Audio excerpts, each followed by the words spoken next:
Hasan Piker, socialist, communist, radical left influencer. Hasan Piker. Dirtbag left. Hasan Piker. Pro-terrorism, pro-Hamas. Hasan Piker. Hasan Piker. Hassan Piker. Going on this vulgar rant, mocking wounded war vet for losing his eye fighting for our freedom. Have you ever heard someone mention the Streisand effect and wondered what they were talking about? This phenomena is named after actress Barbara Streisand. Sometimes when you try to cover something up, you end up bringing more attention to it than if you had just let things be. The assemblyman will not denounce Hasan Piker, who said, America deserved 9/11, dude. the assemblyman just said in his response, Hasan Piker says America deserved 9/11. There you go. My friends, we have toppled a political dynasty.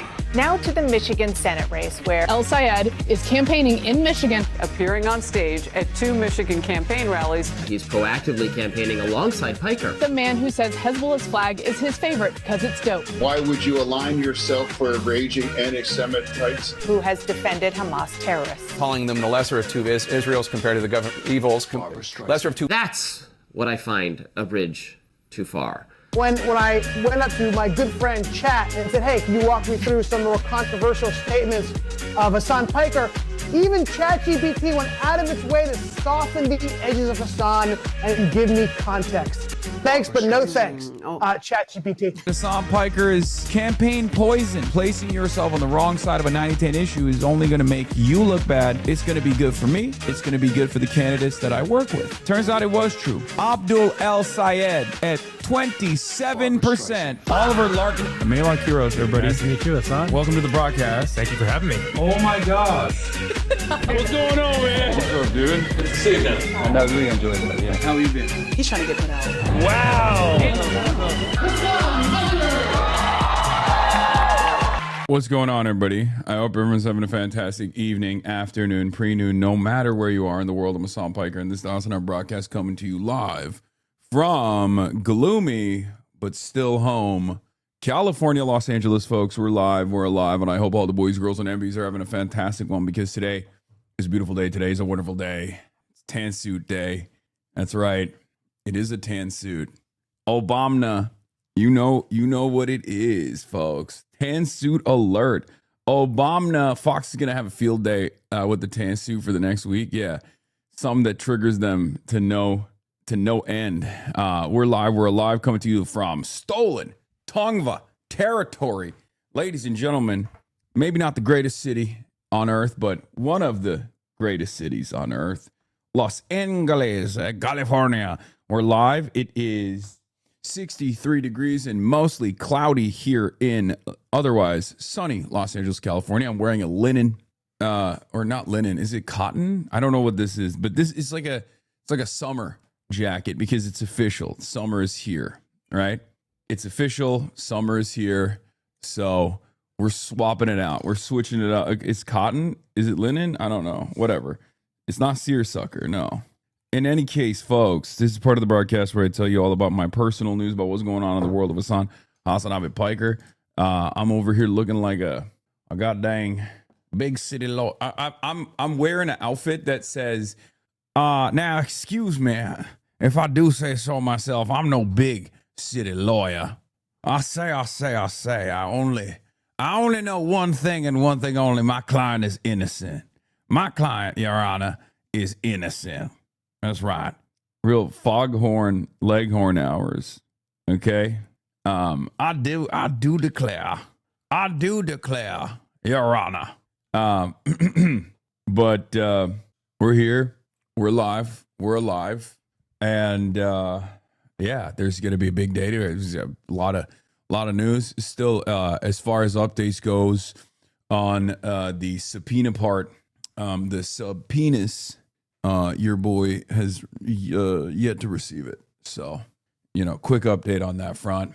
Yet to receive a subpoena.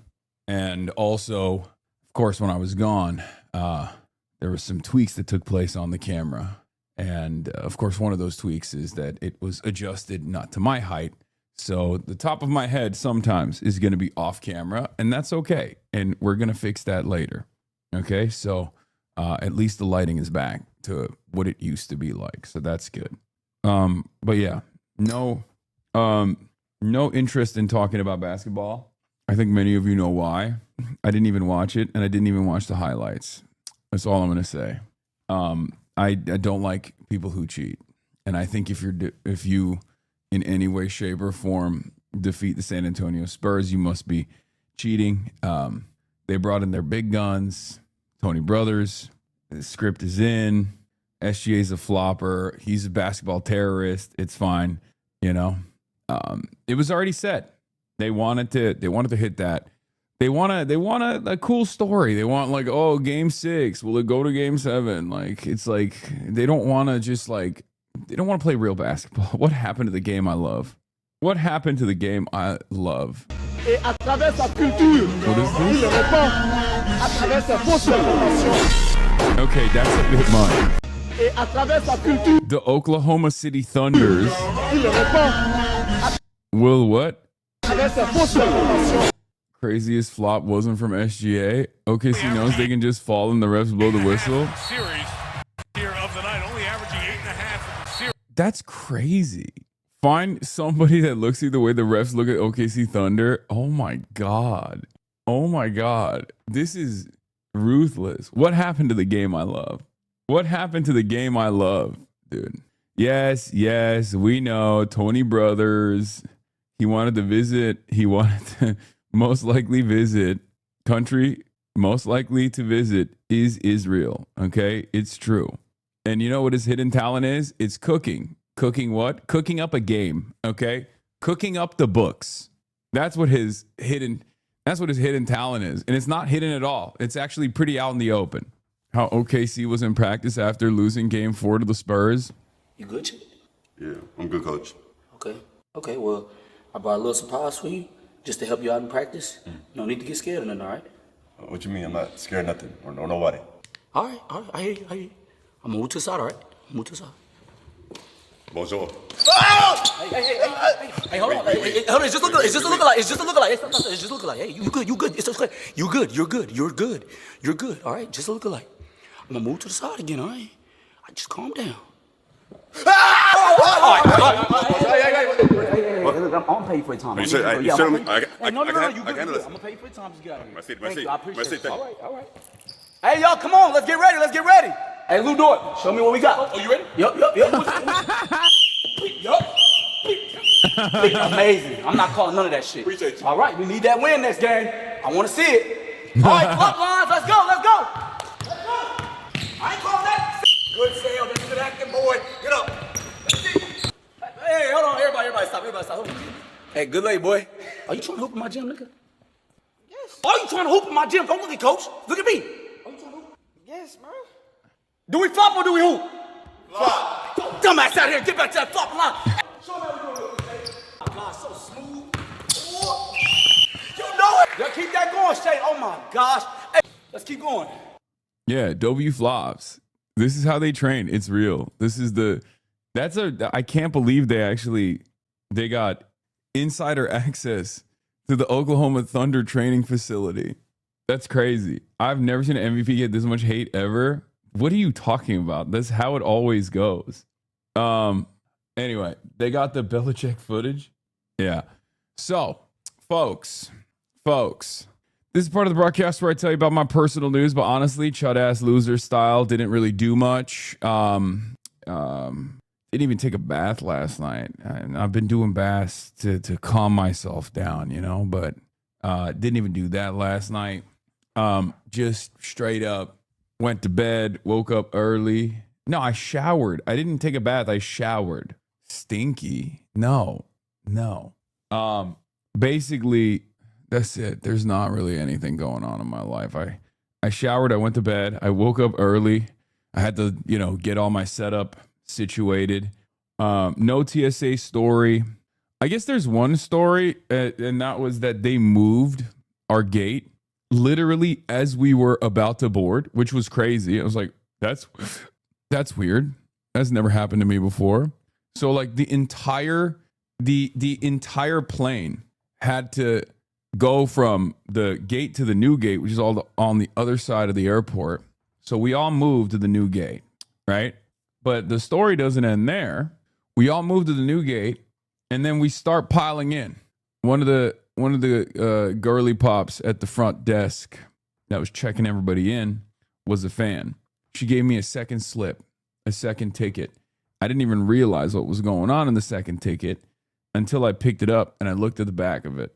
And she had written a note. She was like, "Oh, I'm a huge fan, all the stuff." I was like, "Can I get a photo with you?" It's totally fine if you don't want to take a photo. I saw it too late while I was walking in.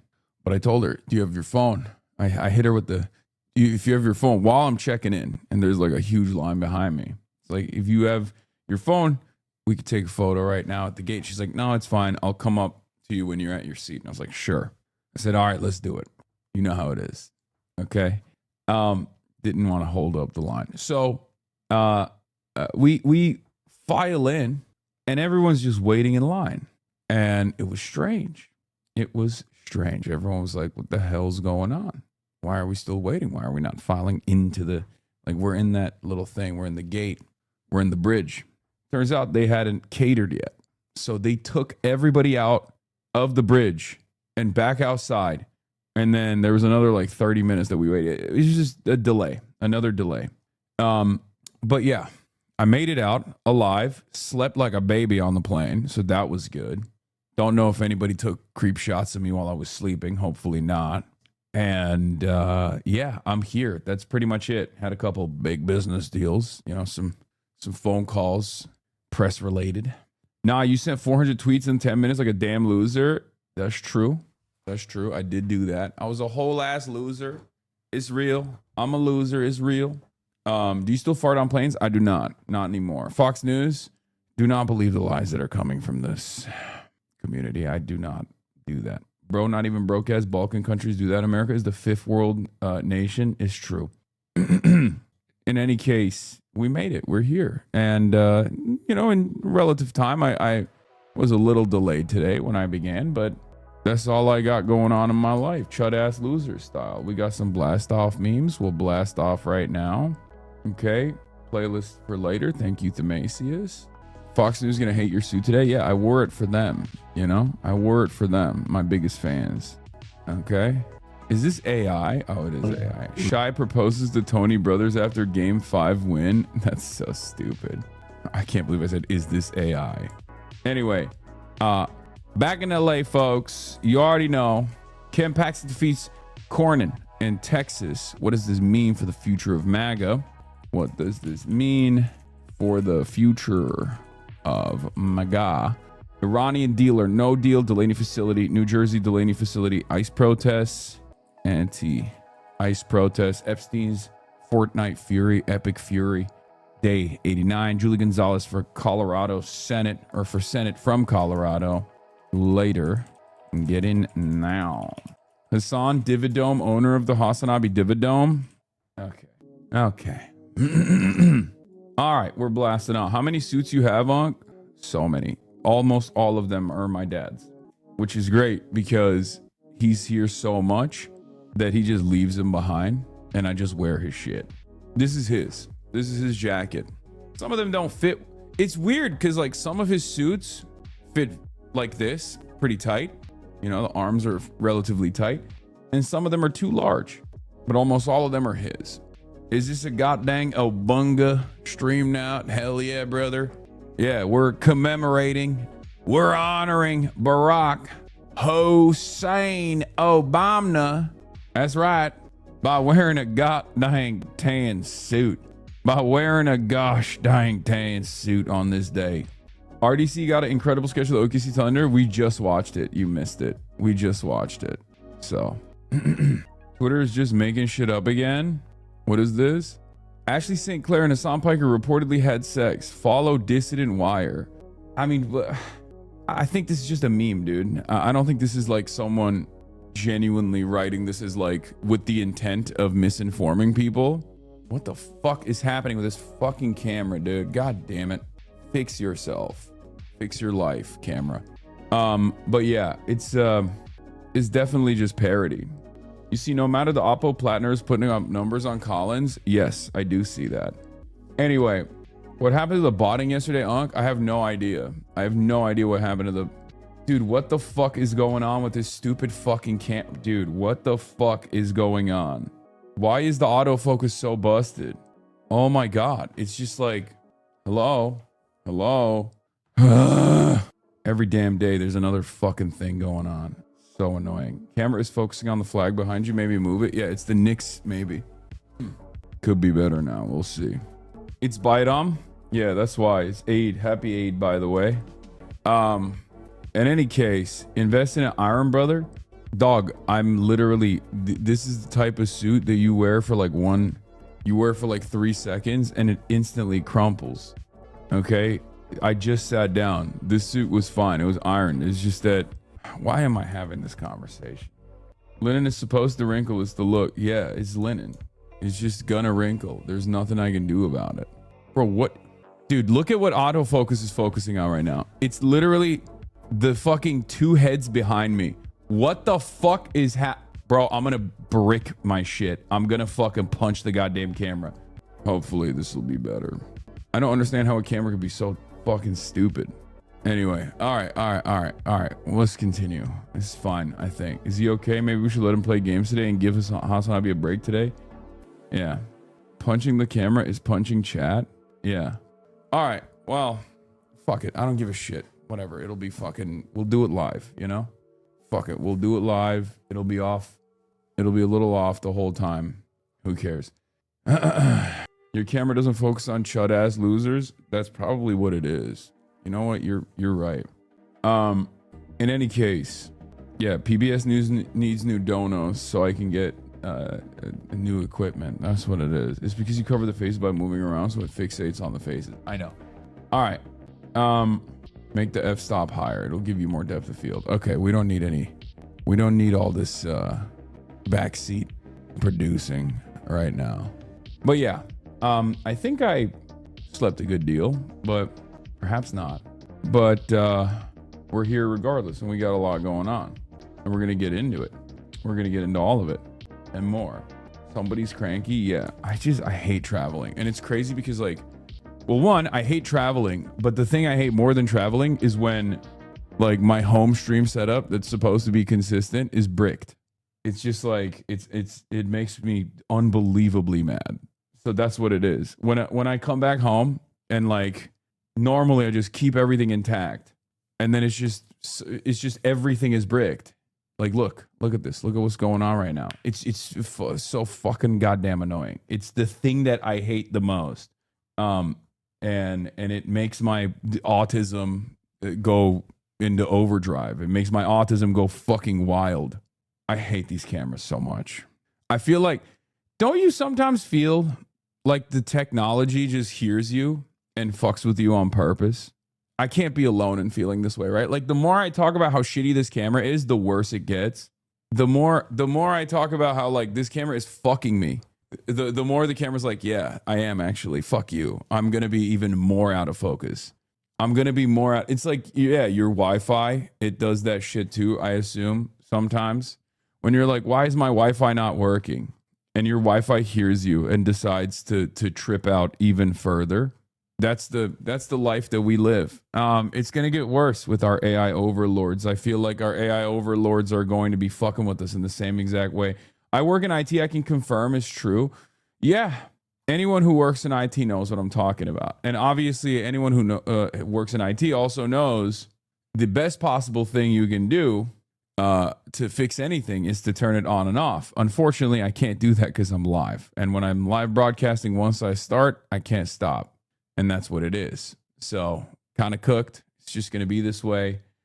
People haven't even been making a big deal out of it. More people have been annoyed by my suit choice, my sartorial choices, rather than the fact that the camera keeps going in and out of focus. But switch to phone, then back to camera. That's not how that goes. All right. Outsource the problem to someone smarter than you. No, this is the problem. I have done that. That's why. Okay. Sometimes stupid is better. Okay. Simple is better. Stupid is better. Sometimes you do outsource the problem to someone smarter than you. And when you do that, they always tweak things because they always know better than you do.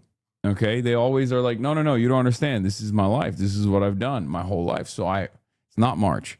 Like this is obviously a much better way to do things. Like fuck manual focus. Let's do autofocus. Obviously it'll work.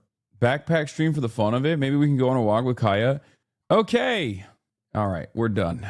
We're done here. I'm starting to time people out, making incredibly stupid suggestions. Okay. Yeah. Let me fucking dox my life further after Fox News has already planted paparazzi house on my fucking house. Backseating is over. Trump is threatening to blow up Oman. Oh my God. Let's start there. Trump is back. He's going crazy. You know what? Hold on. I'm going to do a BRB screen real quick and fix this fucking thing, because if I don't, I will lose my goddamn mind. Okay. So BRB, hopefully. Okay. We're back. Camera's supposed to be fixed. We'll see. Oh, okay. Your sports coat looks very spiffy. I'm sure the grandmas watching you will think you're a very fine young man. Okay, we're back. And we're good. We're freaking good. Okay. My mom called me the R word. Oh, that's strange. Unc, you're too old to be getting this mad. Your heart can't take it. It's true. This is why New York is better. Yes, it's also true. Fix your suit. Shut the fuck up. Suit's fine. All right. Yeah, it's Obama tan suit time. All right, so where were we? Oh, that's right. We were talking about Donald Trump, the president of the United States of America. Donald Trump is back. The long 3-day long weekend is over, and Donald Trump is back, and better than ever. He's got a lot on his mind, and I guess one of the things that he has on his mind is specifically death and destruction. That's what is on his mind all the time. And he's here to tell you all about it. Let's take a look. Of the Strait of Hormuz. Would you accept a short-term deal that allows Iran and Oman to control the strait? And would they have to open it immediately, or would you be open to that happening over a period of time? No, the strait's going to be open to everybody. And who would control it? International waters. Nobody's going to control it. We're going to watch over it. We'll watch over it, but nobody's going to control it. That's part of the negotiation that we have. They would like to control it. Nobody's going to control it. It's international waters, and Oman will behave just like everybody else, so we'll have to blow them up. They understand that. They'll be fine. Would you accept an agreement with Iran that just incredible calls for further talk? Incredible. Fuck it. Fuck it, we ball. Okay. I love that. I love that Donald Trump was like, you know what? Out of all of the countries in the region, in the Gulf region, let's put the crosshairs on the one country that is known for being chillers, that is like actively trying to be the Switzerland in the region, you know? Yeah. If out of all the Gulf states, fuck it, we'll blow up Oman. I don't even understand what this man is saying and doing anymore. And quite frankly, I don't think he knows either. I don't know if this was like a instance where he was actually talking about Iran and accidentally said Oman, or if he means like, Oman presents a threat to the deal because they're like too neutral on the Israel stuff. I don't know if that's the case or not, but very cool stuff. Obviously, this is why I said I won't believe the ceasefire is happening until, the ships are pulling out and the ink has dried on the paper. And this is part of the reason why I said that, because I understand that there is no ceasefire if Israel doesn't want there to be a ceasefire, right? And Israel certainly doesn't want a ceasefire. We've shown Itamar Ben-Gvir talk about how this is a bad deal for us, so it won't happen. We've talked about how Benjamin Netanyahu has been chirping at America, making this ceasefire deal less likely to take place. So he's all over the place. He's all over the place with his inconsistent deal making, and it's really interesting because he's the one who also claims that Iran is in a state of panic, where the Iranian side, the Iranian negotiators are at odds, the reformers are at odds with the IRGC hardliners, and that seems not to be the case. This is yet another instance, I think, of Trumpian projection, where the more chaos exists on the Trump side on the deal, the more chaos exists between Trump and Benjamin Netanyahu, the more he claims the Iranian negotiators are in a state of panic. Once again, I always find myself asking the question that Bill Clinton also rhetorically asked Benjamin Netanyahu, I believe, all the way back in the early 90s. Who's the fucking superpower here, right? That's the question I have. Who is the superpower here? Is it Israel or is it the United States of America? Now, of course, the answer is simple. It is the United States of America. It's not Israel that is the superpower. However, America's not acting like it. So yeah, let's continue. Box on the uranium, or No. is the only option in No, your the mind basics. one No, for? I would for some of it, because it's a memorandum of understanding for speed. And one of the things that will happen is the strait will open immediately. But it's got to be perfect. I'm not going to do this. I didn't do this to get a crummy agreement. The worst agreement ever signed was by Barack Hussein Obama. What a horrible agreement that was. It was a setback for this country.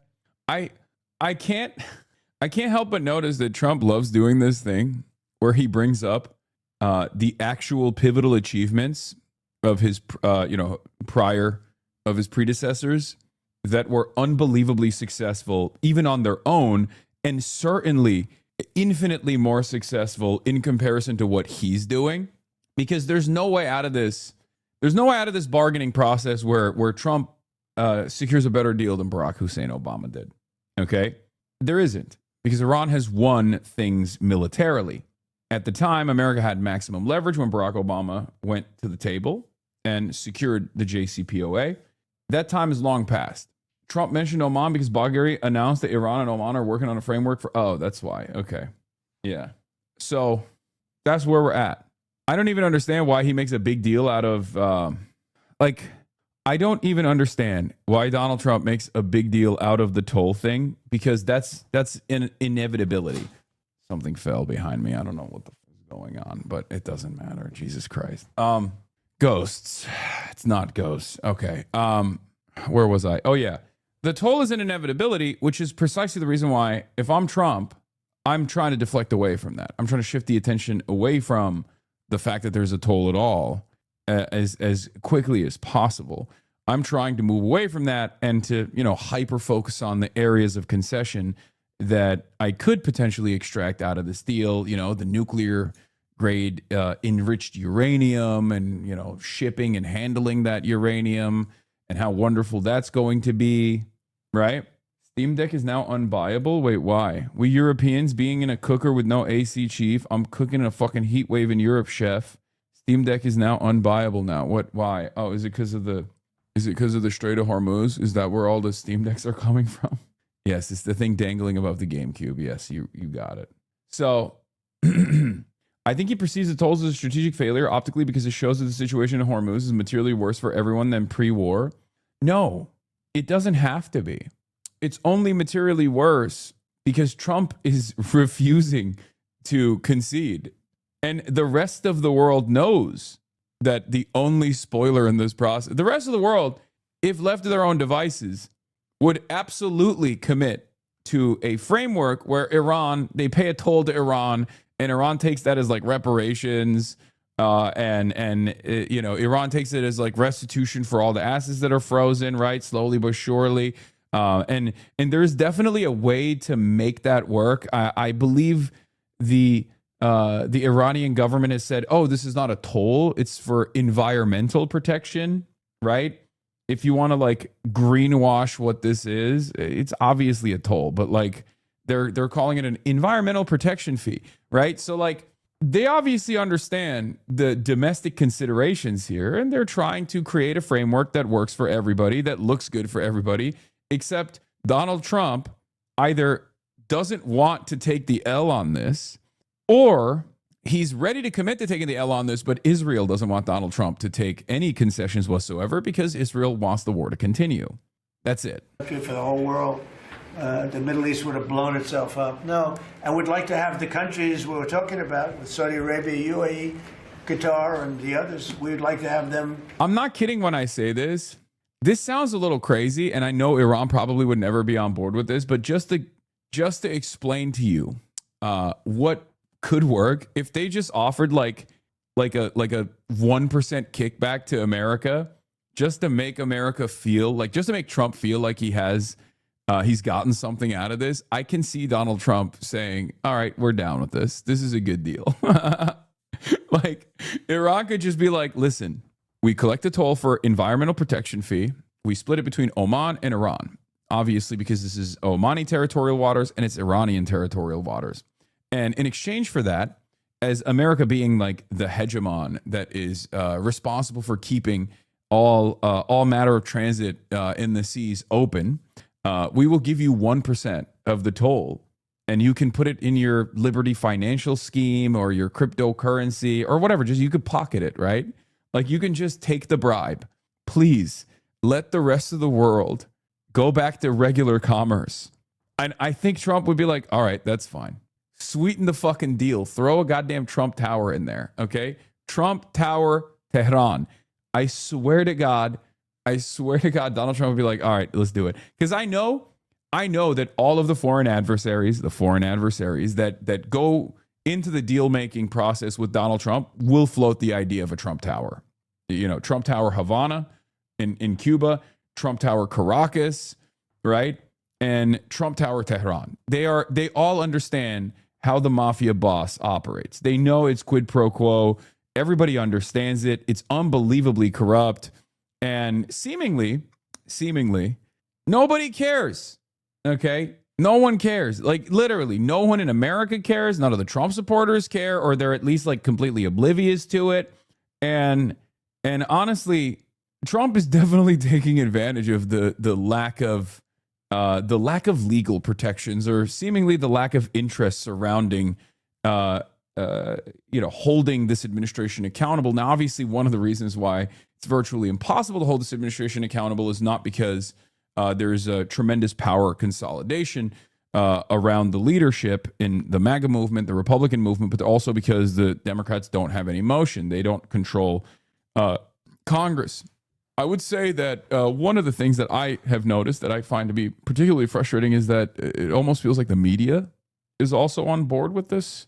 Like there's very little. I mean, there's coverage on it, right? Obviously, I'm not going to say that there's no coverage on it. There's certainly coverage on the corruption stuff. It's huge, but never to the same degree of smoke that even took place in like 2016, the first Trump administration. The first Trump tenure, he would do stuff like this. Never to this degree, okay? Never to this degree. I cannot explain to you how much he has leveled up his graft. And understandably, a lot of people were like, this is an aberration. This is ridiculous. This is not how we operate. You're supposed to create like shell corporations and work through subsidiaries if you want to do corruption. Look at the fucking Clinton Foundation. What are you doing? And this time around, Trump is just like, I'm corrupt. I love doing corruption. It's an order of magnitude similar to the coverage on you, lol. Yeah. Yeah, there's more coverage on a fucking Twitch streamer than there is on like Trump's unbelievable corrupt machine that is this parasitic force sitting on top of this government and just sucking up whatever kind of value they can potentially suck up, like a goddamn Hoover vacuum, and just facilitating Trump's personal wealth. It's something that I'm personally very familiar with in Turkey. Okay. Trump one was scoping out the joint. Yeah, he was just casing. He was just looking at the White House going, all right, we're going to put gold. We're going to put gold from Home Depot everywhere. But he was also casing the joint. He was literally looking around. He's like, I got a fence. I can ship some of this stuff. But it is pretty crazy. Now, new hat on display, by the way. Trump 250 hats, Make America Great Again. He gifted everyone this morning that was at this conference a 250th year anniversary hat and also a commemorative coin. Isn't that wonderful? God, this country, this fucking country, man. It is, yeah. It's incredibly gaudy. You're right. It is incredibly fucking gaudy. And you need that hat to fly international? True, I do. I do need it. I need the hat bad. Automatic entry into the country. If they see me wearing that, they'll be like, oh, this guy's obviously a real fucking patriot. Wait a minute. It says here that you're a terrorist. Well, you're probably the good kind of terrorist, huh? Yeah, not the previous libtarded administration probably put you on the no-fly list. Yeah, step right ahead, sir. You seem like you're a January 6th veteran. immediately join and Steve Witkoff is working on that with Jared and some others, but would like to have them join the Abraham Accords. It'll be historic if they do it. And I think they owe that to us, to be honest. I think, because that really would be a tremendous sign. And I think those countries owe it to us. Mr. President, Steve, are you going to get them to sign? We're definitely pushing it, Mr. President. I'm not sure we should make the deal if they don't sign. You want to know the truth? If they don't sign to join the Abraham Accords, I don't know that we have countries in there already. UAE, great countries, bold countries, and it's turned out to be so good, so effective, and so we're. Buddy, UAE is our dog, okay, as a country. No disrespect to people who are stuck living in the United Arab Emirates, but like the leadership is completely servile to American interests. Not only are they completely servile, but like they've literally bought in. Like they bribed the Trump administration early on, which is ironically one of the things that I was talking about when I said this is an unbelievably corrupt administration. The United Arab Emirates, the Saudis as well, and even Qatar, which had not done so last time, they all got together and pumped Trump coin and his own, investment opportunities fairly aggressively with the hopes that Trump would protect them. Now, of course, Trump hasn't really protected them at all yet, but now that they have bribed him so much, it's a sunk cost, right? They're bought in. They can't really do anything else. Yeah, Qatar gave a plane, but that's like nothing in comparison. Qatar gave a plane, which once again is nothing in comparison to like the amount of investment we're talking about, like direct investment we're talking about from the United Arab Emirates. Requesting strongly that they join. It'll be great. It'll be great for Saudi Arabia. It'll be great for Qatar, and Kuwait, the whole group. So the Iran deal might be contingent on more countries joining the I don't know. Accords. I don't want to say that. I'm not going to give you, And dumbfuck MAGA supporters will still be like, well, Trump, excuse me, I'll have you know, Trump, my big, beautiful president, he doesn't take a salary. And it's like, yeah, dude, all right. So what? Trump's net worth is nearly tripled in his second term, reaching $6.5 billion. It's incredible. And then look, cat turd, cry more. Buddy, your net worth didn't triple. Trump's net worth tripled. Okay? He's corrupt. He's doing corruption. You're so fucking stupid. What is your buy-in? This doesn't make any sense. Why are you excited?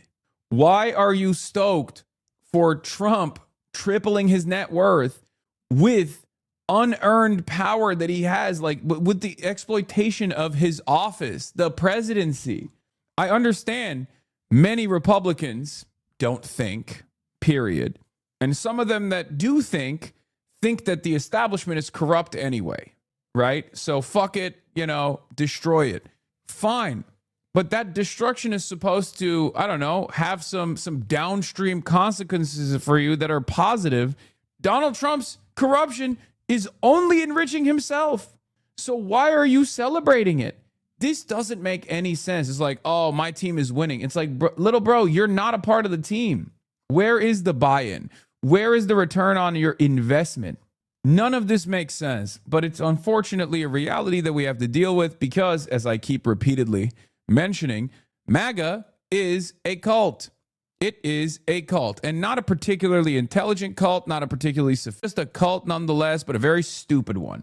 So, unfortunately, this is one of the problems with this design, where people are so invested in Trump being as corrupt as possible that they humiliate themselves.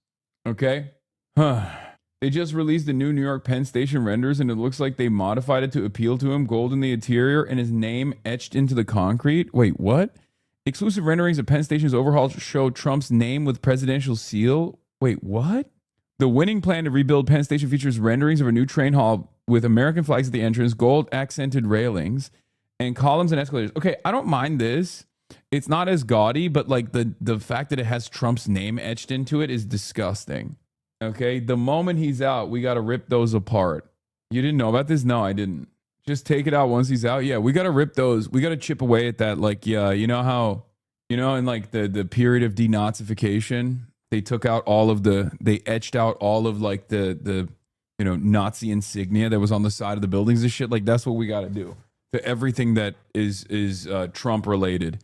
Get Zoran on the phone right now. Okay. First of all, Zoran probably suggested it. Okay, he was like, Mr. President, if you allow some federal funding to come to New York so we can build some fucking housing, like you can name whatever you want to name, you know, you're my goat. Yeah. Also, speaking of Zoran, he's been making a lot of interesting choices. Okay. Before we get back to Trump, let's talk about Zoran. Okay. I'm sorry. This is the most insane thing I've ever seen. Okay. Zoran is doing a Eid al-Adha celebration. I don't know what to say about this. This is in fucking sanity. Okay? He's full dripped in Gooner merch. Okay? He's fully dripped in Gooner merch. Can Zoran help with your subpoena? No, he's the mayor of New York. What the fuck kind of power do you think he has? Of course he can't do anything about that. Anyway, you wish you could pull that off? I don't know if I could ever pull that off. I don't even know if I want to pull that off. I saw this as well, but this is AI, I think, but it's still awesome. You wearing the wrong fit, New York City mayor? Arsenal Dish Dasha. You can get a LeBron Thobe. It's fucking awesome. Up the Arsenal, lads. All right, fucking gooners. Dial it back. It's not a Thobe. I don't know what it's called. It's one of those things, but mashallah to AOC. By the way, LeBron Fez ordered for you. Join Zoran and us and be an Arsenal fan. It's hard. I have to represent the real working class team. Liverpool as a Scouser lad. Is that fucked up? No. That's worse. The fuck is wrong with her? Why is she LARPing by wearing a headscarf? What are you talking about, dude? It's fucking, she's being courteous. Like, why are you so fucking triggered? Jesus Christ, dude. Calm down. Be a Barca fan. Man U is worse. Do you have a Fez lineup merch? Mehdi is a Liverpool fan, bro, so you're in good company. Dude, AOC can't do anything right. Okay? Everything she does, if someone's got to get mad at anything and everything she does, I swear to God. My man said LARPing. I don't know if they go to the mosque at some point, or I don't know, maybe it's because it's a prayer event. Normally, you're supposed to cover your head when you're in a mosque. But yeah. Woke 1.0 cultural appropriation grievances is so back. No, that guy wasn't even doing a cultural appropriation grievance. That guy was just like mad that she's wearing a headscarf. Anyway. All right, let's get back to Trump. What's contingent, what's not? I can say that we can make a good deal right now, but maybe not a great deal. And if it's not a great deal, we're not making it. So, because we can make a great deal with this guy right here. Support journalism you trust. Support the Piker Broadcasting Service. Anyway, cabinet meeting in the White House continues. They want very much to make a deal. So far, they haven't gotten there. We're not satisfied with it, but we will be. We will be either that or we'll have to just finish the job. But their Navy is gone, as I've said 1,000 times. Their Navy is gone. Their Air Force is gone. Everything's gone, and they're negotiating on fumes. But we'll see what happens. Maybe we have to go back and finish it. Maybe we don't. Right now, I mean, you can speak to Steve Witkoff and Jared. They're doing a good job. But right now, I think it looks like they want to just make a deal. They want to. They have. I don't think they have a choice. They're just going back to the internet because they're getting clobbered. Their economy is in free fall. They have 250% inflation. Their money has no value. Their whole economic system is broken down. They thought they were going to outweight me. You know, we'll outweight him. He's got the midterms. I don't care about the midterms. Look what happened last night. That was the prelude to the midterms. People understand it. They know that, very simple, Iran cannot have a nuclear weapon. I'm doing that for the world. I'm not doing it just for us. And we've had great support from other nations, by the way. We don't need it at all, but we've had great support from other nations. The problem is you always get the support when you don't need it. When you need it, you don't get the support. Okay, but you don't need it, so who cares, right? Because it kind of feels like you do care. And it also kind of feels like you're not getting the support that you want, maybe that you need. I don't even care. I don't even want it. I hate the support. I've been telling people, don't support me. I got this on my own. Have you seen how hard we've destroyed the Iranian Navy? Did you see the New York Times breakdown of how hard and how often Trump is praised and flattered in these cabinet meetings? Trump is the only person who can save America according to his cabinet. I mean, yeah, this is just, I think we all know. Did you see this poll about you? Yes, I did. I think we all know these people know how to manage Trump. That's why they're in the position of power that they're in, right? That's why they're occupying a space of influence in the administration. Because, what is this? Suit game getting stronger? Chile. Where is it? Where's the fucking poll? I thought I tweeted about it, but I guess not. I tweeted so much. This is what the, oh yeah, dude, this is perfect. Okay. I'm sorry. I'm not one for symbolism, but if you don't see the symbolism here, I mean, it's pretty blunt. It's hitting you right in the fucking face. You got the UFC Superdome that they're building right in front of the front lawn of the White House. Okay.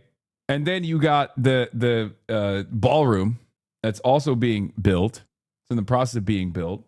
I mean, this is perfect. This is what America is. This is literally what America is all about. What are we complaining about? What's the expectation? Did you expect something different? Normally, I feel like leadership, they are supposed to do stuff like this at a moment when they have at least like a little bit more excitement, like in the early stages of like fascism, when there's a lot of victories that you can point to, right? Like, oh, we have a command over the economy, and there's usually there's a boost, right? There's like almost an immediate improvement in people's like economic situations before everything falls apart. That's usually when you build the shit like this. You don't build shit like this when everybody hates you. When everybody hates you and you build shit like this, they hate you more. And the problem for Trump is he's leaned into more of his fascistic tendencies in the second term when he has far less motion. And he blew it too. Like, he got in, he thought he had a mandate when he clearly didn't. It was a marginal victory over a historically unpopular candidacy with a bunch of chaotic things that unfolded in real time. Super old president. Everyone's hiding how old he is somehow until it's seen in broad daylight that it's like it's impossible to hide. It's very frustrating for people. Negative real wage growth experience for a year and a half. People are not going to forget that. They're going to continue punishing that. And then, you have your unpopular VP substitute the unpopular and very old president that is committed to continuing a genocide. Of course, Donald Trump won on those under those conditions, and barely, right? But he came in and he thought he had a fucking mandate with this marginal victory that he got. He thought he had a goddamn mandate. And they started operating like he had a mandate. And what did he do with that mandate mentality? He blew it immediately. He was like, we're doing mass deportations and we're doing tariffs. We are going to literally do the reverse to the economy that we said we were going to do. We came in, we're going to fix the economy and we're going to make things cheaper. That was the major, bargain. That was the major argument.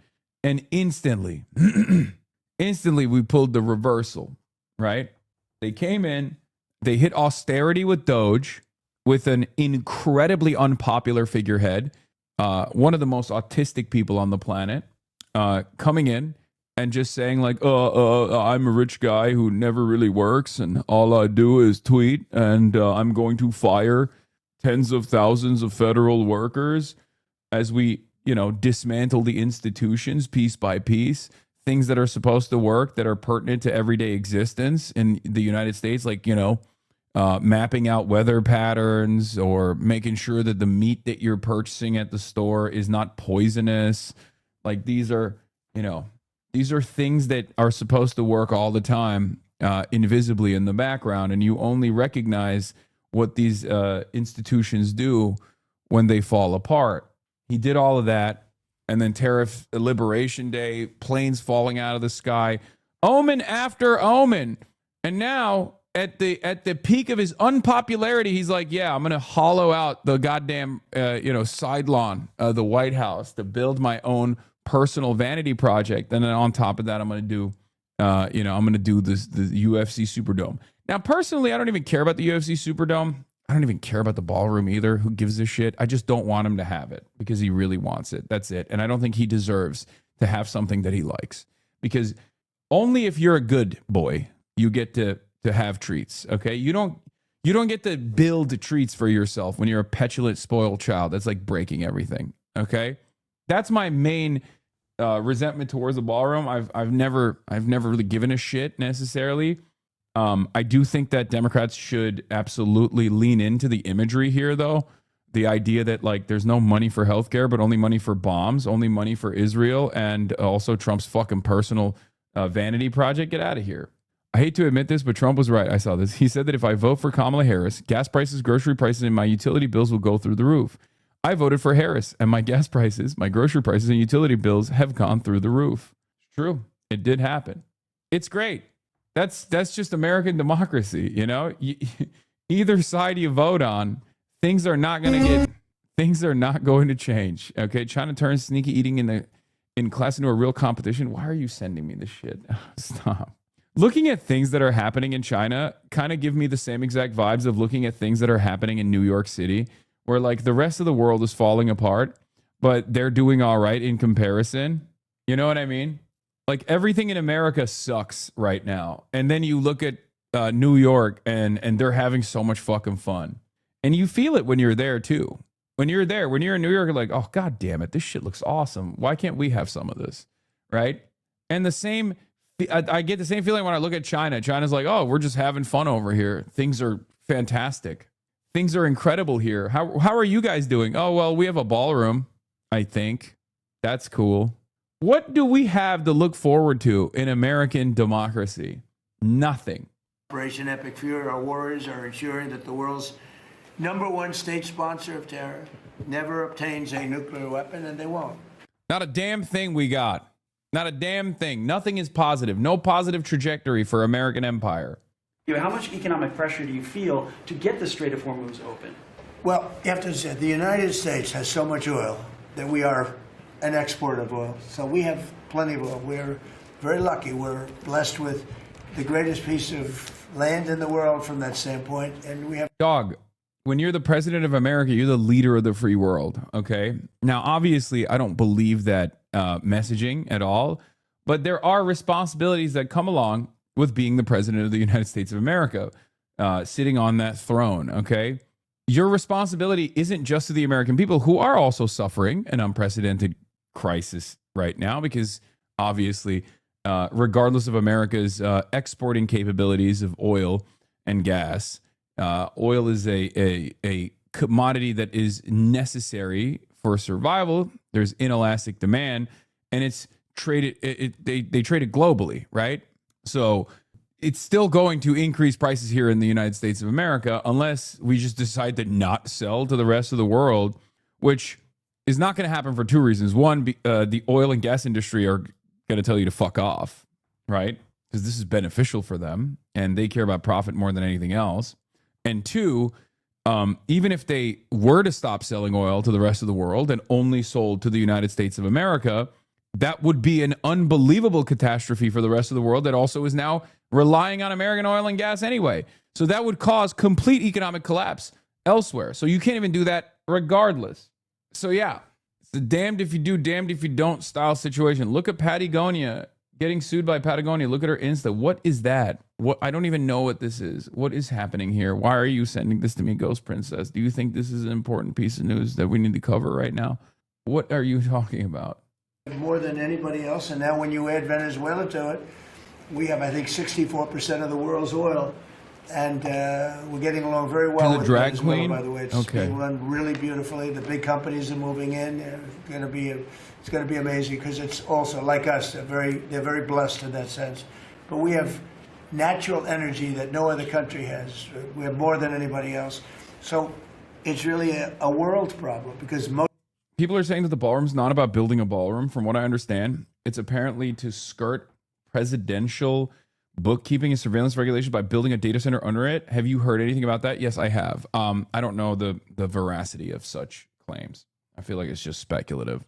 Most of the world doesn't have that, and we're making it available. During the closing, I don't know if you've seen some of the satellite pictures, boats, hundreds of boats lined up. It looks like...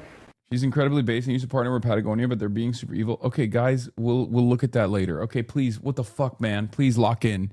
please, I beg you, can we lock in? Can we lock in right now? We're talking about the most important issue of all time, okay? The president's ballroom.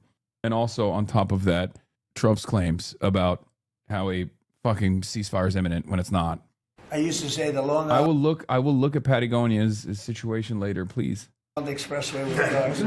They're lined up and they're coming to Texas, Louisiana, they're coming to Alaska to fill up their boat, their big boat. Some of them are really big, 2 billion gallons.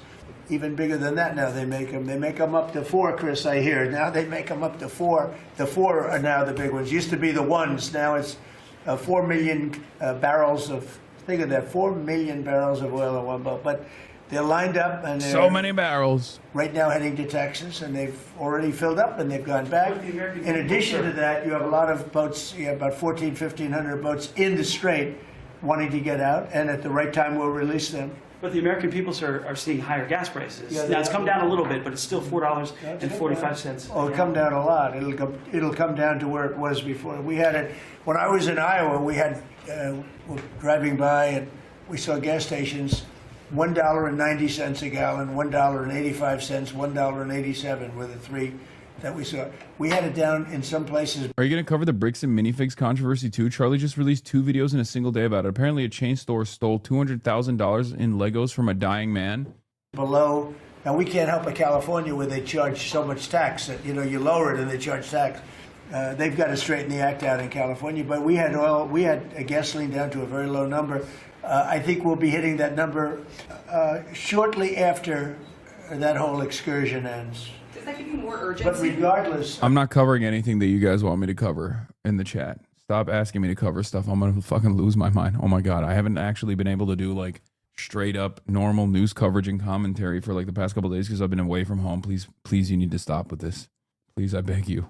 of anything, regardless of anything, as Marco said better than anybody can say it, you can't let them have a nuclear weapon. They would use it instantly. They wouldn't think about it. They would use it instantly. I've gotten to know them. They would use it instantly. Does that give you more urgency, Mr. President? You've said that you're in no rush to make a deal, but with gas prices that are still high across the country, people are paying more for travel. Does that give you more urgency to make a deal? Why doesn't it? Well, I'll tell you, the primary urgency, I said this, it wasn't covered properly, but the primary urgency is that we can't let Iran have a nuclear weapon. But at the same time, we have a tremendous amount of oil, gas, coal. We have tremendous amounts of energy. We're blessed with something very special. Those prices are going to come down. They're going to come down fast. I think that you'll see, actually, Todd, I think you're going to see lower prices that we had even before we did this. Now, I knew there'd be an increase. I said, we have a choice. We don't have to do anything. Yeah. You knew there'd be an increase. You knew there would be an increase. And yet, you still did it. And not only that, but also everybody hates it. And they're increasingly hating it more and more every day that goes on, every day where they have to pay more for gas. And it doesn't seem like you're stopping. What will it take? Like, I knew that American foreign policy is never responsive to the democratic needs of the majority, right? I've talked about this quite a bit, but this is shocking. Like, this is because, like, I know Americans don't care about death and destruction elsewhere or the instability they cause elsewhere. Because, like, right now, one of the major things that we're doing is we're fucking up the rest of the world. There's an energy crisis elsewhere. We're only seeing like a minor impact. Everyone is tapping into their strategic reserves right now. There's diminished economic output in general, and it's ongoing. And there's a more restrained version of productivity in the rest of the world, and its impacts are going to obviously be felt by America as well, but to a much more limited degree. And Donald Trump is seemingly not very interested in that at all, which is fine. But Americans are feeling the pain a little bit, and I genuinely did think that this very clearly like Israel-backed war that Trump engaged in that caused so much instability and created this gas price chaos on U.S. soil would at least cause some people to think twice about leaning into the MAGA cult. And I guess what? I was a little wrong on that front. Okay, they're still seemingly on board with everything that he's doing because he's a motherfucking cult. And in 2 years or 1 year or 2 months, because gotta pee. Iran would have had if we didn't hit them with the B-2 bombers, Iran would have had a nuclear weapon within 2 weeks from that date because they were ready to go. And if they had a nuclear weapon, it would have been used already. It also would have been used had I not terminated the Obama deal, the Iran nuclear deal, as we call it. That was in my first term. Had I not terminated that, they would have had a nuclear weapon a long time ago. I would say it was a guarantee that it would have been used. And it would have blown up Israel. It would have blown up the entire Middle East. And that's never going to happen. Support journalism you trust. Support PBS News. Donate now, or even better, start a monthly contribution today. Iran released new footage overnight of what it claims are its air defenses firing at American drones and a fighter jet in an incident that nearly broke the fragile ceasefire with Washington. It is impossible to independently verify what this state media footage shows or when it was from. Iran's president described it as a military victory for Iran, while the U.S. said it responded with strikes. The escalation coming as delicate negotiations on the war are ongoing. Trump administration officials say a framework deal could be reached perhaps this week. A U.S. official tells NBC News the framework would see the ceasefire extended for 60 days, open the Strait of Hormuz, and initiate talks on Iran's nuclear program. But nothing seems set in stone. Vice President J.D. Vance telling NBC News in a new interview that he is, quote, extremely hopeful that a deal would include Iran's agreement not to develop a nuclear weapon, but says a more difficult question is having the confidence that Iran won't violate the deal in the future. The deal is also facing last-minute resistance from members of the Israeli government who worry it won't limit Iran's missile program or its support for militias in the Middle East. While in Yeah, I mean, the missile program is already out of the question, and everybody knows that it's already out of the question. But I will say this. What's really funny about the media being like, well, there's a real cause for concern here that this won't actually diminish Iran's support for the militias in the region. Yeah, it's one of the conditions. One of the conditions, the top condition, as a matter of fact, is to get America to restrain Israel against Lebanon and against Hezbollah. So yeah, no shit, it's not going to cause Iran to restrain its support for Hezbollah or anything like that. It's a part of the fucking deal. Iranian official this morning said the agreement would also stop the war in Lebanon. Prime Minister Netanyahu says he plans to intensify Israel's military campaign against Hezbollah in Lebanon, where a U.S.-backed ceasefire is not being respected by either side. And fighting in Lebanon is already intensifying, with the Lebanese Ministry of Health just today saying that at least 31 people have been killed by recent Israeli strikes. Craig? Our chief foreign correspondent, Richard Ingleforce, there in Jerusalem. Richard, thank you. Hey, thanks for watching. And don't forget, you can catch the Today Show every morning on NBC, or take Today when you're on the go. Just follow the Today podcast on Apple Podcasts, Spotify, or wherever you listen. It has never resembled a ceasefire, but day by day that term losing ever more meaning. The city of Tyre in southern Lebanon this evening coming under intense attack, part of an expanded Israeli offensive. Israel said it was striking Hezbollah command centers. In its biggest forced evacuation warning of the ceasefire, the Israeli military saying people living in the southern port of Tyre should leave, along with anyone living in 11 refugee camps nearby. Anyone south of the Zahrani River told they were now in an active combat zone. The Army's Arabic spokesman advising all residents of the south to head north, mirroring orders made at the height of the war in March. Israel's Prime Minister under pressure at home to demonstrate he has an answer to this: Hezbollah's increasing use of unjammable fiber-optic drones, this one striking an Iron Dome interceptor launcher. For all the tropes of propaganda, a truth here that Israel is seeking a new form of defense against a new threat. And attacks in Lebanon could also... The FPV compies are out of control.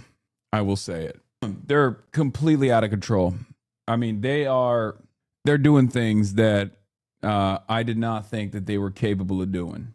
And I don't understand how, after so many years of Russia invading Ukraine, that none of these other countries actually learned any of the techniques of like trying to engage in defensive measures against drone warfare. FPV drones for Hezbollah, I speculate, came out of nowhere. I mean, Hezbollah has always been very good at utilizing ATGMs, right? That was their whole thing. They were very good at ambush missions against Merkavas, okay? But they never actually deployed FPV drones until recently.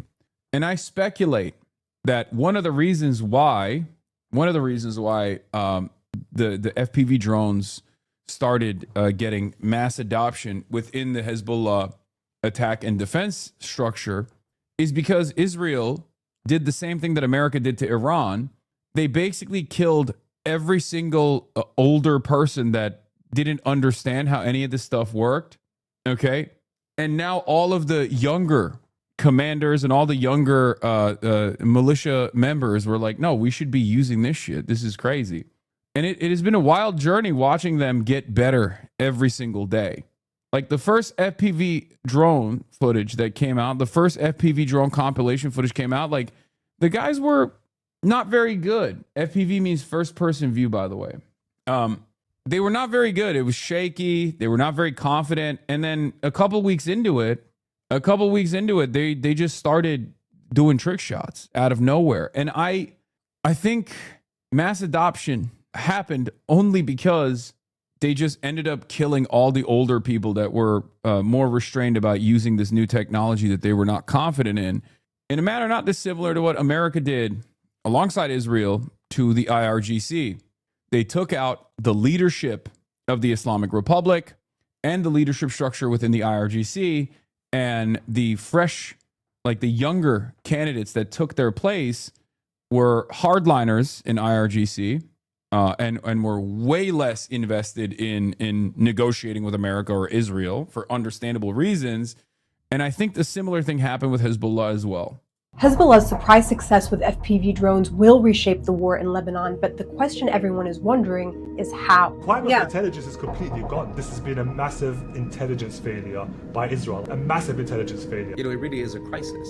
To combat this drone threat, Smotrich, Israel's far-right minister, proposed destroying 10 buildings in Beirut for every drone Hezbollah launches, and Netanyahu promised to use overwhelming force. A super quick primer on FPV drones. They are connected to its pilot by fiber optic cables. No technology exists now that can jam or detect them, and these FPV drones are tiny. So tiny, in fact, Israel's Iron Dome can't detect or shoot them down. Like, that's crazy. Look at this, bro. Either. And very significantly, Hezbollah is making these drones themselves in Lebanon, making cutting off their foreign arms supply way less of a blow. And the result is this. Hezbollah's FPV drones are destroying entire...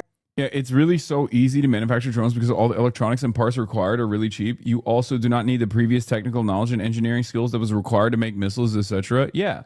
Dude, that's why I said, like, if you recall, remember when Canary Mission was trying to get me banned because they were claiming that I was fucking, basically training people to do terrorism or whatever, when I said something, that everybody fucking understands, which is that, like, warfare...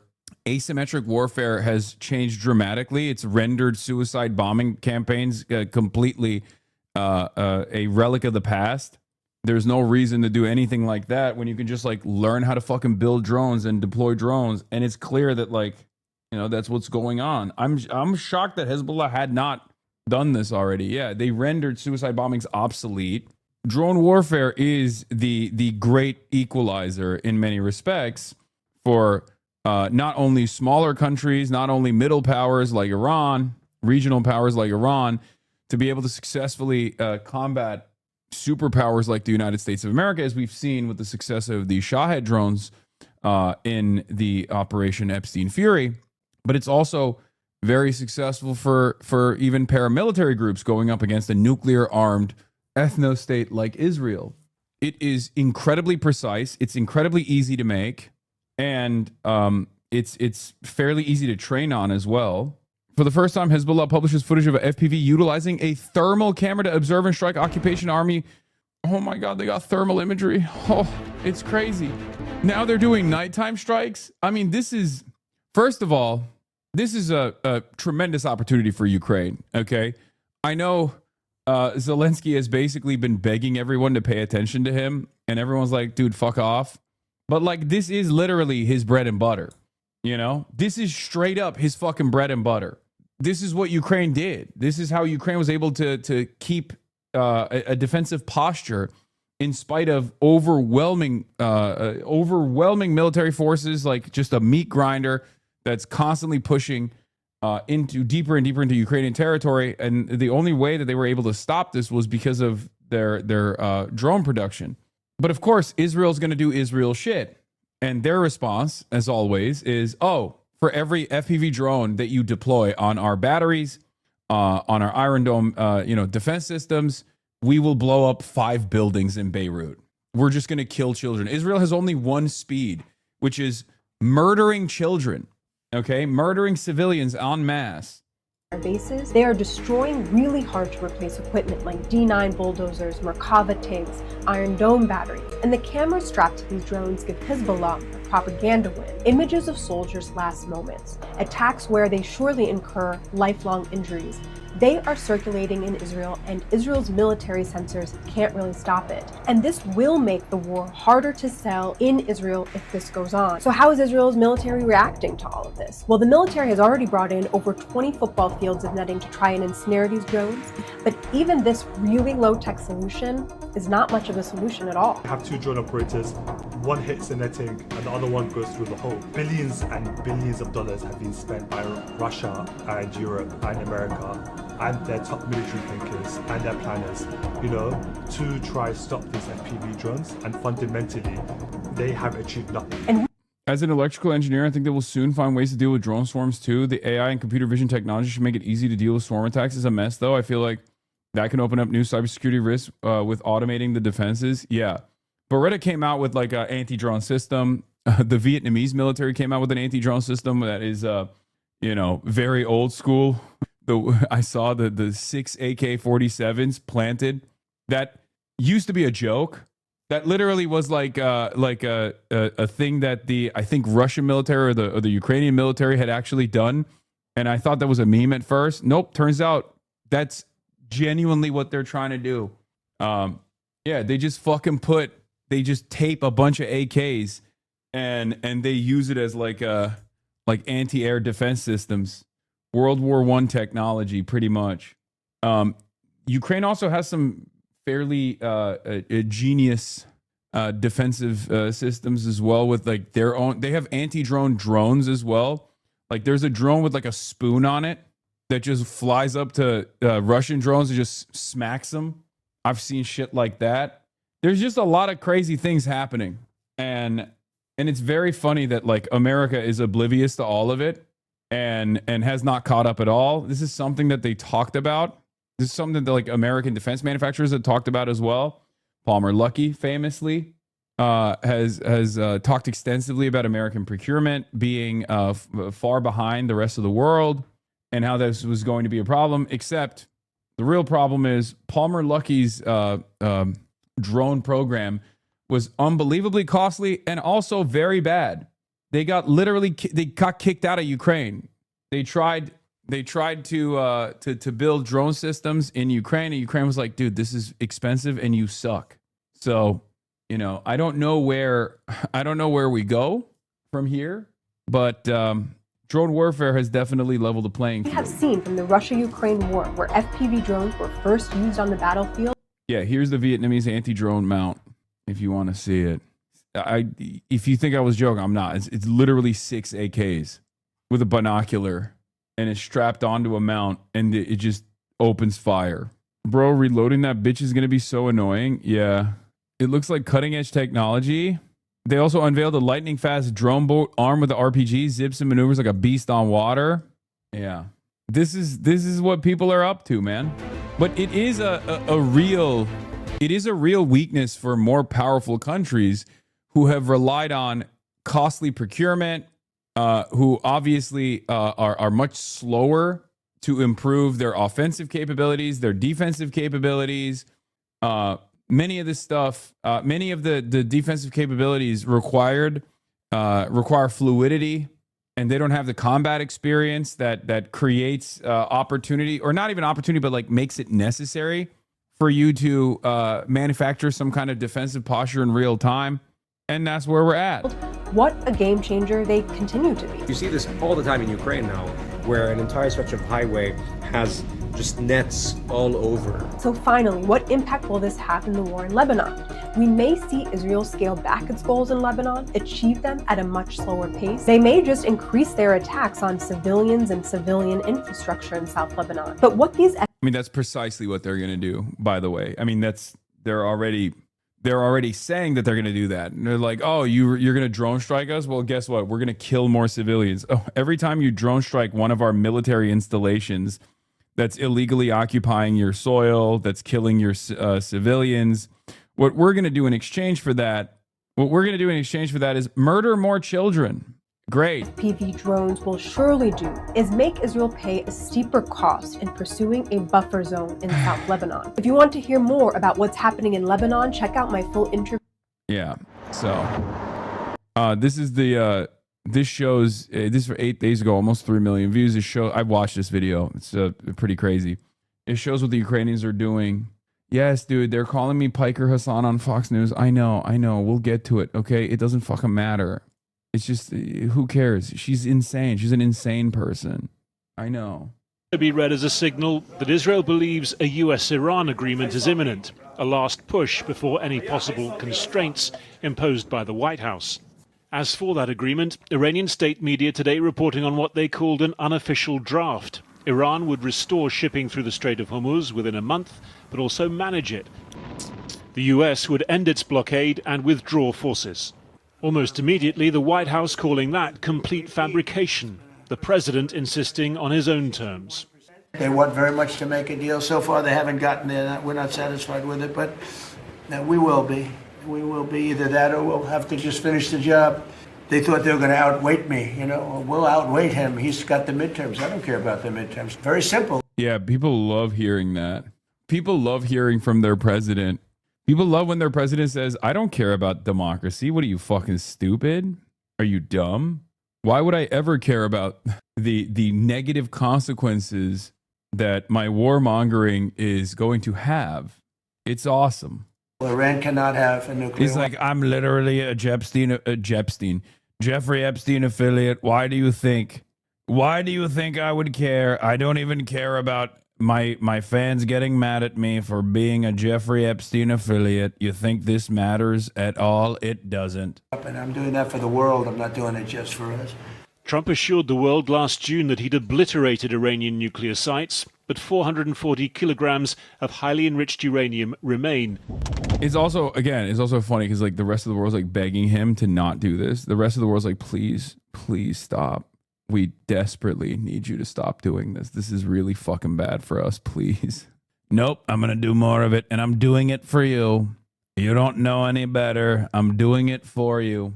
This week he downgraded his demand for its removal to what he called its destruction, the kind of detail that was being negotiated before the war.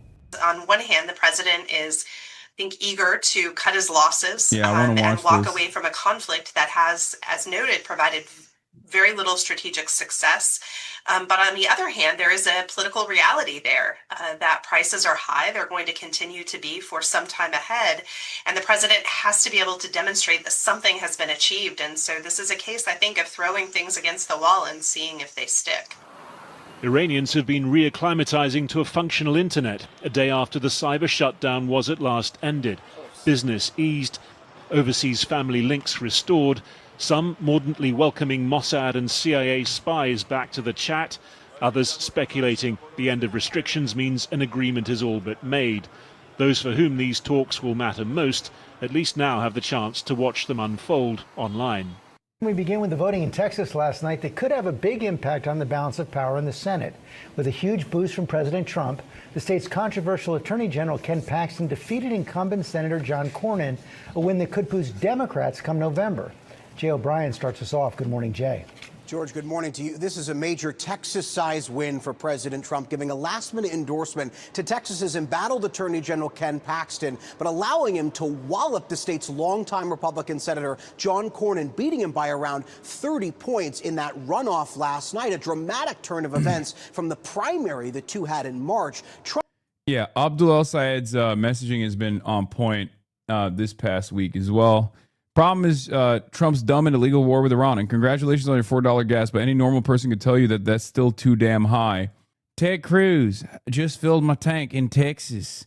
Gas is $3.99 a gallon. Hey, Gavin, problem isn't Chevron. It's California's stupid energy policies, Ted says. What was Paxton pulling at prior to the endorsement? I'm not sure, but it was going to be a close one regardless, but Donald Trump's endorsement obviously solidified it. It was over after that point. There's no coming back from that. $5. He also did a slutty Twitter ad. $1 gallon gas. I'm trying to save the campaign some money. I'm not gonna work. Are you sure you don't want to ride to work, man? Nope. This is him being slutty. The cost at the pump, $5 a gallon, didn't just happen. This is a function of a set of policy choices we keep making in this society to fight wars we have no business fighting. And the cost, well, you pay it at the pump and you pay it in taxes. We're wasting our taxpayer dollars to fight wars we don't need to fight while people drown in billions of dollars in medical debt. Michiganders of all stripes are pedaling harder and harder and harder, trying to chase the American dream, but it just gets further and further away. It's like, sometimes it even feels like you're pedaling backwards. Nope. God, he's so corny. Sometimes he's kind of... Y'all, it just shouldn't be this hard. Shouldn't be this hard. He's so jacked, though. I mean, it's great. Hard to afford your gas. Shouldn't be this hard to pay your rent. Shouldn't be this hard to see a doctor in the richest, most powerful country in the world. Just 3 months ago, gas was not this expensive. We've wasted $50 billion fighting a war nobody asked for, an illegal, unethical war. Torched our tax dollars to raise our gas prices. And I want you to pay attention to this one. $6.09 for diesel. Now, you may not fill up diesel at the gas pump, but you know who does? Trucks. The same. This is literally a ripoff from Greens Polanski's ad. I mean, that's in the UK is different. You know what I'm saying? It doesn't count. There's a whole different world, big dog. Why are you bringing shit up like that? Chill. Trucks that are trucking your food to the grocery store that then our ad, comrade. Chill. Translates into higher prices on the grocery shelves. And yet, meantime, the corporations, the billionaires, and their bought-off politicians keep telling you that the best single thing we can do with our tax dollars is go drop bombs over there instead of invest here.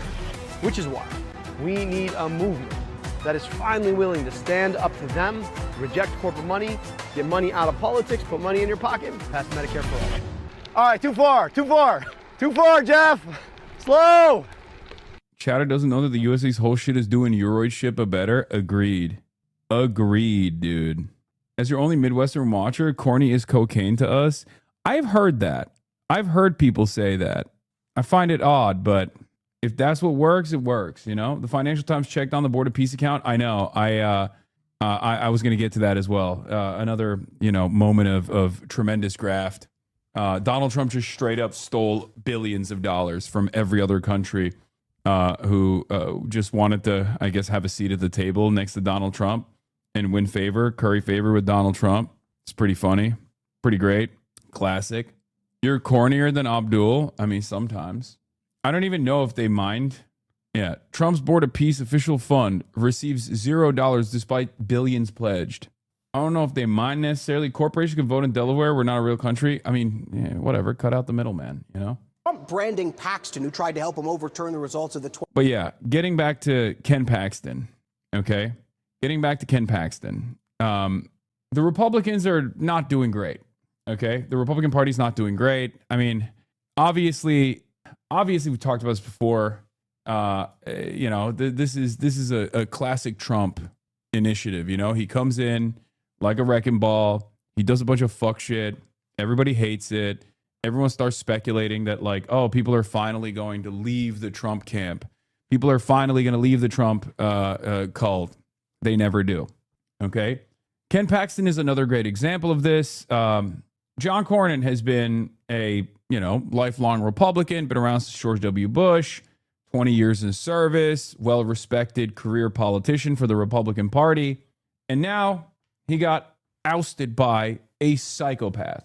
I gave you the rundown on Ken Paxton's, background and all of the things that he has done in Texas that has actually drawn ire not only from the Democrats in the state, but certainly even from the Republicans in the state. Ken Paxton had numerous issues, numerous investigations, basically like a cockroach. He just keeps somehow surviving all of these different scandals. He's an immensely corrupt person, so perfect for the Trump administration.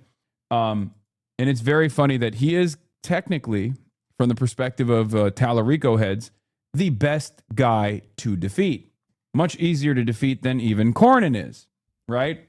So a lot of people are excited. And right off the rip, there's a new poll that came out, Texas poll, that we're going to be taking a look at. This is from a pro-Tallarico group. James Tallarico at 45%, Ken Paxton at 38%. Net favorabilities for Tallarico is at +6, and for Paxton it's -16. Now, does that even matter? I don't know. I'm not going to sit here and tell you, Blegs, this is going to happen. And the reason for why I won't tell you that is for two reasons, okay? There's two reasons. One, Tallarico has a lot of majority Democrats style centrist think tanks in his corner, and those guys know exactly how to seize defeat from the jaws of victory, okay?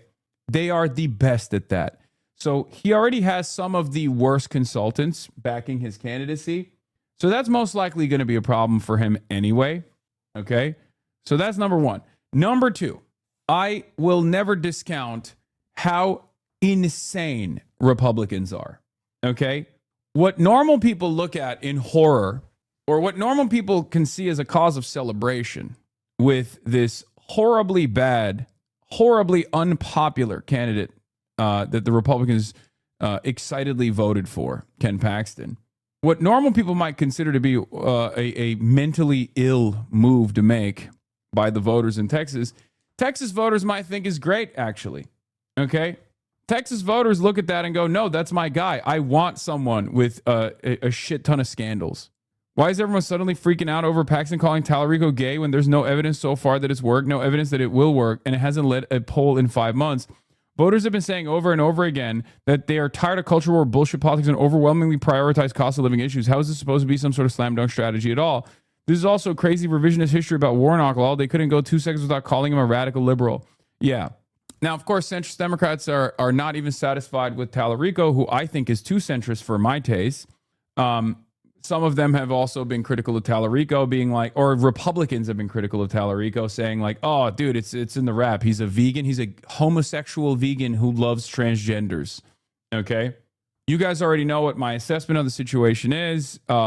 When they try to hit you with that, gay shit, all you have to do is, we're not having a conversation about this. We're having a conversation about the unprecedented cost of living crisis that we're going through, worsened by the Trump administration. I'm here to fix that. I'm here to make things cheaper. You can chirp about like transgenders all day, every day. I'm here to chirp about, making groceries cheaper, making your gas cheaper. Okay. More money in your pocket. It's the method that Abdul also deployed perfectly in the Fox News conversation. It's undefeated. And now you don't even need to say it's untested, right? It was the Zoran method and it worked. But people will say, oh, that was just New York. New York is woke and gay anyway. But to a certain degree, it's worked with Graham Plattner in Maine. And it worked with Chris Rabb as well. Again, deep blue district regardless. But I do think it will work in Texas for Tallarico as well. Although, I will say, Texas is the one area where I don't know if it will work that well. Okay? I think you have better shot at winning with a kitchen table issue focused candidacy that just straight up tells you what the policies are and how a politician will improve your lives, how a candidate will improve your lives in places like Montana, even in Nebraska. I think you'll have an easier shot in places like that as opposed to Texas and Florida. Maybe I'm crazy, but I'm crazy enough to recognize how crazy the Republicans are and how crazy the independents are in these places. But we'll see. I think this will be a good testing ground for Tallarico if he doesn't fuck this up, which he still can. Remember, first factor always is First factor always is centrist Democrats love losing. They love taking an easy victory and flipping it around and turning it into a defeat. That's number one. Number two, Republicans are fucking batshit crazy. And the more crazy their candidates are, the more invested they might be. So just remember that. These are unpredictable races for that reason. Okay? Sorry to the Texans in the chat. Y'all are out of fucking control. Okay? You live with them, so you know better than I do. They are insane. They're nutty. They're totally nutty. However, I do think the antidote to that nuttiness is left populism. Okay? Yeah. Stephen Miller, the Democrats made history in Texas by nominating their first transgender Senate candidate. Great. Yeah. Shut up, you ugly fuck. Okay, Democrats, you win this round. If you keep this energy in the midterms, if the national party presents itself like this, great. Okay? This requires a little bit of backbone, though. You also need actual policies. Like you need a decipherable, discernible policy platform that is almost exclusively communicating how you are going to materially improve the working class's lives. Okay, so that's important. Do not scroll down. Okay, so that's important to remember here, chatters. You need something tangible, some meat that people can latch on to. Medicare for All is a great example of this, which Tallarico is not on board with, unfortunately. Did I miss something? I thought Tallarico was progressive, or was he always a centrist? He's been wishy-washy, and that's part of the reason why I was like a little hot and cold on him. I did prefer him over Jasmine Crockett, but at the end of the day, I mean, I certainly prefer him over Ken Paxton or John Cornyn, but as a candidate overall, I think he's not there. He plays the middle of the road quite frequently. If you remember, his opening salvo was about, it's not left, it's not right, it's up versus down. All that stuff is good. All that stuff is great. Problem is, you have to have policies associated with that movement, right? You can't just fucking vaguely gesture to how you're going to improve people's lives, because I think that gives you more credibility, right? Another area of credibility is obviously Israel. It's a big litmus test for a lot of people. And a problem with James Tallarico on the Israel front is he's not an anti-Zionist. He's not an anti-Zionist at all. He has even had his platform on Israel was almost identical to Jasmine Crockett's, although Jasmine Crockett was far worse than he was on communicating on this issue. And Jasmine Crockett has done stuff since then that obviously solidified that she is super pro-Israel anyway. But even when Jasmine Crockett and Tallarico were running up against one another in that matchup, Tallarico basically barely looked better on the issue of Israel because he was capable of communicating with empathy, whereas Jasmine Crockett's statements on Israel were unbelievably it was just utterly devoid of empathy, right? So that was another thing that was at least somewhat frustrating for me. But yeah, Tallarico is somewhat of an unknown for me. But it did work. Yeah, 44% of Tallarico voters said his criticism of Israel was important to them and swayed their vote for him. Over 1 in 5 voters, 22% said reducing support for Israel was a top 3 factor in their vote, while just 2% said same for increasing or maintaining support for Israel. Reducing support for Israel will also be a factor in the November general election. 15% of Democratic primary voters say they would not vote in November if the Democratic nominee shares an identical platform of unconditional support for Israel as the Republican candidate. Obviously, there's a lot of other factors at play here, but Israel is singularly important for a lot of people. But beyond that, it's a very good litmus test for measuring whether a candidate is going to be responsive to the needs of the population, the needs of the Democratic base, or the needs of corporations and foreign lobbies, right? I think that's how a lot of people view it. I see ourselves, once again, having to deal with the same exact fucking issue. I mean, he's not already against Israel if he changed. Seems just lip service to win this election. No, he is. He is against Israel. He's critical of Israel, but not to the degree that I think is good enough. I don't think he's as sincere as he could be.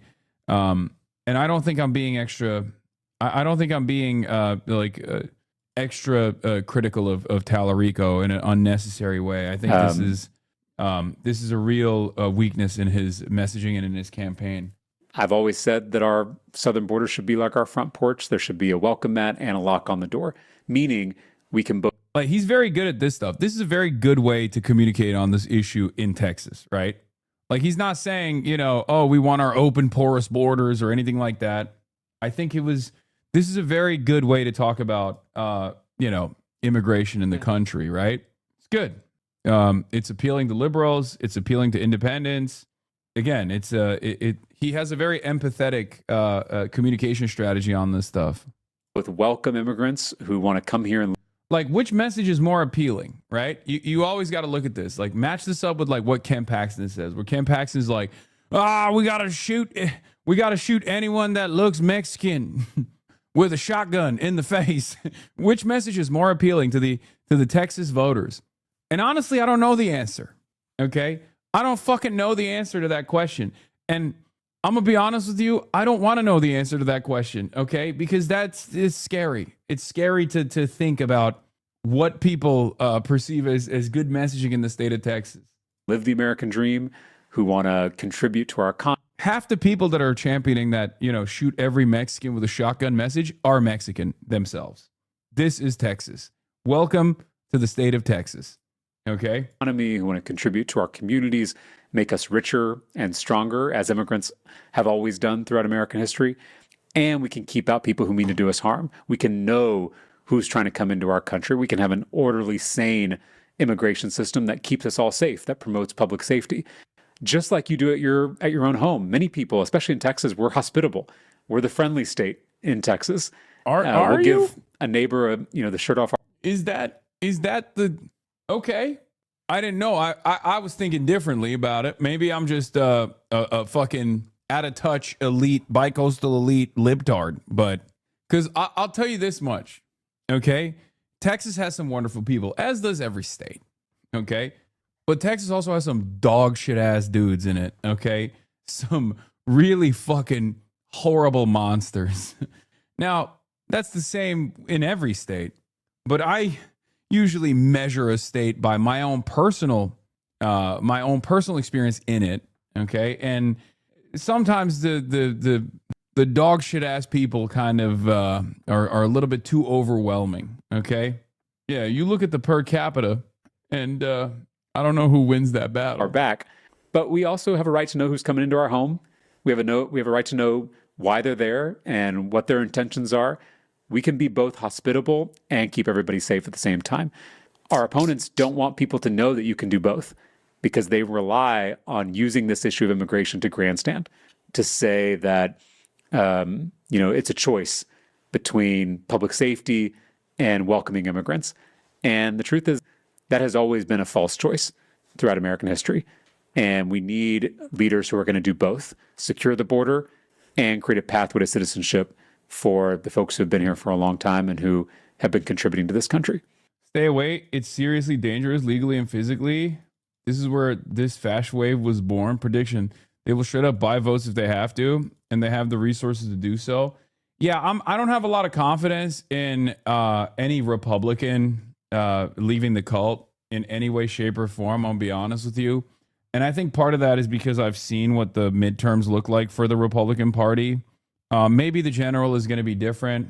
And obviously, this is a fluid situation regardless, because every damn day, Israel's approval ratings are going down. And because Trump has seemingly put us in this double suicide pact with Israel, Trump's approval ratings go down as well. Now, we're in the vanguard, right? Any dip in Trump's approval rating from this point on is actually eating away at his base, at his most loyal fans, okay? Directly into the cult. So if we go from like going from 40% to 30% is nowhere near as significant of a dip as it is to go from 30% to 29%, 30% to 28%. At that point, we're in oh boy territory because that means that even the cultists are just like, I'm done. I can't deal with this anymore. Fuck this guy. That's when we arrive at new grounds, a turning point where the number of people that are getting bored and trying to shoot the president increase alarmingly, because it's all former fans of his, and they all have the guns and they all have the intensity, right? I'm not saying this is a good thing. I'm not saying that at all. Okay. I'm just observing reality, looking at the numbers, looking at the amount of former Trump fans that have tried to kill him unsuccessfully, and assuming that once that cult starts tipping, once there's people that start leaving the cult, going from 30% to 28%, that 2% is going to be extra wild. I'm a numbers guy. Okay. I'm going to ChatGPT it. I'm going to grok it. Same question. What conditions, if any, should be placed on U.S. military aid to Israel?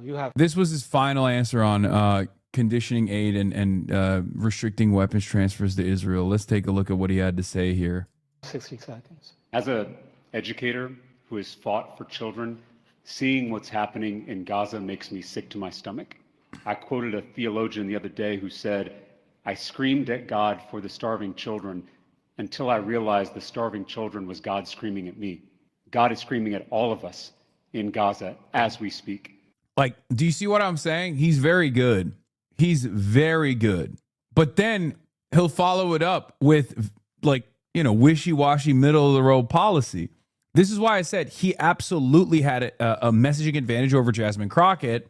He had a messaging advantage over Jasmine Crockett, but on the policy front, their policies were too close for comfort. Yes, Israel has a right to defend its people, certainly after October 7th, the deadliest day for the Jewish people since Spoke too soon. the Holocaust. But Prime Minister Benjamin Netanyahu does not have the right to wage war against civilians. He does not have the right to restrict aid. He does not have the right to use famine or collective punishment as tactics in that effort.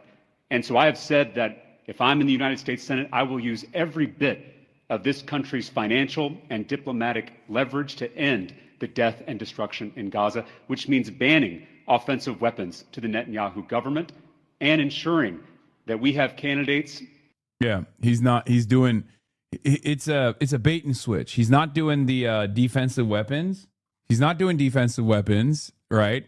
But this was earlier too. Now there's a new litmus test. So who knows? Isn't that the same as the Bernie posture? To a certain degree, yes. But I don't know if they've asked Bernie Sanders recently, but I suspect that he's also probably been forced to just like push for defensive weapons transfers to be shut off as well. Like the new Prague statement on Israel is, oh, we have to cut off money. We have to stop giving them money so they can purchase our weapons. If they want to purchase it on their own, they can purchase it on their own. Our position on the anti-Zionist side has always been, obviously, and this is, there's levels to it, but the most permissible thing that we demand is an embargo, right? To shut off all weapons transfers, no defensive, no offensive weapons, and to obviously then, punish Israel, hold Israel accountable for war crimes, for genocide, and to restrain Israel, right? BDS is also the other floor here on the popular front on what people can do on their own outside of what politicians are pushing for. So it's definitely beyond it's definitely beyond what AOC has set as the new floor, which is to stop giving financial aid to Israel so they can easily purchase American weapons. Because right now that's what we're doing. We're giving Israel, with the Obama Memorandum of Understanding, $3.8 billion a year in just straight up cash so they can come back and purchase our weapons that we're designing for Israel, right? The Tamir interceptors that are a part of the Iron Dome defense systems. The missiles that they use is a collaborative development project between the American state and the Israeli state. And we give Israel $3.8 billion a year for a decade with Obama's Memorandum of Understanding right now so they can use that money to purchase defensive weapons as they claim it. Now, of course, there's no moral or really military distinction between defensive and offensive weapons because these funds are fungible, right? $3.8 billion that you receive in financial aid to purchase American defensive weapons is $3.8 additional billion that you have to spend on offensive weapons. The fact that we are also funding Israel's defense allows Israel to be more belligerent. That's precisely the reason why no one ever makes an argument to give defensive weapons or any aid to Russia or to Iran or to any other country, really, right? Because that would be silly. It's the equivalent of demanding that Nazi Germany receive anti-aircraft battery systems while we're doing the bombing of Dresden, right? Because there's civilians there. There's civilians living in Nazi Germany as well. No one would make that argument. That would be a fucking stupid ass argument to make. So here he is, the racist. Wait, come on, don't ban that guy. I want to know, or that lady. You're a fucking bellend cocksucker. We got a Brit. Am I racist towards the British? Is that what you're saying? Clip from new interview with Tallarico on CBS. Take a look at ZBS. Handful of highlights of things you've said in the past, and I wanted to give you an opportunity. Oh, this is him probably going to back away from woke 1.0 statements that he's made. Every woke politician has to get their lashings, you know, when they were doing Wakanda posting, right? 2020 peak woke. Any politician to the left of like Nancy Pelosi has had, I mean, Nancy Pelosi's even done that with the kente cloth kneeling, you know. Every politician has to receive their lashings for their woke crimes. Fuck you! What you fucking mean, lad? What's your problem then? Fucking hell. You're a fucking bellend cocksucker. New Paxton attack ad? This is not. Wait, what is this? New ad. James Tallarico is a threat to everything we hold dear. This is Texas. We will fight to protect This is Texas. This is not. There are many more than 2 biological sexes. In fact, there are 6. This is Texas. This is not. The American flag. Wait, this is Texas? What does this mean? It's just a woman wearing a cowboy hat in front of a flag that is hanging off of a tree branch? What is, I'm more confused. What is Texas? This ad raises a lot of questions about what Texas is that it seeks to answer. Okay? Yeah, this is Texas, you fucking idiot. Goddamn libtard. You woke homosexual. Yeah. The first thing that they said, this is Texas, is a fat guy in a hard hat. That was awesome. This is Texas. Fat guy in a hard hat. A woman wearing a bandana around her neck and a cowboy hat. This is not. The American flag is such a complicated symbol for most of us. This is Texas. This is not. They're going to call me a radical leftist. This is Texas. This is not. Something that you love that's not family or friends. I love, I'm just saying this because it's on my mind, the trans children. That line is so crazy, by the way. I'm sorry. What the fuck were people on?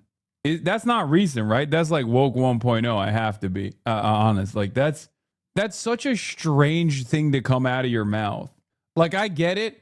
I get what he's trying to do there, but like, that's a wild way to pander. Okay? You are the woker. And here's the problem with this stuff. Okay?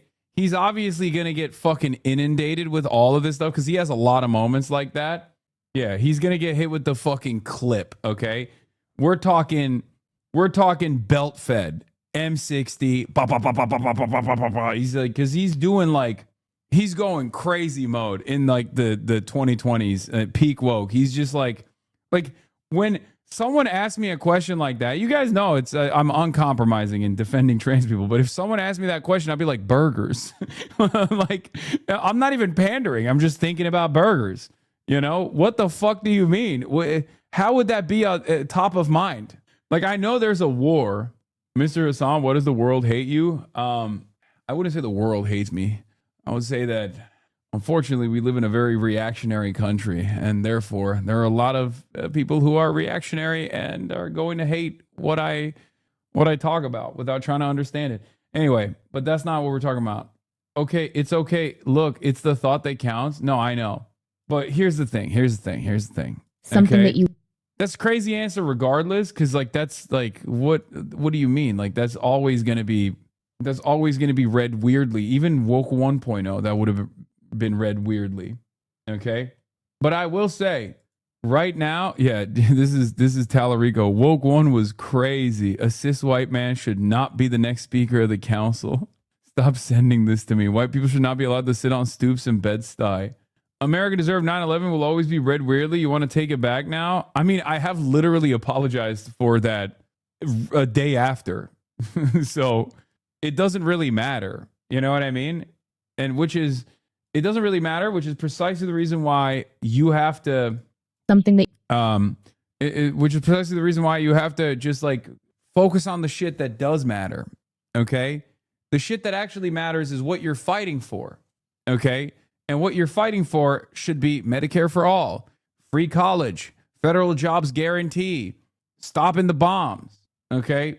Stopping endless militarism, senseless destruction all around the world, focusing on ourselves, America first, you know? Shit like that.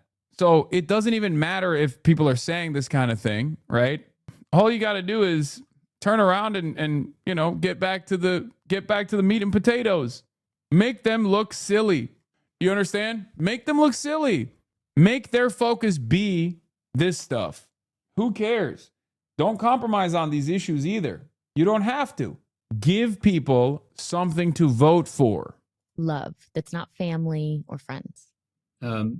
I love, I'm just saying this because it's on my mind, the trans children who showed up yesterday at the state capitol to advocate for their humanity. They shouldn't have to, but it was an inspiration to watch. Damn, they clip shipped him pretty hard. This makes it a little bit more understandable. It's still pandering. It's still woke one, but they clipped the fuck out of our boy. Holy shit. Okay, it does sound way different in context. It's still pander, for the record. Come on. It's pander. It's pander Pope over here. It's pander city. Still very different than I love trans children end clip. And you blame people for doing the same thing to you? Well, here's the thing. My opinion on this has changed. Most people eat the clip chimp and then they never seek further. So if people were doing this, what we just did right now, right? Charitability, and being invested in the truth and wanting to understand further what the context is and not just eating the fucking bait, okay? Then yeah, we would have way less problems in general. People never do that with someone like myself. As a matter of fact, when they see the context, they double down. I'm saying, as someone who is supportive of Tallarico, he should not compromise on, defending trans adults, defending trans children, defending transgender people in general. And the best defense is a great offense. And the best offense is a comprehensive, multifaceted approach to all of the economic issues that Texans are facing, solutions to the economic problems that Texans are facing. Okay? You come out with a barrage of good policies that you are going to fight for when you are elected to the Senate, and people will look silly if they hyper focus on what you said about like transgender children or, you know, whatever the fucking clip compy barrage looks like. Do you understand what I'm saying? James Tallarico needs to go 2021 Hasanabe pronto. Yes. I mean, he also needs to grow a beard for sure. I've already said this. He just looks too nerdy. I've said this already. He looks way too nerdy. He needs to look less nerdy.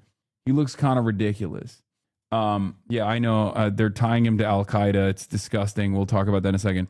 Ted Cruz stayed neutral in the Texas Senate runoff, but he was a vital early supporter of Ken Paxton for AG. Backed him when he was more country club Republicans backed Dan Branch 2014, and Cruz was a freshman senator. The ads are still on YouTube.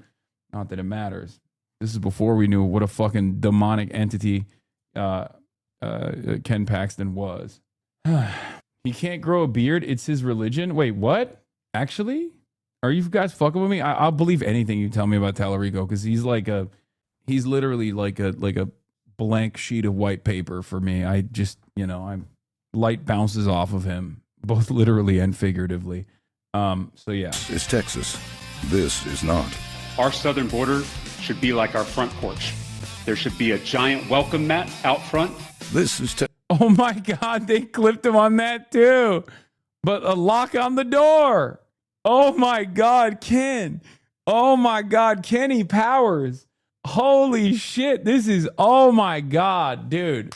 It is kind of funny watching the same techniques that have been deployed against me for my entire political commentary career play a formative role in American politics. It's at the fucking forefront.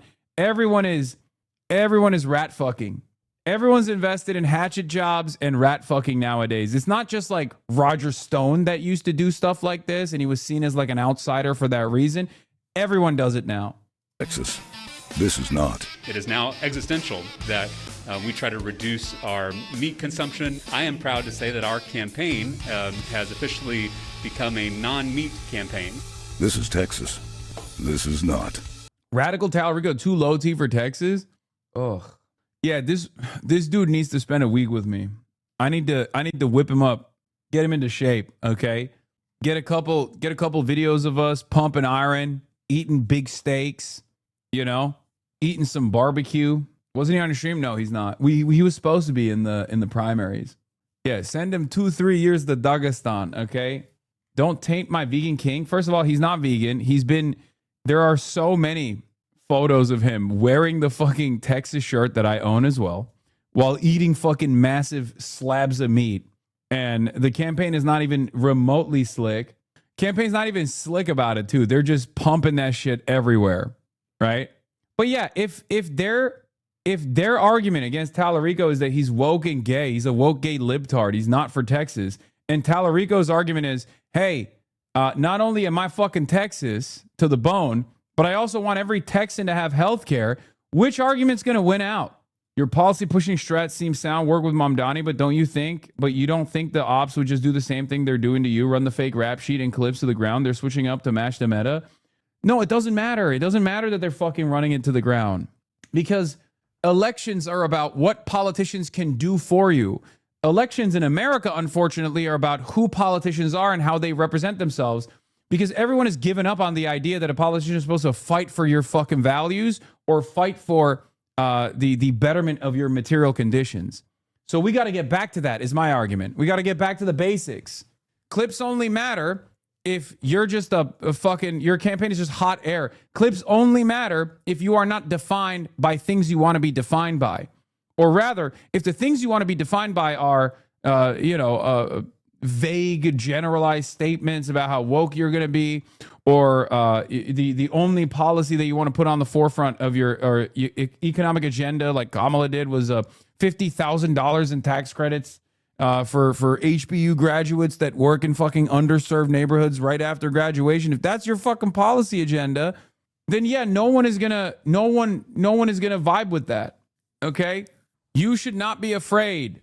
I don't know why there are still people who are clearly afraid of teaching, of pushing the boundaries. Talarico every now and then comes out with statements like that make me appreciate him, ironically enough. But he is a part of the same group that McMorrow is a part of, majority Democrats. He's still a part of the same group that is looking to elect centrist candidates. So that scares me. That's my point. I'm being very fair about James Talarico. I think if James Talarico wants to fucking win, he has to come out with a bold, comprehensive vision for a change. He should be unafraid to shit on the Democrats, for example, which he has at times, and a lot of people were yelling at him. A lot of people were yelling at him in the primary for his criticisms of Joe Biden, for his criticisms of the Democratic Party. This is when he's supposed to criticize the Democratic Party. This is when he's supposed to fucking push the boundaries. Now in the Texas General, okay? There is a real opportunity here. There is a real opportunity for Talarico to win. Tally Hive going to come after you now? No, they're not. Tally Hive is like half of you guys are fucking Talarico supporters in Texas. What do you mean?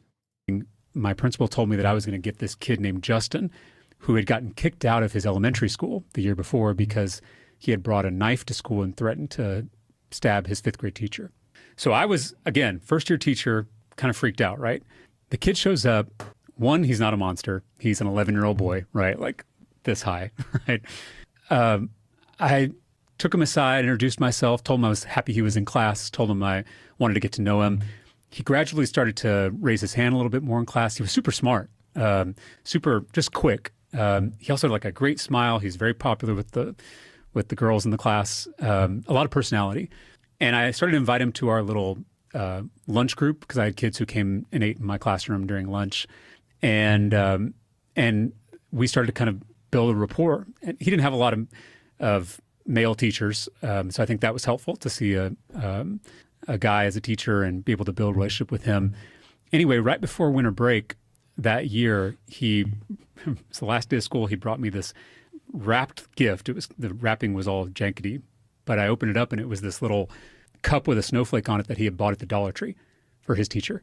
Again, this is a kid who was going to stab his 5th grade teacher. A few months later, he's bringing a snowflake cup to his 6th grade teacher. And I was feeling like I was on top of the world as a teacher. I was like, who's going to make the movie, right? Like, here I am, right? Sandra Bullock's going to play you in a movie. Yeah, who's going to play me? And then I came back after winter break. I was in my 3rd period class, and I heard this commotion out in the hallway. So I immediately stepped out of the room to see what was going on. And there were 2 of our coaches, and they were both restraining Justin, either side of him. They were carrying him out of the school. He was screaming. His feet didn't touch the ground. Like, he literally was just carried out of the school.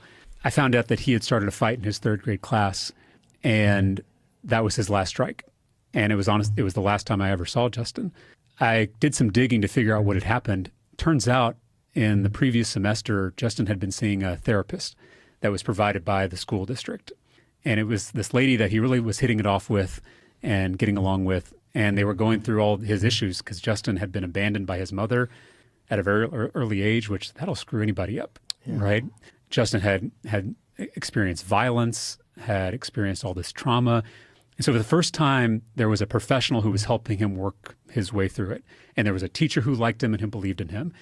And that was all it took for Justin to see all of these improvements. And I found out that after winter break, that because of budget cuts from the legislature, the district had eliminated the therapist. So this lifeline suddenly went away for Justin. So literally everybody had abandoned Justin, including his own mother. And now the adults that he was trying to trust again were abandoning him. And so that was the kind of radicalizing experience for me, because these people at the state capitol had cut $5 billion from our schools. Who knows why? Who knows what the justifications were? But I saw firsthand how that screwed up a kid's life. I saw the damage that did to real flesh and blood human beings. And so I promised myself right then that if I ever got a little bit of power or a little bit of influence, that I would do everything I could with every fiber of my being to stop that from happening again. So literally Justin and my students are the ones I think about when I'm at the Capitol. They are the criteria that I use to evaluate public policy, not if it's a Democratic bill or Republican bill, not if it's going to get me, ex-lobbyist support. It is, will this help my students or will it hurt my students? Period. And it makes things a lot easier. I have a picture of one of my class periods on my desk at the Capitol. So that is what got me into this whole mess. I miss being a teacher because I miss having that immediate impact. All the impact I make now, if I make any impact at all, feels very diffuse and far away because there's all these layers. Yeah. But I like to think that some of the bills I'm passing are at least helping teachers like me and students like mine. Josh Force says, I don't have any feelings about James Talerico, but it's interesting to see him telling a story which, one, by far the most effective way for politicians to communicate, and two, something most Democrats refuse to do on principle. I mean, dude, that's 4 minutes and 28 seconds of James Talerico talking to Joe Rogan, and Joe Rogan never actually fucking interrupts the conversation to be like, but what about the kitty litter that your children were shitting on? That's the whole point, right? So here's the thing.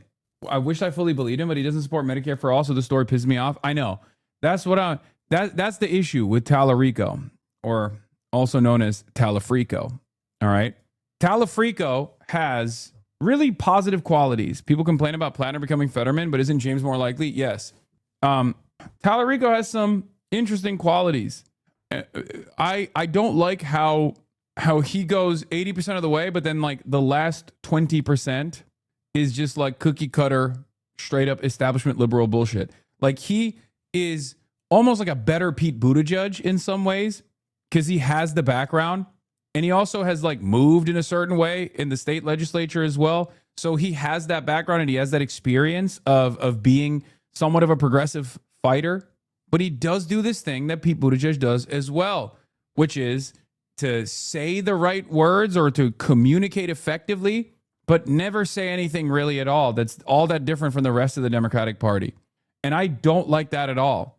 He's more palatable because there is a level of sincerity backing his statements, especially with his experience as well. But I am very untrustworthy. I am not very trusting of candidates like that. I've been burned many, many times over. Okay?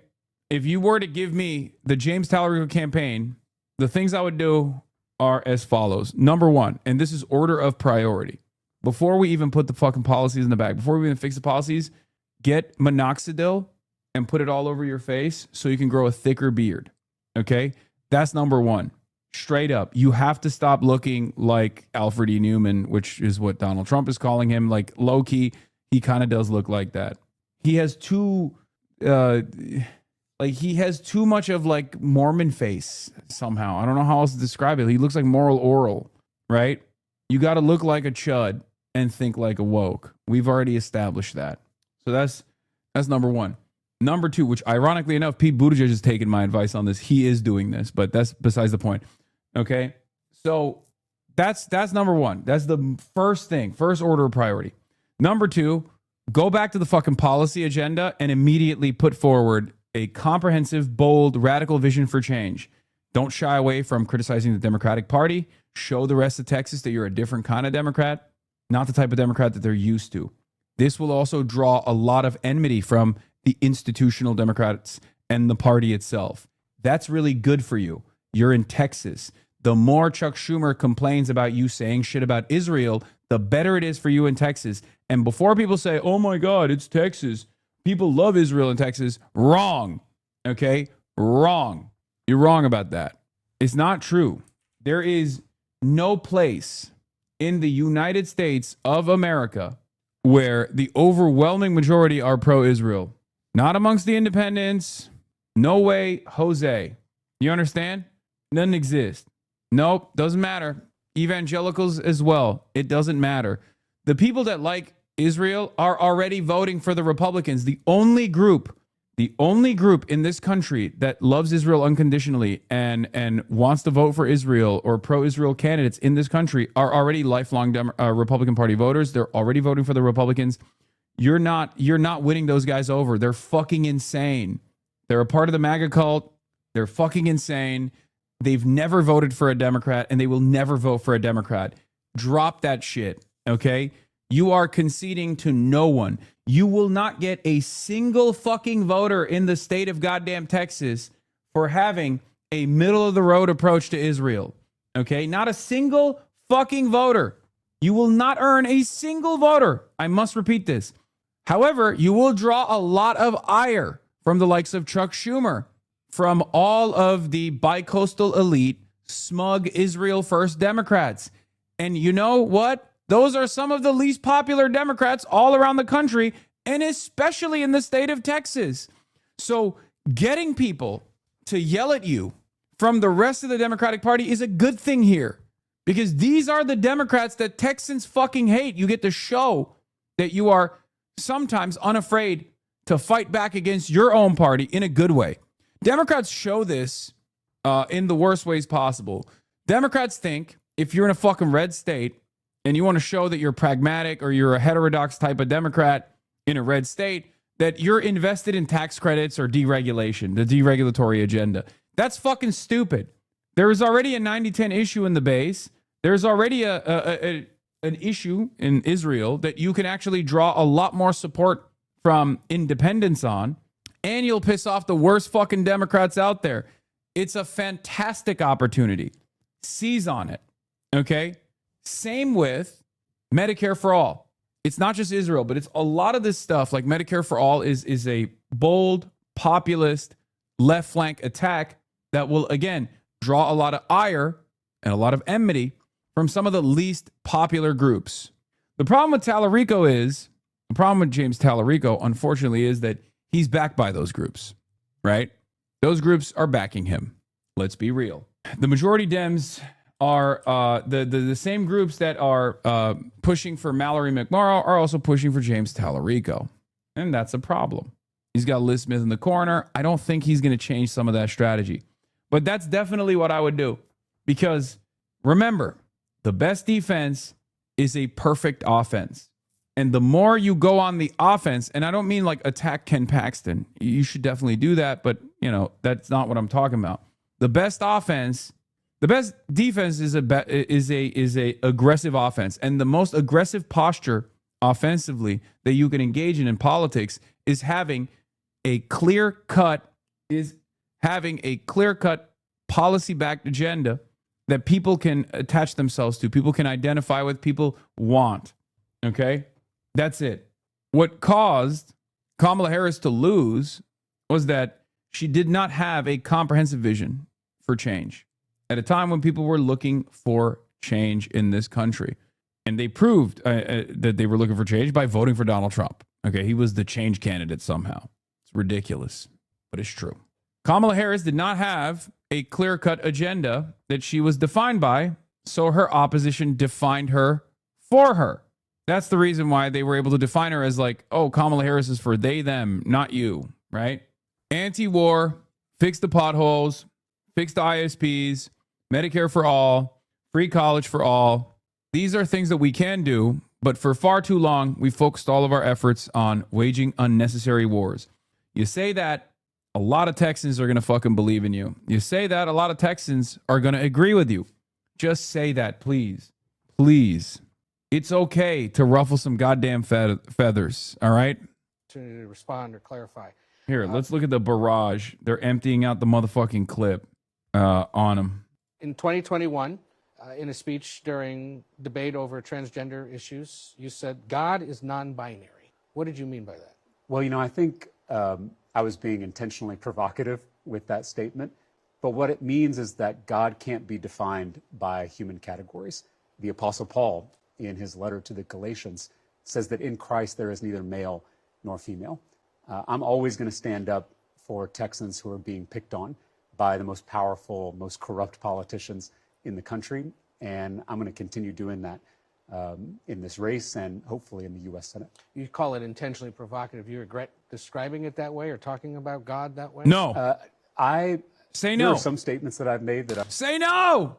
Double down. Double down. KFC double down. Be like, no, man, I'm a fucking pastor. What, you don't like it? I'm a goddamn pastor. I'm a fucking priest. I'm an educator.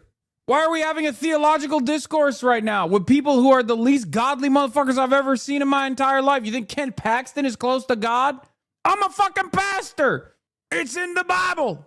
Or a minister, whatever. It doesn't matter. Whatever, some fucking religious thing. Isn't he something? He's something, right? He's like he's a priest. Is that the right term? I don't fucking know this Christian stuff, okay? Yeah. He's a Presbyterian. Okay, whatever. Whatever. There is no reason for you to apologize for things that you have done that are not wrong, things that you believe, okay? Because guess what? We say a million different things every single day.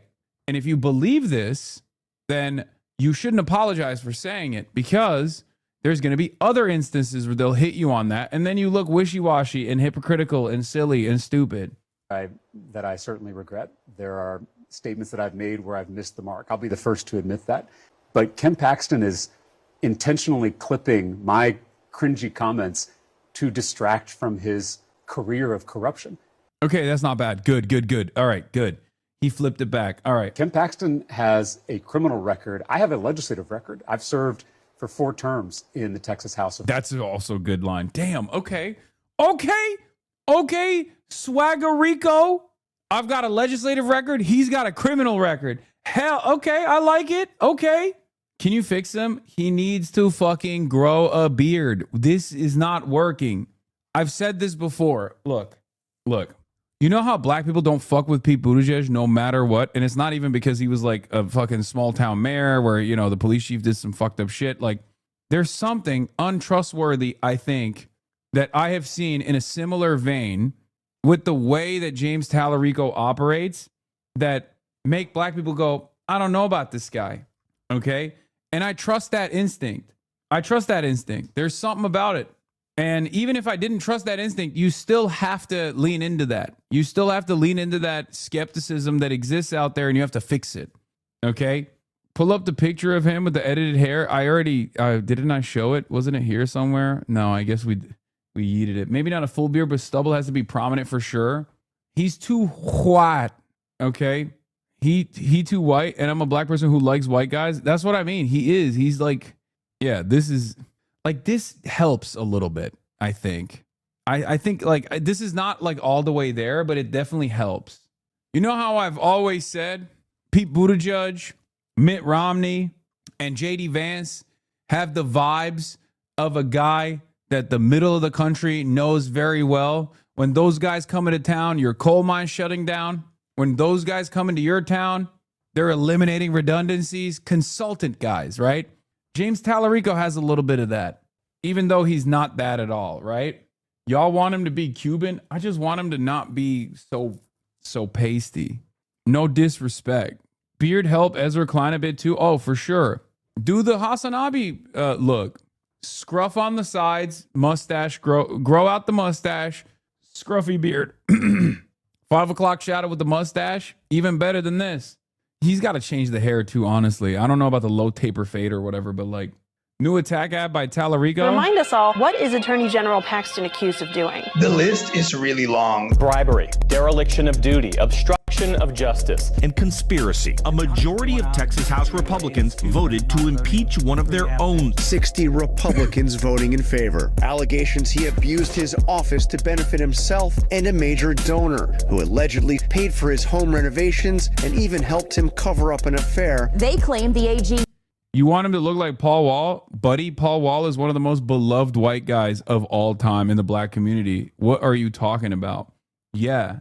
Okay. Yeah. The answer is yes. Used secret email accounts, burner phones, and a fake Uber account to see his mistress. Paxton is a repugnant character. He's always been on the edge of sort of criminal activity. 3 felony fraud charges which have lingered for 9 long years. And in between it all, the state's top attorney had a mugshot. There are calls for Ken Paxton to step down. Ken Paxton is an extremely flawed candidate, and I sense the worst is yet to come about his background. Yeah, you can do a power hour on Republicans in the state that have shitted on him. Okay, shitted and farted on him. Ken Paxton is so unbelievably weak, bro. He better than Paul Dano and There Will Be Blood. Yeah, that's what I'm saying. Like that's what I'm talking about. You got to not look like this. You got to move away from looking like that. Do a stream with Tallarico shopping for grills from Johnny Dang. He needs to campaign with and speak at Representative Haynes Church. Haynes, who has replaced Crockett in the House. Yeah, this is my goat. Frederick Haynes is probably one of the candidates I'm most excited about, Justice Democrat as well. He is incredible. This look at the date, October 8th, 2023. I've shown this before. The night that Jasmine Crockett lost, I was like, wow, you know, it's like God came in and intervened in this election. Okay, this is the unbelievable upgrade that we're getting in Texas to replace Jasmine Crockett with this gem. That we got to be pro-Israel. Yeah, we got to do that, or we get in trouble. Because I recognize that we got to be pro-Israel. Yeah, we got to do that, or we get in trouble. Well, I'm coming to get in trouble. Israel, and I'm gonna quote Jim. Jasmine Crockett was at this sermon, by the way, and she was not listening to anything my man was saying. Okay. Jimmy Carter says that Israel is engaging in apartheid with Palestinians. I love that he's apartheid. The Palestinians who don't have the weaponry of Israel, the Palestinians don't have the financial backing from the United States that Israel has. And so they throw their rocks and shoot their arrows, and Israel is able to bomb them and kill them. Watch in the news the disparity between Palestinians being killed and Israelis being killed. It is totally unfair, but this country's gonna stand on the side of apartheid because that's its track record. It stood by apartheid in South Africa because it created apartheid in this country. Dude, come on, dude. God, he's so fucking dope. Oh my God, he's so fucking sick. He's so dope. He's like the opposite of the young guy who just unseated Al Green. he had a really good one on Charlie Kirk too. This man is a weapon, okay? I need you to understand. This man, if things went right, he would be president one day. He should be president one day. No, it's not Jeremiah Wright. This is what he said after Charlie Kirk, political violence. I'm not going to get into it again. We've already run the clip copy before on this broadcast, okay? I love him. And also, from what I understand, yes, he is a righteous weapon. A weapon to wield by the righteous. But he is incredible. I hope he doesn't get hit with the radical liberal Raphael Warnock ray. I do worry about that a little bit. That was worse than Black Scent. It's not Black Scent. It's just Southern Preacher Scent. I can't do a black preacher voice. I'm too woke for that. You can't catch me. All right. We're not going to watch the Charlie Kirk one. Anyway, who knows? Who knows how he will carry himself and you know, what kind of campaigning he'll do. But if he keeps that energy, oh my Lord, dude. Apparently he's a legend in his community as well. Representatives, where I brought Democrats and independents together to actually make progress for people. I brought Republican legislators and Democratic legislators together to cut property taxes, to raise teacher pay, to lower the cost of housing and childcare and prescription drugs. I've passed more than 60 bipartisan bills as a legislator. I've also called out the extremes in both parties, on the left and the right. I have called out Ken Paxton for his blatant corruption, but I also called out President Biden for failing to secure our southern border. So, and I want to get to the border in a second. Let me run one more by you, because again, the president, other Republicans are already bringing it up. Again in 2021. Yeah, God, this is the type of stuff that I just don't like. Like this is a person that is speaking to what he thinks is the right audience. And whenever I start hearing that like focus tested messaging, I check out, because it seems insincere. I don't know if like the average voter actually hears that and also thinks it's insincere, but I wish that, like, you know what's better than this? Having conviction. When I start hearing DNC consultants speak, immediately I'm like worried. I'm very, very, very worried, right? What is this saying? Talarico is not supported by black people because it doesn't appeal to black swagger and black instinct. No, there is a skepticism with the likes of Pete Buttigieg and stuff, no matter how hard they try, where black people don't fuck with Pete Buttigieg. Okay? Like, I don't know why you got all weird and orientalist with it. You have to remember that Talarico had to navigate the Republican majority in Texas legislature to get anything done. He's currently coded that way. They've been crashing out in chat for like 10 minutes. Oh, they have been? I haven't noticed what Aphex Twizzy is saying. You're saying Talarico is failing with black voters because he doesn't put on an act. You are saying he needs to? No, I think he needs to have more swag for sure. I mean, it's campaign. Yeah, optics do matter. The right kind of optics matter, though. I'm giving you an example of the wrong kind of optics, the wrong kind of performance, which is being wishy-washy, middle of the road on certain issues, and not doing the right kind of optics, which is to change your look a little bit, okay? And it's not just black people necessarily. I'm just saying that, like, I'm using Pete Buttigieg as a launching pad to say, like, why certain people look at, like you deadass said, chains and grills, bro. Okay, just stop, dude. That's what is known as a fucking joke. I don't think he has to wear fucking chains and grills, dumbass. That part is a joke. I thought you could discern between what's fucking a joke and what's not. Jesus Christ. Yeah, he needs to put on a do-rag, dude. Yeah, why do I fucking need haters when I got long-term community members who are like, wow, I can't believe you want him to do blackface. Like, yeah, that's what I genuinely, sincerely am advocating for. This is Woke One Remnants coming back into the chat. Hassan, I have government overreach. I hope they stop messing with you. Best of luck. Love from a lurker. Thank you, chatter.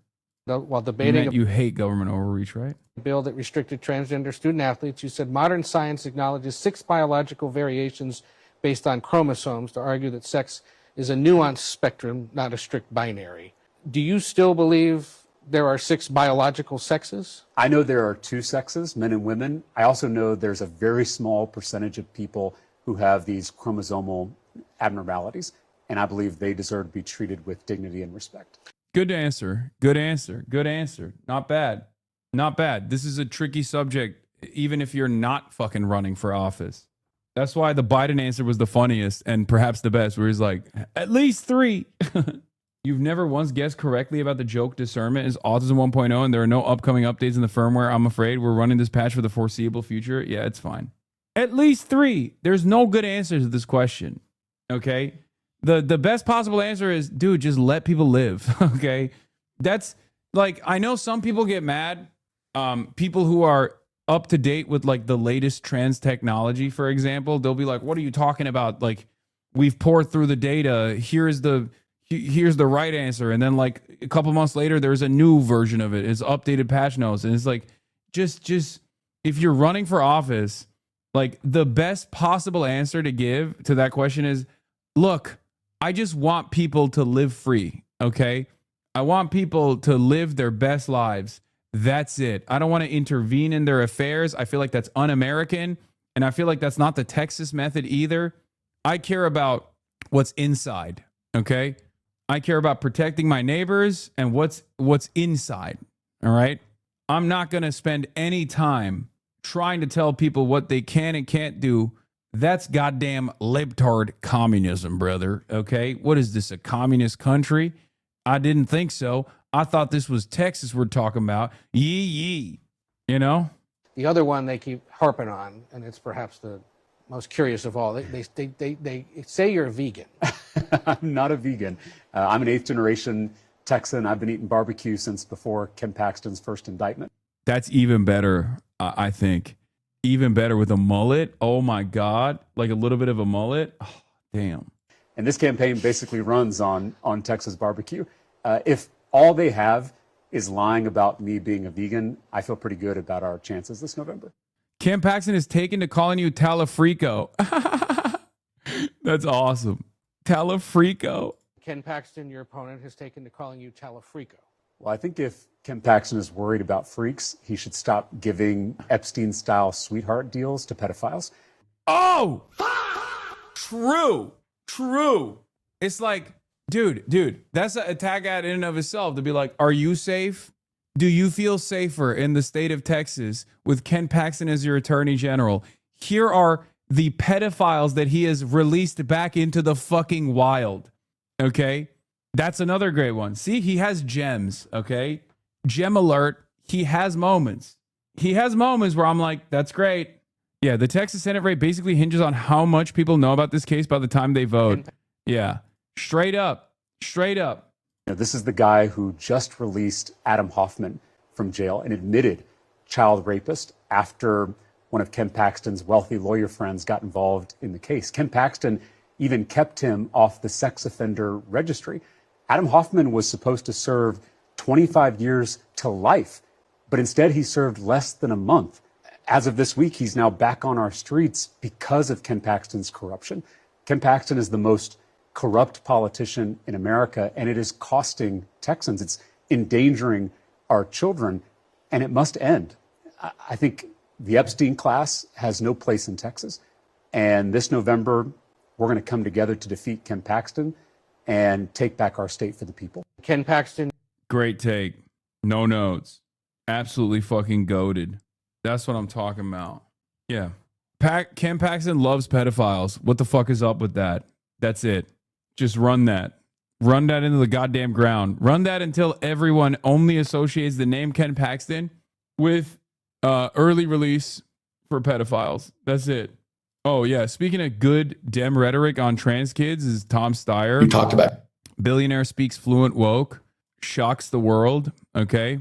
Trans people. I'm totally in favor of trans athletes in high school. I think when you understand the vulnerability, the stress, the danger of being a trans kid, and you understand that almost half of them try to commit suicide. Yeah. And then you think we're going to punish those kids. We're going to cut them off from team sports. We're going to cut them off from participating in the community. We're going to cut them off from fun. It's like, no, we're not. No, we're not. And, you know, as someone who played sports my whole life and loves sports and love playing sports, there are more important things than whether you start on your high school basketball team. And that is standing up for people who are under threat of death. You talked about trans. Dude, come on. Fluent woke, dude. You know what I'm talking about? That's that swagged out white boy. It's good. It shows courage. It shows conviction. Okay? This is important. This is what matters. It doesn't matter if you don't fucking agree with it, okay? Bank like a chud, think like a woke, talk like a woke. Appreciating answers that aren't focus tested. Jesus fucking Christ is refreshing. Yeah. Norway joins France's nuclear deterrence club. Nice. Okay. So yeah, let's get back to this fucking psychopath. I mean, he has a laundry list of crimes. By the way, just straight up crimes.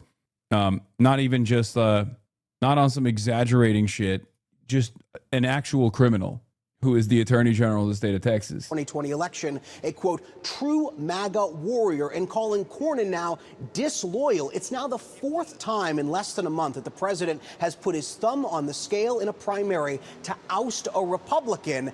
Cornyn, though, was not disloyal to President Trump in the Senate and was largely supportive. Paxton, for his part, has had a series of scandals that he has survived, including a push from his own Texas Republicans to impeach him over accusations of infidelity and corruption. He's denied any wrongdoing. He was later acquitted in the state Senate. But there were some Republicans who were angry with this choice by Trump, concerned that it could put this critical Senate seat in play and give an opening to the Democratic challenger here, James Tallarico, who this morning is already courting Cornyn voters and trying to flip that Senate seat blue for the first time in more than 3 decades, George. And Jay, the Democrats got another boost yesterday in the redistricting battles. A significant win and a setback for President Trump and his push. He's also unbelievably busted. He is so fucking chopped. Ken Paxton is so chopped, dude. I think that's gotta play for something, right? That's gotta mean something in the race. Come on now. He's both busted inside and outside.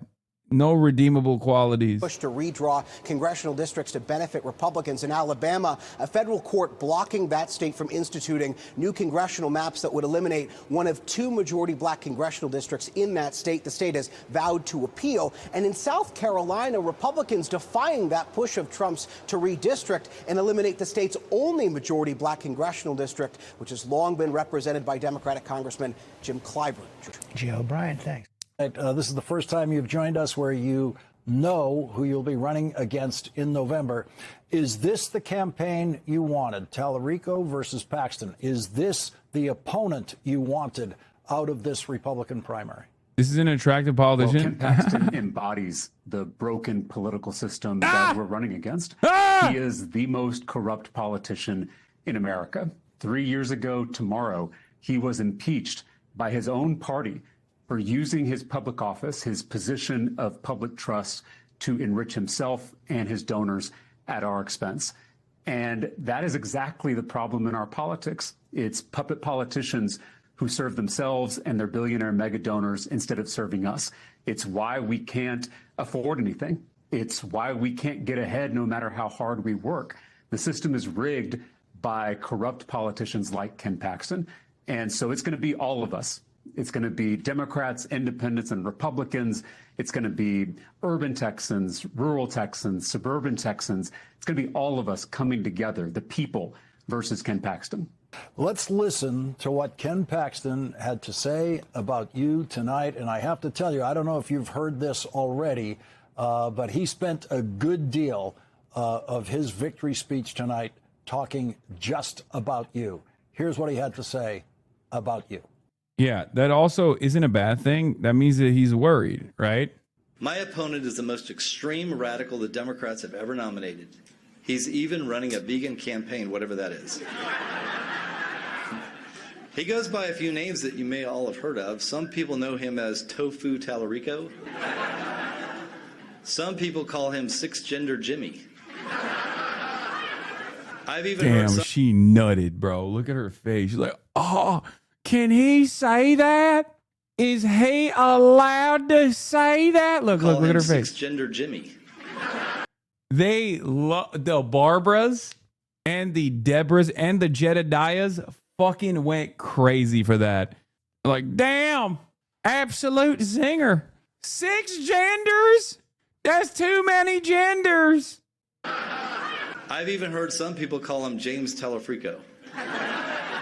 And others refer to... oh, wow. We heard it. You can hear her go, oh, wow. Oh, bruh, I am working surrounded by women like this. Oh, my God. Some of the most vicious. Tallarico's 37 and not married. He says he has a girlfriend. He called her his best friend. He's not revealing her identity because he wants to protect her privacy. Why haven't we ever seen her before? Yeah, I think it's understandable. But of course, Jesse Waters is like, let me see your girlfriend. Let me see your girlfriend right now. What kind of car does she drive? What's the tire pressure looking like? I don't think you're right about the facial hair. Simply as Low T Tallarico. Low T Tallarico. Brother, I'm going to be honest. I guess this is an advantage for Tallarico as well. That like Ken Paxton also sounds unbelievably low T. So it's kind of funny that he's like, you know what he is? Actually, Low T Tallarico. I'm being dangerous. It's so stupid. The woman who made that face is my cousin, says the orb lady. Oh my God. I'm sorry to hear that. You call him, let me tell you this. James Tallarico is a threat to everything we hold dear in this state and in this country. He's a threat to our security and our safety. He wants open borders and even said a welcome mat should be at our southern border. He's a threat to our children. He wants boys and girls sports, gender mutilation surgery performed on kids. And when asked what he loved outside of his family and friends, you heard what Brandon Gill said. His first answer was trans kids. That's weird, and that's a radical guy. He's a threat to our prosperity and Texas economy. He said you can't be a Christian if you support the oil and gas industries. He wants to raise your taxes, and he won't do a single thing to lower costs for you and your family. And finally, he's a threat to our very way of life and our values. I mean, he's a vegan who thinks God is non-binary and that there's actually 6 biological sexes. It's hard to imagine someone more radical than that. No matter what he says or how much he raises, the reality is that James Tallarico is going to be nothing more than a Texas-based puppet for Chuck Schumer and the National Democrats. See, this is why I said, if James Tallarico came out and was like, yo, Israel sucks, and then boom, Chuck Schumer's like, why are you saying that? All of a sudden, like, these are unbelievably unpopular people, especially in Texas, but all around the country. Use that to your advantage. Draw some enmity from the rest of the party.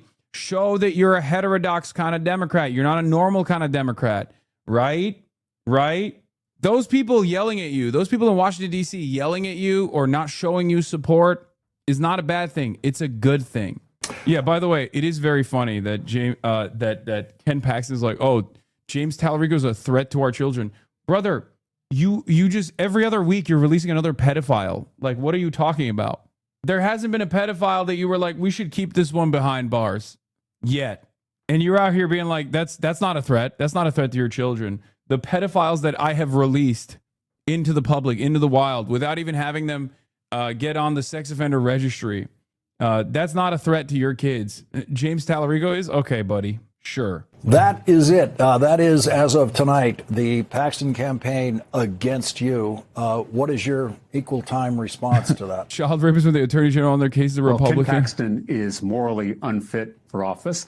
He'll lie to you with a straight face. He's failed the character test. He's the most corrupt Attorney General of our lifetime, and he puts the interests of himself over the laws of Texas. Those aren't my words. Those are the words of Ken Paxton's fellow Republicans. True. Bars. It's true. God, Ken Paxton is, oh my God. Dude, Ken Paxton has a laundry list of crimes and an even longer list of Republicans that despise him in the fucking state. Working Texans, Democrats, independents, and Republicans alike are going to come together to defeat the most corrupt politician in America and the broken political system that he represents. So he's going after you in very personal terms. He's calling you. He's got names for you that we just heard. I don't want to repeat some of those, but obviously he's going to spend a great deal of his time talking about you and transgender issues and children. What do you want Texas voters to understand about that? Well, this is how puppet politicians like Ken Paxton stay in power.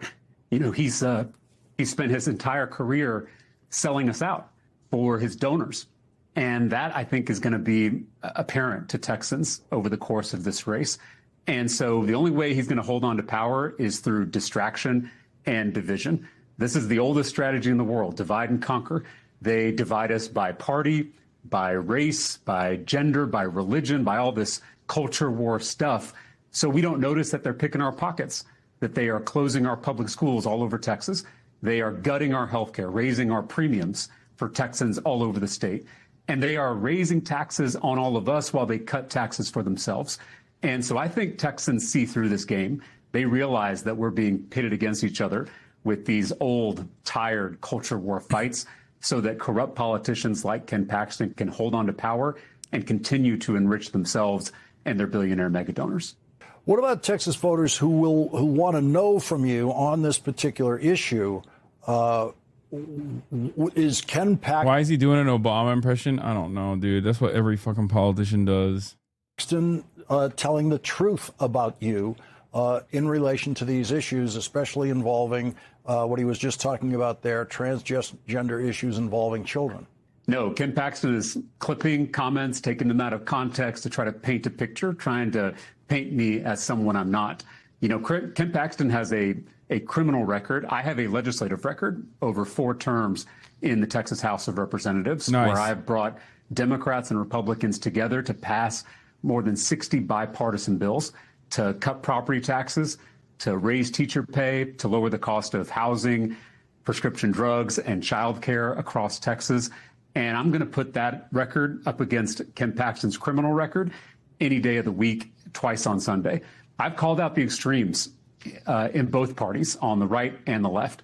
You know, I've called out Ken Paxton for his blatant illegal corruption, but I also called out President Biden when he failed to secure our southern border.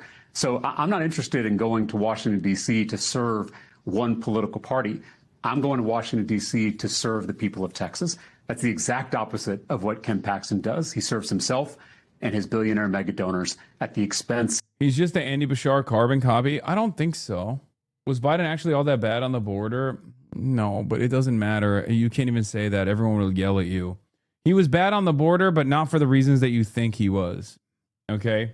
The reason why he was bad on the border is because he didn't actually create a fucking expedited process, allow for amnesty to take place for existing migrants on U.S. soil, and fund the court system that would allow people to come in and seek asylum and be able to work on U.S. soil without any other infractions. Because the current way that the immigration structure exists was burdensome and is still burdensome, where immigrants come in, they're not allowed to fucking work. They have to rely on tax dollars to go and like stay at hotels or whatever. They were also shipped to other parts of the country in an effort to make the system brick. And it did. It successfully broke the existing immigration processing system anyway. And Biden didn't do anything about it. He should have prosecuted the governor of Texas and the governor of Florida, Ron DeSantis and Abbott. Like, he should have literally prosecuted them for human trafficking, right? He didn't do that shit either. And he ate the consequences of the people of the state. You just heard Ken Paxton say that you are for open borders. What's your response to that? I just told you that they were, clipping things that I've said. See, I'm telling you, they're making fun of his looks. I mean, this is a losing argument regardless, but, it is one area, I guess, that they've foresee as an area of weakness. So take it away. Correction, it's Talafrico. Okay. And they nominated someone more effeminate than Beto, and I can't wait for this race to get underway. Did you know that he looks prepubescent? These are the notes you took? Did you know that he looks like the guy that leaves an apple on the teacher's desk? That's this guy. Now, the major factor in this race, Greg, is whether Talafrico's vegan. So take it away. Talafrico is a cool name. I don't think that's a bad name. But yeah, here is Jesse Waters being a whole ass freak again, talking about how Talarico doesn't have a girlfriend. He's also 37 and not married. Okay. He's like, oh, I don't believe you have a girlfriend. Thank you. Dude, that's your next Democratic senator from the state of Texas. This is what I was saying. Look like a woke, or look like a chud, think like a woke. Look like a chud, act like a woke. Look like a chud, act like a chud, talk like a woke. Think like a woke. I'm telling you, he looks like a cop. Who cares? The fuck? What are you talking about? He looks like a cop. That's great. That's great. The more cop-like he looks, the better. What are you talking? It's not even just for Texas, for anywhere. That juxtaposition is why your boy is as successful as he is. Look at me. Look at the way I carry myself, and look at the way I look, and then look at the way I think, and look at the way I talk. I am the fucking prototype. The reason why so many people on the effete hyper woke left despise me from the start is because I sound like a bro and I look like a bro. Okay, and they can't get over that, but that's actually good. Okay, that's a good thing. The more the more not palpable I am to the hyper woke crowd because I'm too manly or whatever the fuck, or too bro-y, right? Too much like a frat bro, the better it is for the average person. It's not like I'm saying compromise on your values. I never have, and I never will. I'm incapable of growing a beard. I'm never going to be a chud. No, there's ways that you can do it. You got too much of a chip on your shoulder. We all know if you were in the same spot, they'd be bringing up your super woke photos with your fedora. It don't matter. Who gives a fuck? Look at how I look now. People are voting right now. Who gives a shit? Let's get into this. He says just recently that he has a girlfriend and they've been together for 4 years. And he called her his best friend. And she was his rock. And he's not revealing her identity because he wants to respect her privacy and keep her safe during the campaign. Does she live in Canada? Now, if the campaign has only been going on for less than a year and they've been dating for 4 years, why haven't we ever seen this woman before? Yeah, Jesse Watt's like, I need to see your girlfriend. Show me your girlfriend. It's not weird. I just need to see it. Come on, show me your girlfriend, please. I would like to see how sexy she is. Basically, what I'm saying is this: she exists. We're going to find out, because if he wins, are they going to have a coming out party? Or is she still going to stay the secret girlfriend? And is this totally not fake girlfriend also a vegan? This race, this is a great race to cover. So, Harold, I'm willing to bet. It's just in the beginning. It's fine. Get this dude off my screen. Shut up. I'm working on something right now. Okay, I'm trying to center this thing. Okay, that's good, I think.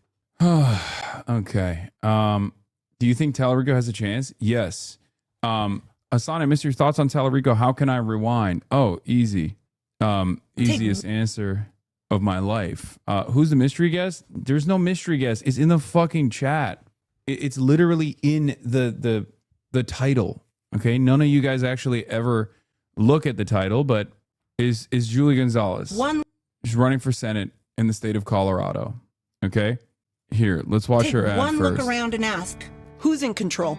Insurance companies dictate our doctors, rogue, masked agents decide whether our neighbors stay or disappear. The establishment, the oligarchs, they tell us that they have enough for bombs and for ballrooms, but that they ain't got enough for us. I'm Julie Gonzalez, and I'm running for the U.S. Senate to take back control for us. Hi. At the state capitol, I brought Nice to in meet $500 you. million for running affordable in. housing, held toxic polluters to account. We codified abortion protections into state law. But what are we getting out of Washington? John Hickenlooper has been in office for over 20 years. I know we're not fooled by his so-called common sense approach. Because there is no sense in voting for Donald Trump's nominees or parading across the country to tell us we don't want universal health care when millions of families are struggling to make ends meet every month. This go-along to get-along politics is robbing come a us little bit closer. blind. While So I'm gonna put you in the billionaires frame, and the sorry. politicians they There we go. control sit pretty with the status quo. You want to buy a house? Good luck. You want to start a family? How much money you got in your bank account? That's how the establishment has rigged our economy. Colorado, we can have nice things. We just need a senadora who will fight for us. Our campaign is built to take on the machine and win. We start right here, right now. Building a movement that is ready to rip the reins away from the billionaires and put them back into the hands of the people. I'm Julie Gonzalez, And it's time to take back control for Colorado. Banger. All right, Julie Gonzalez is in the building, ladies and gentlemen. Right as we start, we have a thing where we bring in some gifts. Here you go. Thank you.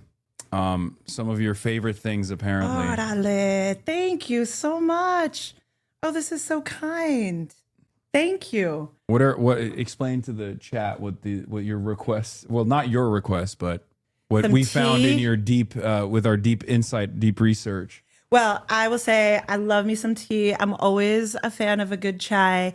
I love some mangoes. But the thing I will say is that when folks ask me, what is my favorite snack? I will say chisme. Good gossip. I'm here for it. That is the thing that brings me great joy. And so I'm glad to be able to visit with you and talk about this moment. All right. Julie Gonzalez, the candidate for U.S. Senate in Colorado, current state senator in Colorado, SD 34, Jefferson Park, Highland, Sunnyvale, Sun Valley, Globeville, and the like. I'm not going to get into all of it. It's too many places that you're covering. The primary date is on June 30th, 2026, and your opponent is John Hickenlooper. Yeah. Thank you so much for coming on. I'm gonna get right into it. You were born on the San Carlos Apache Reservation in Arizona. You were raised in South Texas. You're the sixth of 7 kids. Your mom was a rodeo queen who became a teacher. Your dad was a cattle rancher who is now a medical cannabis grower in northern New Mexico. Why do you call yourself a senadora? And how does growing up along the militarized southern border shape how you talk about immigration today? Absolutely. Well, I'll just say that my family, we're the kind of old school Chicanos where we didn't cross the border crossed us. And, growing up for my mom, growing up in the Valley in Southern Colorado, she got married, had 2 kids, and then was widowed.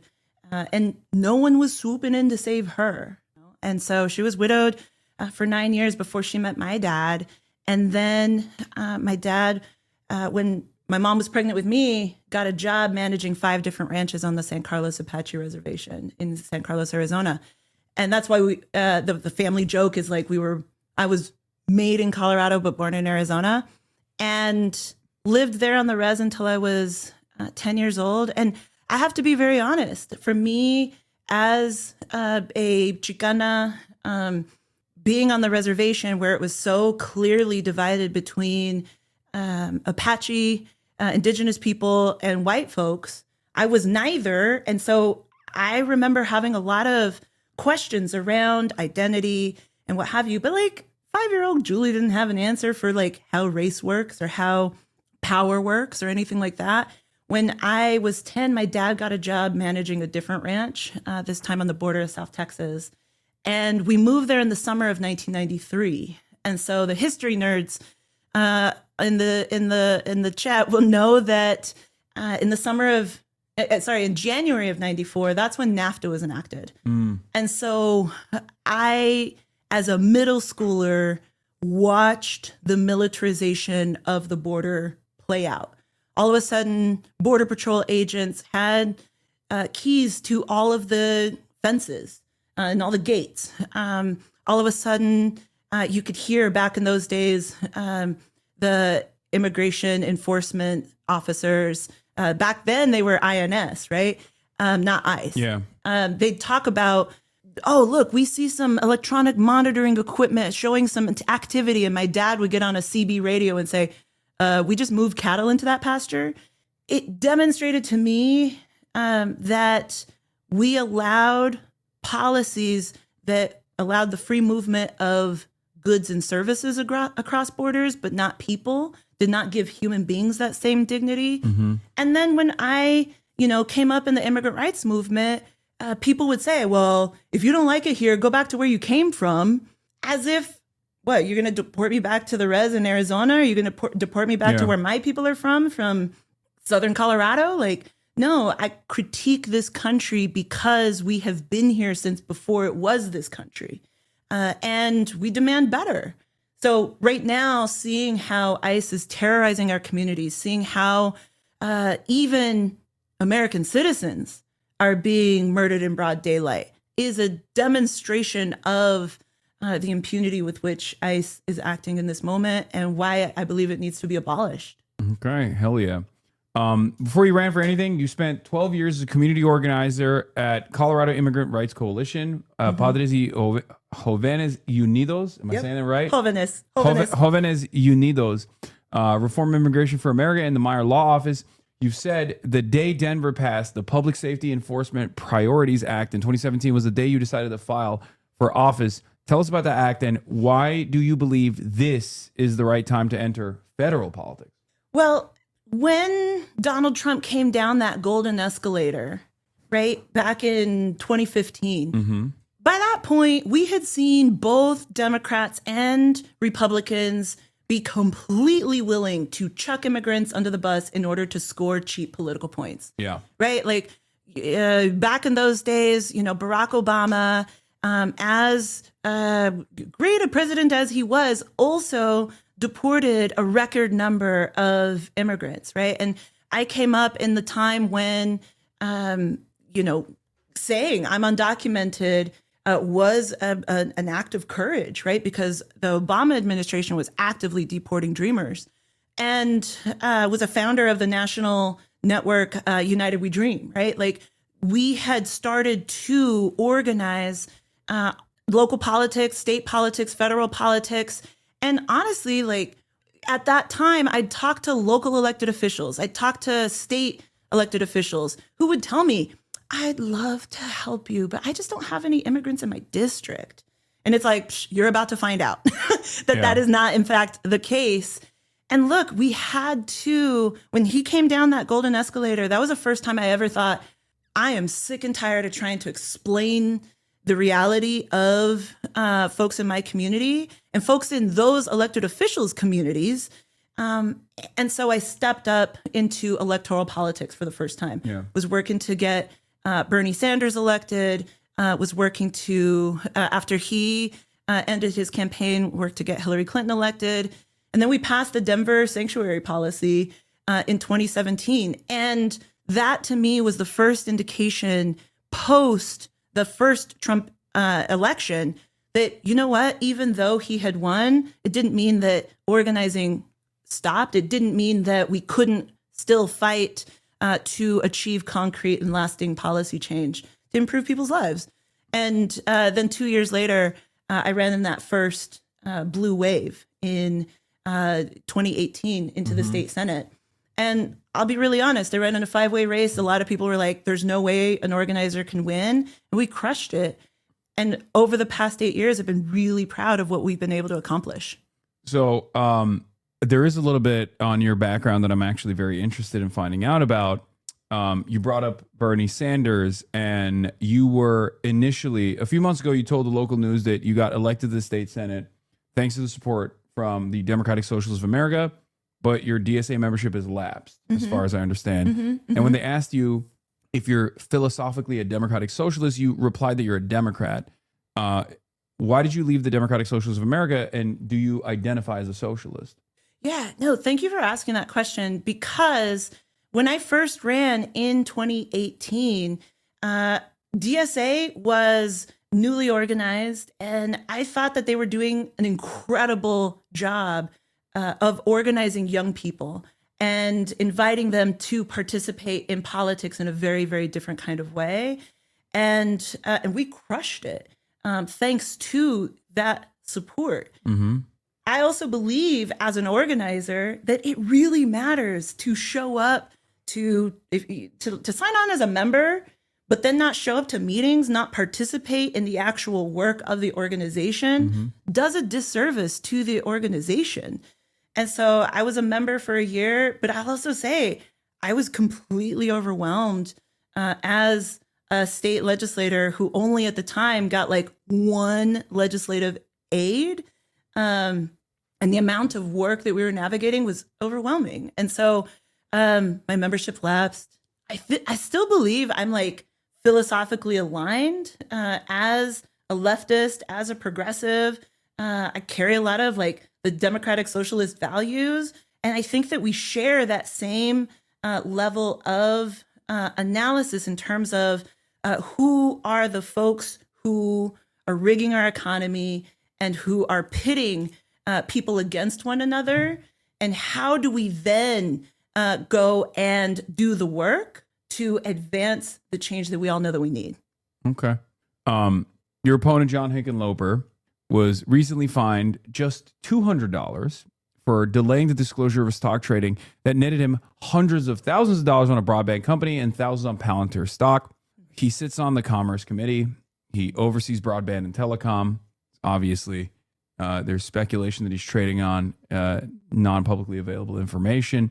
Do you support banning congressional stock trading? If so, is it simply because you didn't buy the dip, even though John did?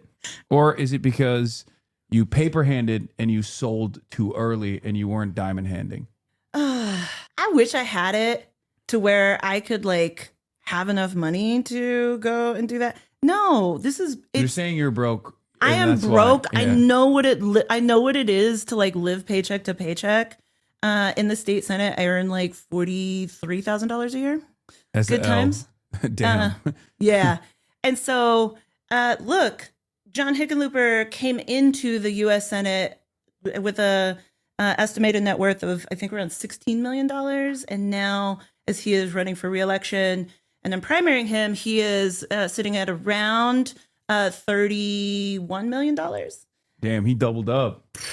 Been quite beneficial. Must be nice. He's just a really good stock trader. Which is why I support not only a ban on insider trading, requiring those like stronger ethics and transparency reforms, but then also it's why I believe that there should not be a revolving door to shift from being a legislator to a lobbyist. It's why I believe that we should actually institute term limits. I need to show something to you that you may or may not be familiar with. This is one of my favorite old clips. Mm-hmm. So, oh my God, John Hickenlooper is a man with conviction. Okay, he's a man with conviction. Now, hear me out.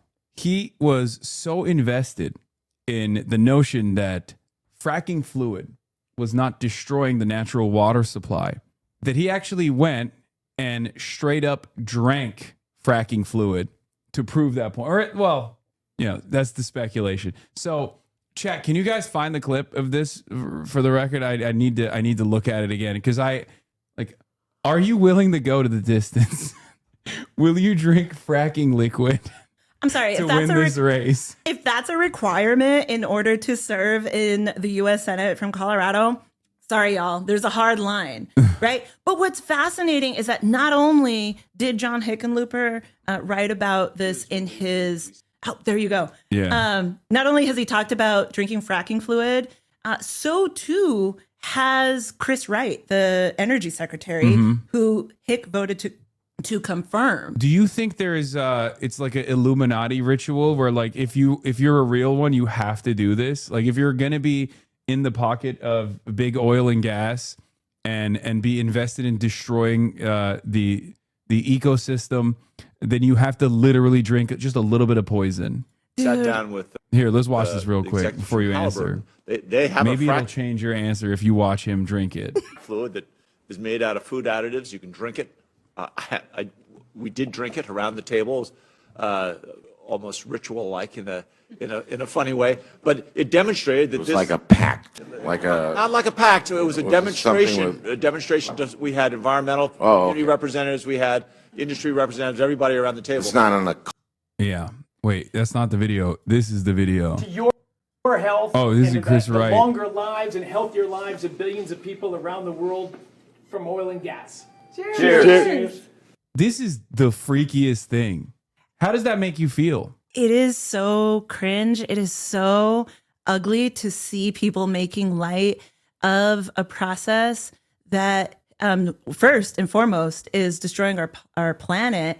I've also talked to the survivors of homes that have exploded due to being so close to where fracking is taking place in Colorado. I've spoken to those family members and survivors. And so to see them making light of a process that is destroying people and our planet in order to jack up their own personal profits is gross. And if that is what it takes in order to be inducted into the establishment, hard pass.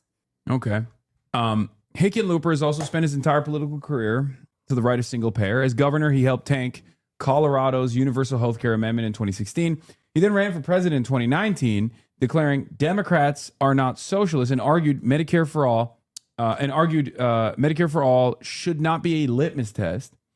He ran for Senate in 2020 on a public option that he openly framed as a substitute for Medicare for all, telling debate audiences single payer was an evolution, not a revolution that could take 15 years. As senator, he's never co-sponsored Bernie's Medicare for all. How do you envision implementing a system different from that of your opponent?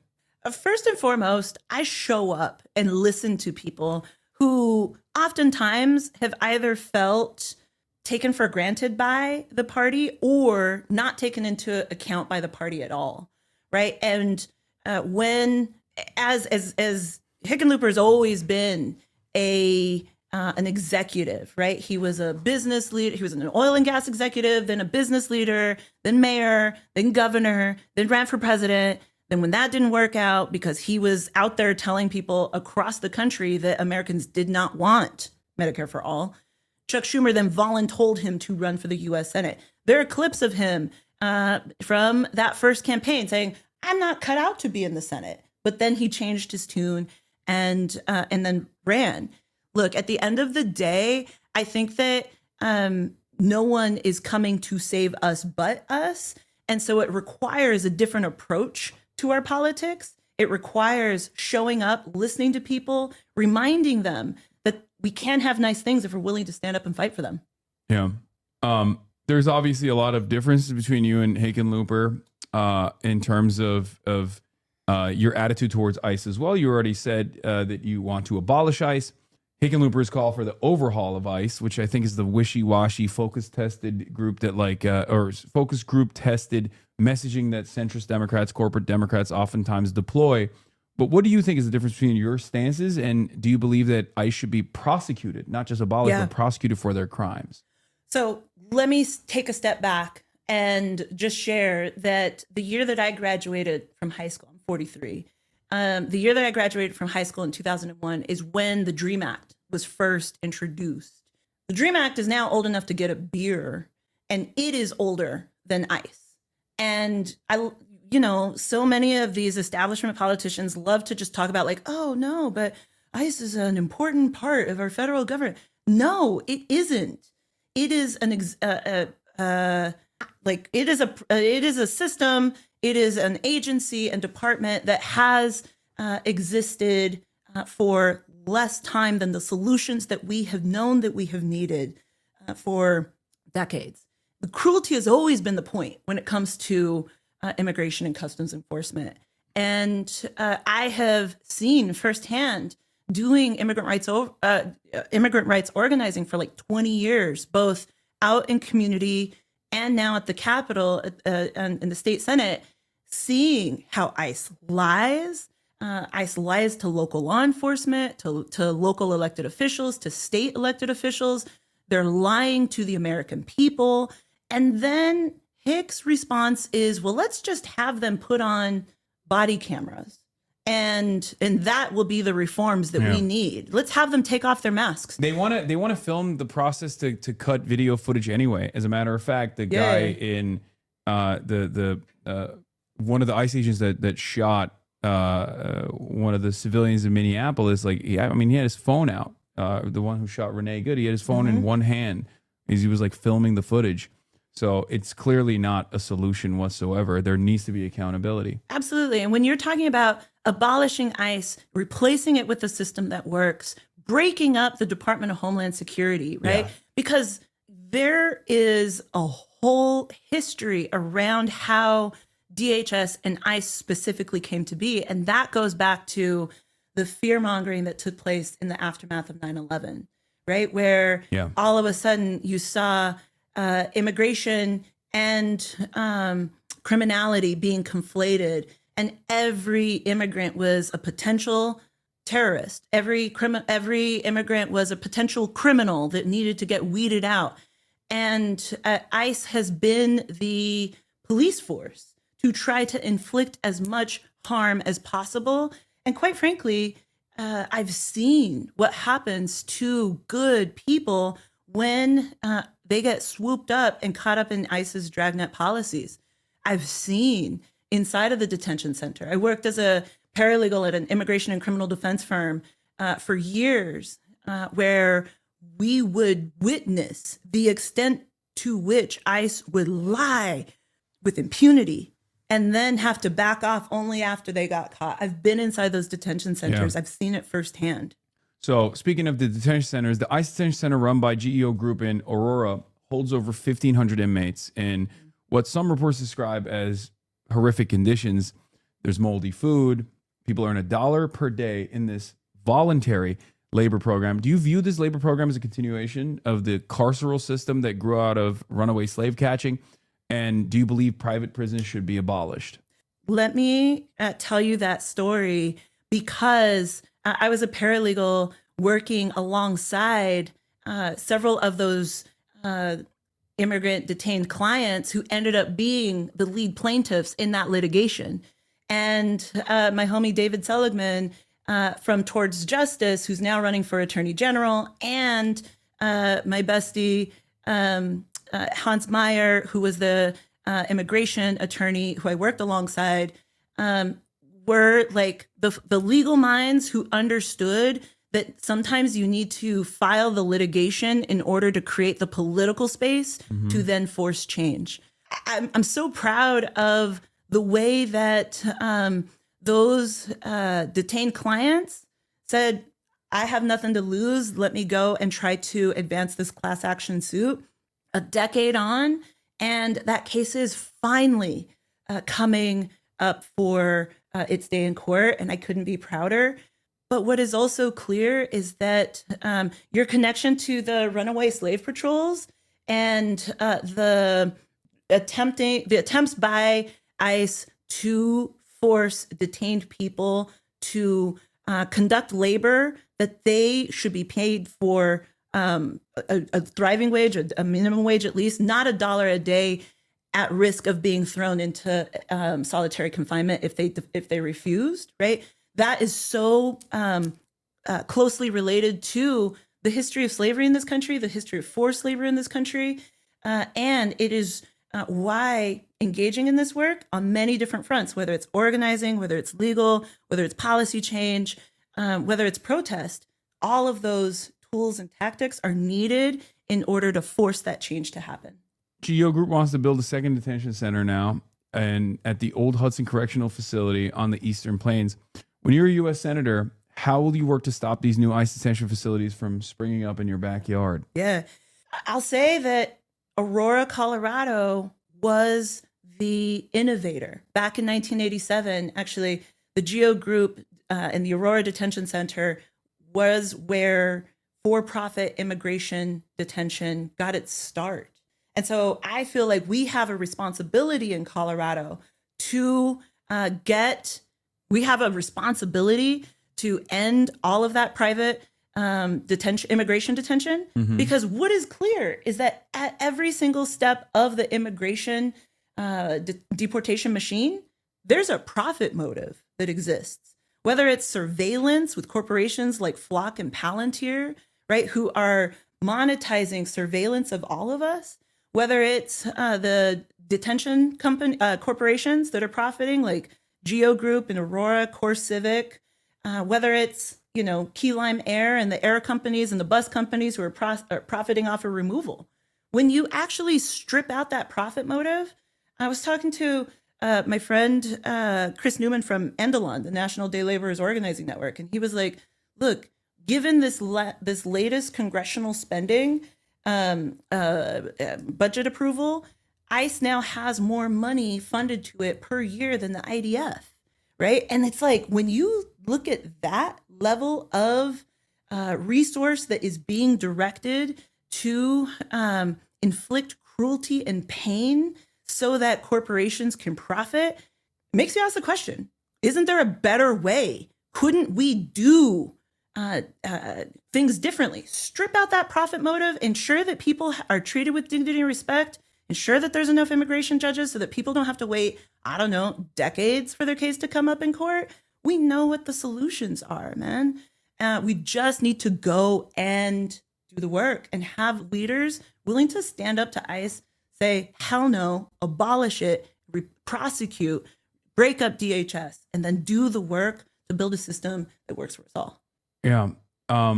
So you have a very interesting background and a personal experience with the criminal justice system as well. In 2019, you stood on the Colorado Senate floor and you told your colleagues that your own father-in-law had been murdered and his killer was never prosecuted, and said, even if they had caught him, that you couldn't support executing him. You came back the next year with a Republican co-sponsor and abolished Colorado's death penalty. Meanwhile, Trump's day one executive order, 14164, directs attorney generals to seek the death penalty for every capital crime committed by an undocumented immigrant. Will you co-sponsor Bernie and Ayanna Pressley's federal death penalty prohibition act?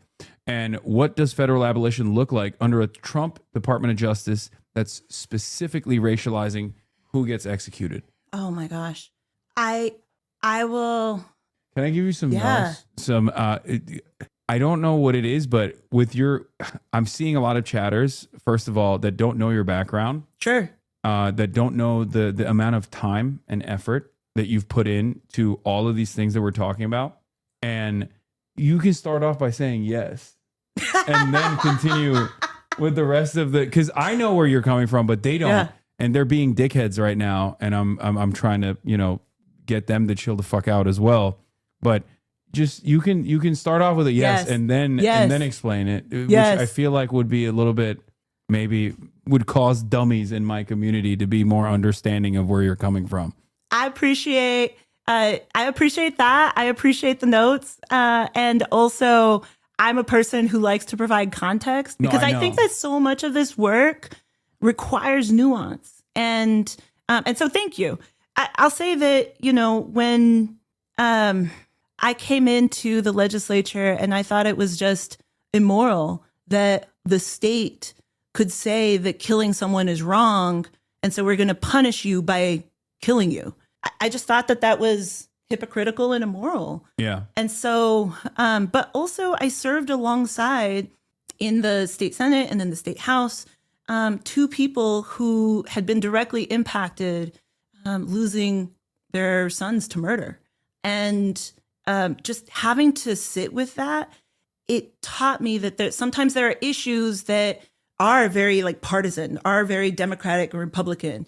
And then there were also other policies that there wasn't a red-blue split, right? Like I worked alongside a Republican who grew up in the South and read Brian Stevenson's Just Mercy, and then was his mind was changed and said, this is wrong. And we were able to advance that policy to abolish the death penalty in Colorado with bipartisan support. It demonstrates that sometimes, when you actually do the work to listen to people, even I don't care who you voted for in the last election or how much money you got in your bank account or whatever, if you're willing to stand up and do the right thing, that matters.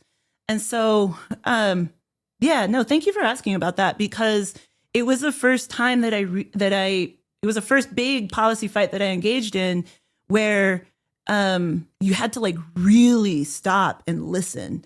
And especially so with people who had been impacted directly, having their loved ones be murdered and then have to grapple with what does that look like to actually seek justice?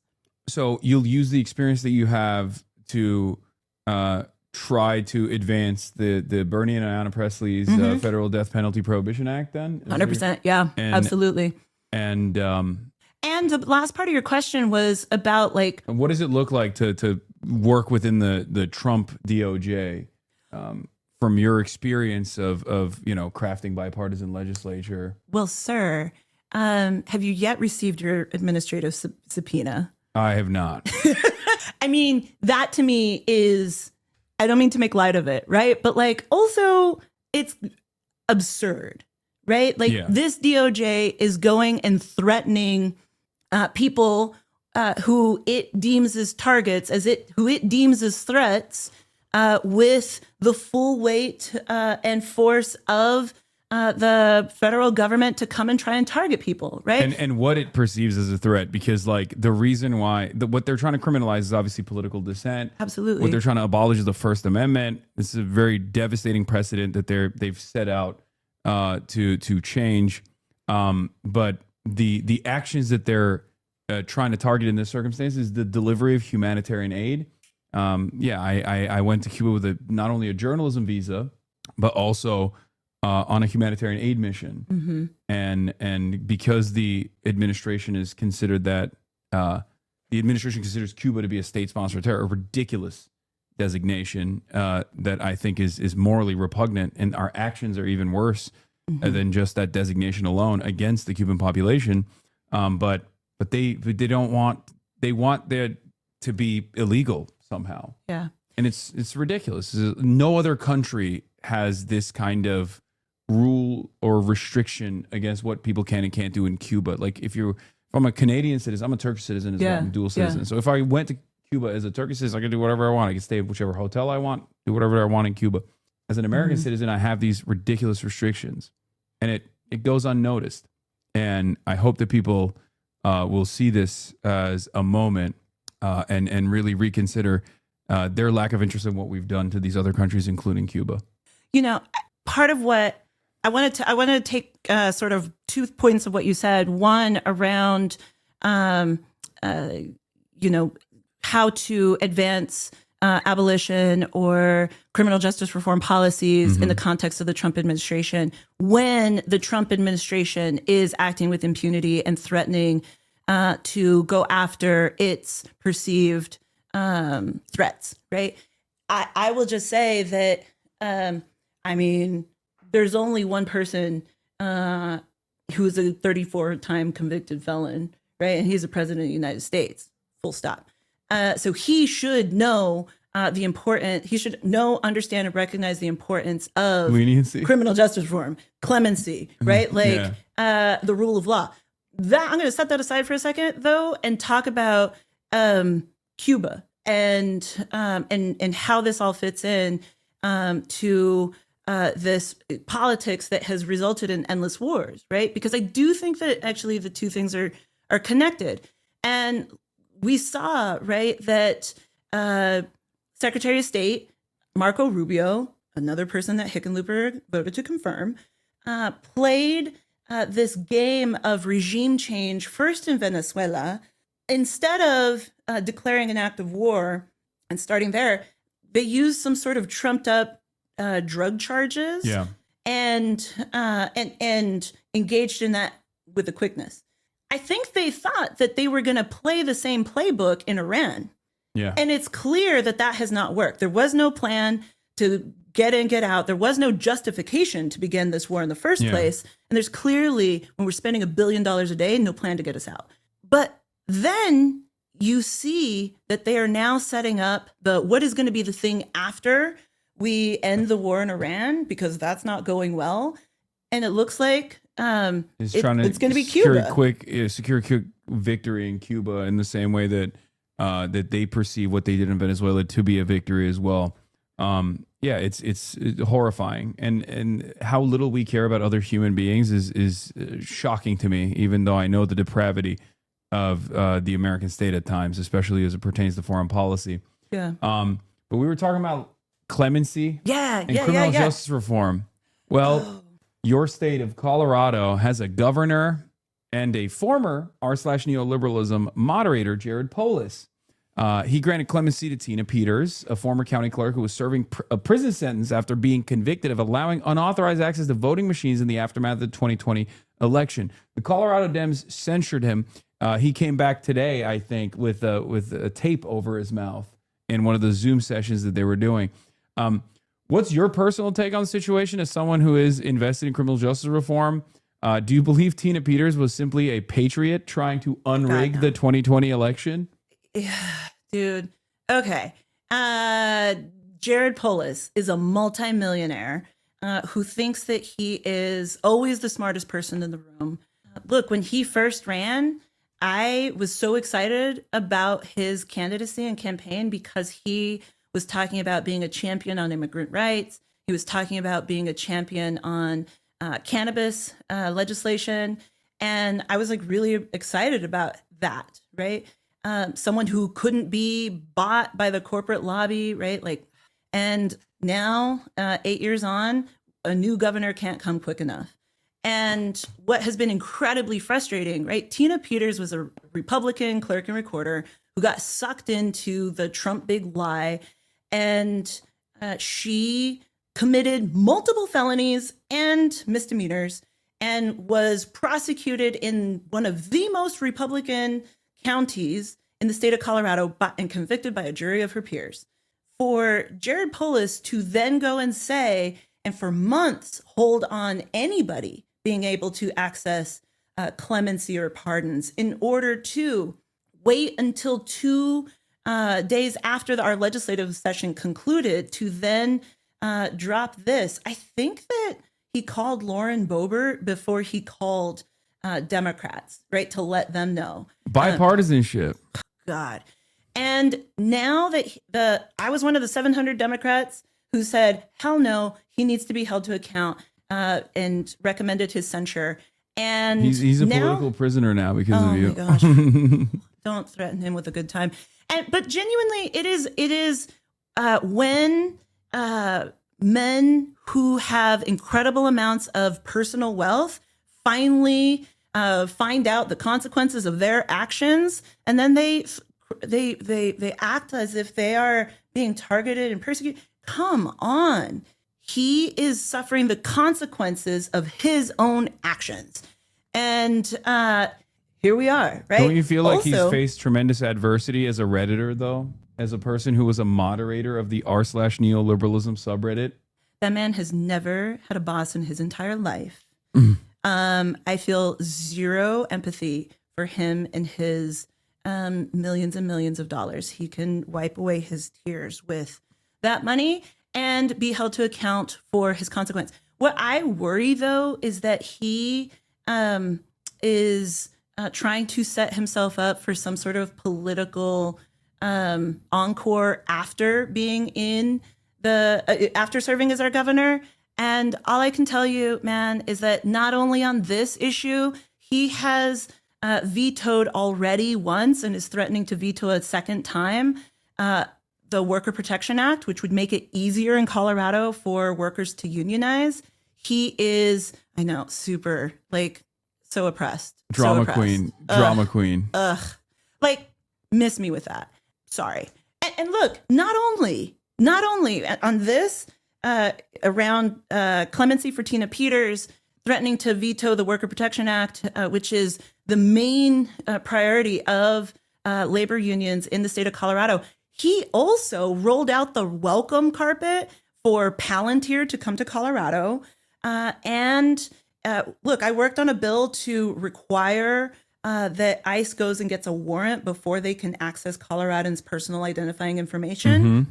6 weeks after he signed that bill into law, he then tried to direct his own agencies in the Colorado Department of Labor and Employment to comply with the ICE administrative subpoena.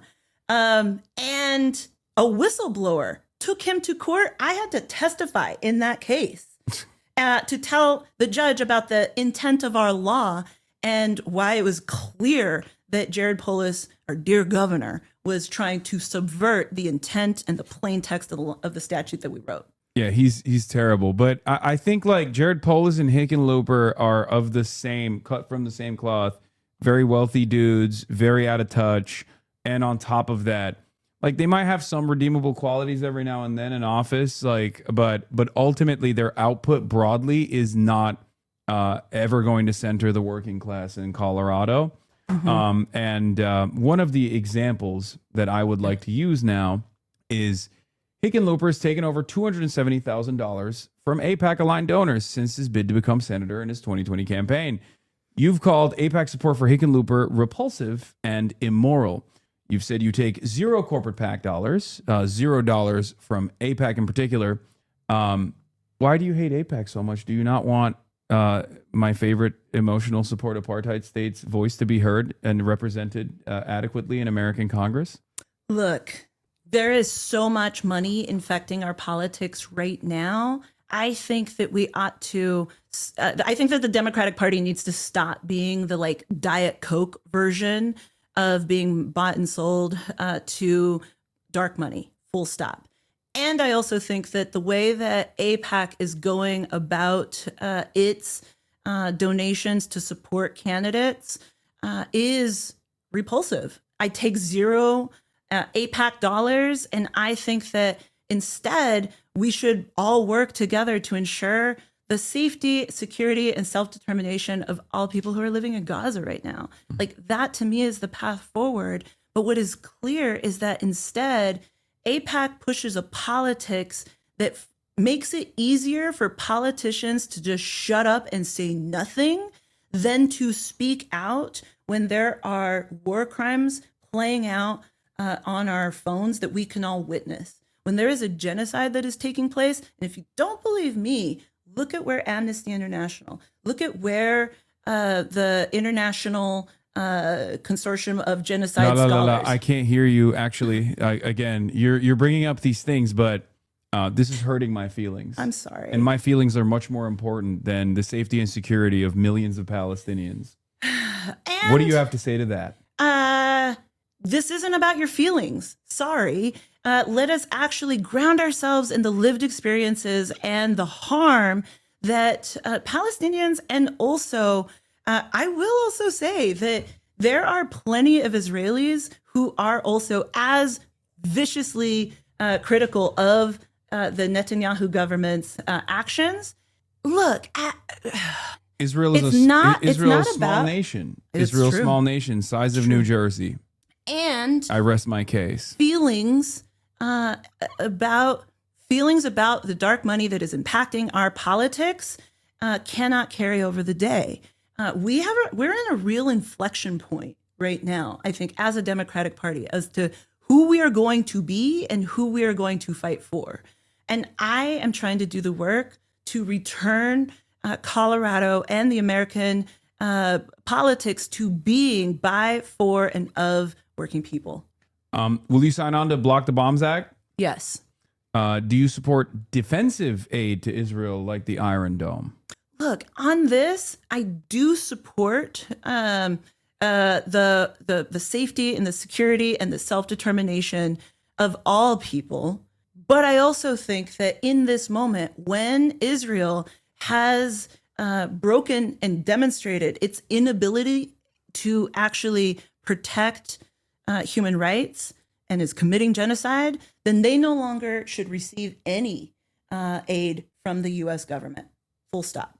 And they have also said that it's time. The Netanyahu administration has said, yeah, it's I don't time really for care. them. I don't really care about their perspective on this, because I will say, much like with ICE, I am personally not only in favor of ending aid, but also an arms embargo in general. True. And also to hold Israel accountable, not only to restrain Israel, but to hold Israel accountable in the Court of International Law.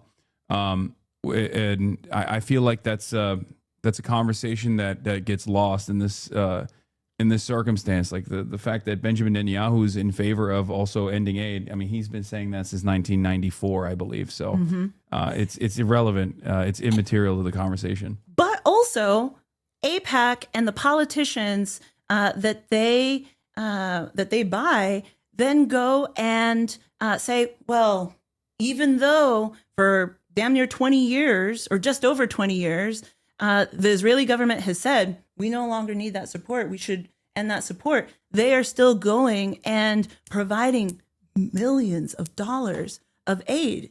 Then we wonder why we can have nice things. We ought to instead invest those dollars here at home, right? Yeah. To advance Medicare for all, to advance affordable housing, to do that work. Will you advocate for a single democratic state with equal rights for all? Look, I feel like I need to allow for those conversations to happen in a way where Palestinians and Israelis and everybody who's living in But what would be Gaza, your perspective? I think that they need to figure out what that self-determination looks like for them. Okay. If that means that Palestinians decide that they want support from the U.S. government to rebuild, that's something that we should absolutely, as the United States government, help to fund, because we were complicit in that destruction, right?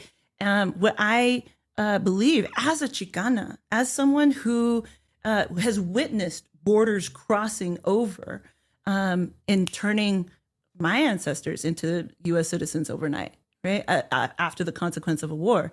I know what that feels like. And I feel like for myself, I should not be saying, here's what I am going to inflict upon people in a land that I've never lived in. But I want to ensure that they can make those decisions for themselves, rooted in their own justice and humanity. Okay. In April 2026, at about 4 months into you participating in this race, Hickenlooper came out and had a change of heart. Oh. For the first time, he finally voted yes on Bernie's resolutions to block the bulldozer and 1,000-pound bomb sales, the same kinds of resolutions that he had voted against in 2024 and again last summer. Do you believe that John Hickenlooper has finally had a change of heart? Or do you feel like your primary challenge actually forced him to reevaluate his voting record on this? I think this is an incredible demonstration of why primaries matter. Because I think had I not been in this primary race, he would have never had to even think about it, never had to consider it. And so absolutely, I don't think that this was somehow some sort of moral shift on his part. I think it was pure politics in order to try to take that issue off the table. Yeah. Here's an issue you can't take off the table. In October 2025, Hickenlooper voted to give the Department of War $925 billion, which was $32 billion more than they even requested. Mm-hmm. It's good on them to offer a little tip on the top. That's Pete Hegseth's Department of War. In the months that followed, the U.S. Bombed Venezuela, kidnapped its leader, and is now wasting around $1 billion per day by conservative estimates, dropping Tomahawk missiles on children's schools in Iran. If you're elected as senator, how would you spend $1 billion per day to improve the lives of folks here in the United States of America, even if it's the least patriotic thing you could possibly do? I mean, budgets are moral documents. And when we are measuring the health and well-being of our economy by what the oligarchs and what the NASDAQ stock market is telling us, as opposed to judging the well-being of our society by how we take care of our babies and our elders, I would invest $1 billion a day instead of bombing other people's babies and elders. I'd put that money here, invest that in universal child and elder care. In a ballroom? Only in a ballroom, Or clearly. How about 2 ballrooms? Can we do 3? Okay, good. We're on the same page. Sweet. You heard that, right? Donald Trump, stop trying to prosecute me. We are in favor of multiple ballrooms. Have a ballroom for your other ballroom. Each direction. We can have one on the north, south, east, and west. Yeah, put a ballroom everywhere. Oh my God. That's what I say. Oh my God. Potentially, millions of your constituents work jobs that are susceptible to being replaced by AI. What's your vision to protect families in Colorado and all around the United States from losing their careers to some chatbots that make Silicon Valley tech bros even richer and even more annoying? Would you support an AI data center moratorium? Yes. And Colorado was one of the first states in the country to take up AI regulation because Congress couldn't get its shit together. They were doing the absolute least. So Colorado stepped up and put forward regulations to say, look, there are protections in place if you are discriminated against, if you're discriminated by a human being. But there were no protections in place if you had been discriminated against by an AI chatbot, right? So like we put those protections in place. And I have to be really honest, the AI lobby lost their ever-loving minds about it and worked. And then actually Elon Musk earlier this year sued Colorado based on that law from 2 years ago. And it forced us to shift a lot of the regulations that we had put forward. At the end of the day, I do believe that AI needs to be regulated at the federal level. That is the path forward, as opposed to creating a patchwork of different regulations across the country. But on top of that, you also have this proliferation of data centers across the state of Colorado. There's one in my Senate district. CoreSite has come up and is being built literally across the street from a senior living facility. Their diesel backup generators are across the street, and like you cannot get closer to them from the front entrance to this senior living facility. And it's like, well, they don't have much time anyway. Jesus, man, that's dark. But that was probably what they were thinking when they put it there. It's just like, it's ugly to see how far these corporations are willing to go in order to try to just extract profit. I don't know if you know this, but Colorado is in a super devastating drought right now. And the amount of water that these data centers would utilize really threatens already the real precarious balance of the Colorado River. And who's going to pay for the electricity upgrades? It's going to be all of the taxpayers, all the ratepayers, right? And so But don't you think it's good if people pay more for their electricity just so we can have the ugliest art anyone's ever seen? Support local artists. Do you not feel like that's an adequate trade-off? Sorry, that's not a thing. I'm working on a project where I'm recreating the Car cinematic universe. So I need AI. I love that for you. Can I just say? I also personally love being watched. I'm into voyeurism, so it's also very cool that there's constant surveillance taking place. And that's something I personally enjoy, and I think other people should get used to it. Well, what do you have to say to that? Maybe you too, along with the executives at Palantir, would find a welcome mat out to donate to John Hickenlooper's campaign. Okay. Because I'll tell you, he was being supported by those surveillance companies, by those AI companies, and until the folks at Purge Palantir called him out, then he was like, oh, my bad. I actually still don't know if he's actually returned those contributions or given them to immigrant rights organizations or what have you. But he is exceptionally good at doing the absolute least until he's called out for it and then being like, oh, I'm sorry. So anyway, I would just say that these data centers are brutal. They are devastating people and our planet. And that neighborhood that they have chosen to build their data center in, community, that neighborhood, Global Elyria Swansea, shout out to the north side. They're already one of the most polluted zip codes in the entire country. They are just downwind of Suncor, which is a oil manufacturing and oil refinery that provides a lot of the jet fuel for Denver International Airport, right? And so to see the way that poor communities of color continue to get impacted by the old energy, the energy of the old, like in terms of oil and gas refineries, and then also these data centers is just exhausting.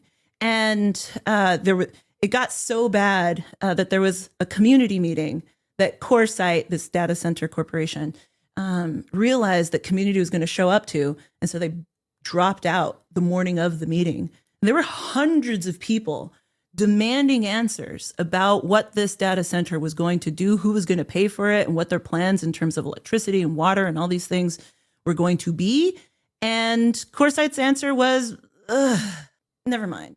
And so just actually last week, Denver City Council advanced a 1-year moratorium on data centers, which shout out to Sunrise, shout out to GES Coalition, shout out to all the local organizers who made that moratorium happen. And also 1 year is not enough, right? And we've seen these corporations pit local communities against local communities That's why I support Bernie Sanders' moratorium on data centers altogether, till we can actually understand what is going to be the environmental implication and how do we regulate the AI that is producing the slop that is just pickling our brains. Okay. Speaking of pickled brains, you've been critical of Chuck Schumer's leadership in the Senate. Do you think it's finally time for him to run for president, or is he not old enough just yet? I think he's got to wait another couple of terms, actually. But I think that that's a good goal. If he just keeps at it.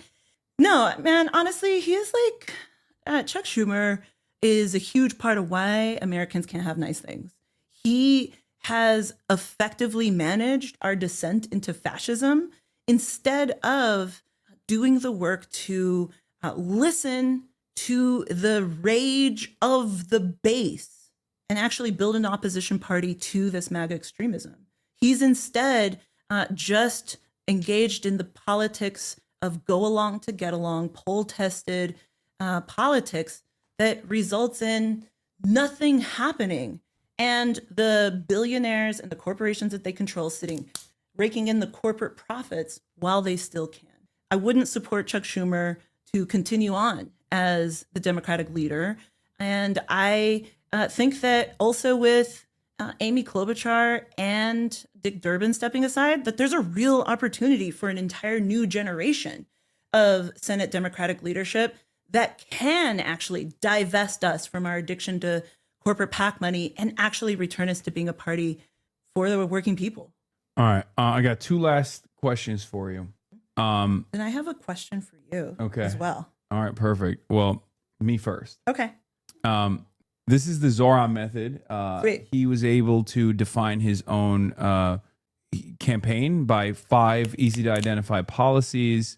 I think this is a very successful way to go about it. What are your top 5 priorities for Colorado, and how would you go about implementing them? All right. Medicare for all, universal child and elder care, abolish ICE, get dark money and corporate PAC money out of our politics, and housing first. Okay, that was great. All right, now your question before we get into the rapid fire round. Okay, here's my question. All right. Are you a DSA member? I'm not. Okay. How do you identify? There's a couple different reasons why I say I'm organization agnostic. I work with DSA the most out of any organization. But I'm not a paying member of the Democratic Socialists of America. And the reason why I do that is because I don't want, I say a lot of stuff, and sometimes it can potentially impact the way an organization is seen by outsiders. Like even with the subpoena, Fox News reported me as a DSA member and as a headlining member of the DSA. Yeah. So I try to avoid things like that. That's part of the reason. I mean, I love the Democratic Socialists of America. Me too. And they're amazing. I mean, I have this was a custom made Denver DSA hat that I got. Malat, shout out. Yeah, that I wear everywhere. And that's the only reason. But I work closely with the DSA probably the most. But I'm org agnostic, like PSL, DSA, doesn't matter. Yeah.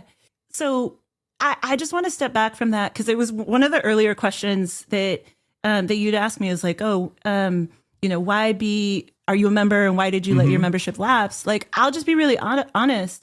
Like, I did a lot of organizing work for years, and like being a member of an organization is something that I take really seriously. And like, I don't want to be a member in name only and then not show up and then participate. Right? Like I am values aligned. I also was a founding member of Working Families Party, but like now as an elected official, like I've stepped back from that.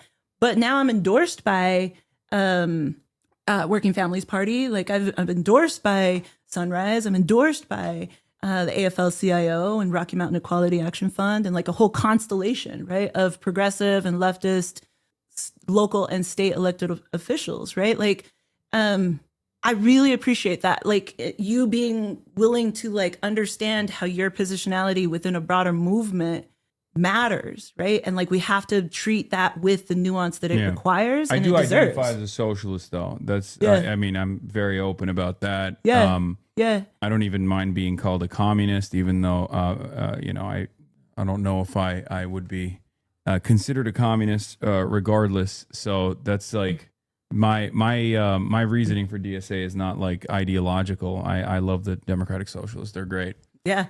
And I do too. Like they're, I think, doing beautiful, powerful work of reminding folks who have been left out of the party. Like I'll say, like as a Latina, as a Chicana, right? Like for a long time, the Democratic Party treated folks in my community like just base voters that we just had to be reminded to go and get out the vote.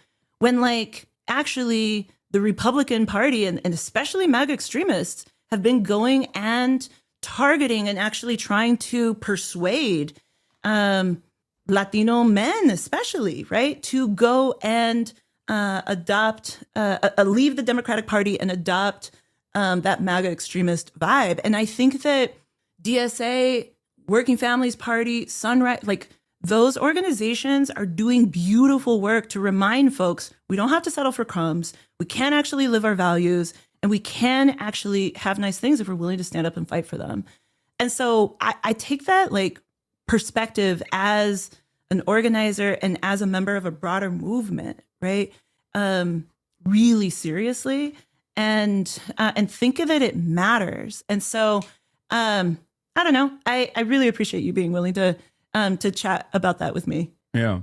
All right. Rapid fire questions before I let you go. And thank you so much for Absolutely. taking time out. Absolutely. Are you in favor of Medicare for all? Yes. Universal child care? Yes. Abolishing and prosecuting ICE? Yes. Abolishing private prisons? Yes. Raising taxes on billionaires? Hell yes. Raising the minimum wage? Absolutely. Implementing- Thriving wage. Implementing the Green New Deal? Yes. Ending Citizens United? Yes.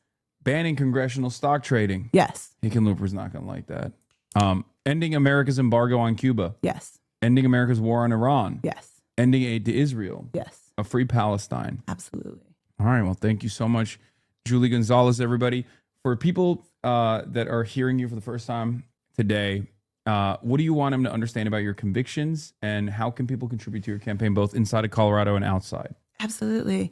Look, whether it's been in people's living rooms as they're like taking the first steps towards getting involved and getting organized for the first time, whether that has been in the halls of power, it's real clear, dude. Nobody's coming to save us but us.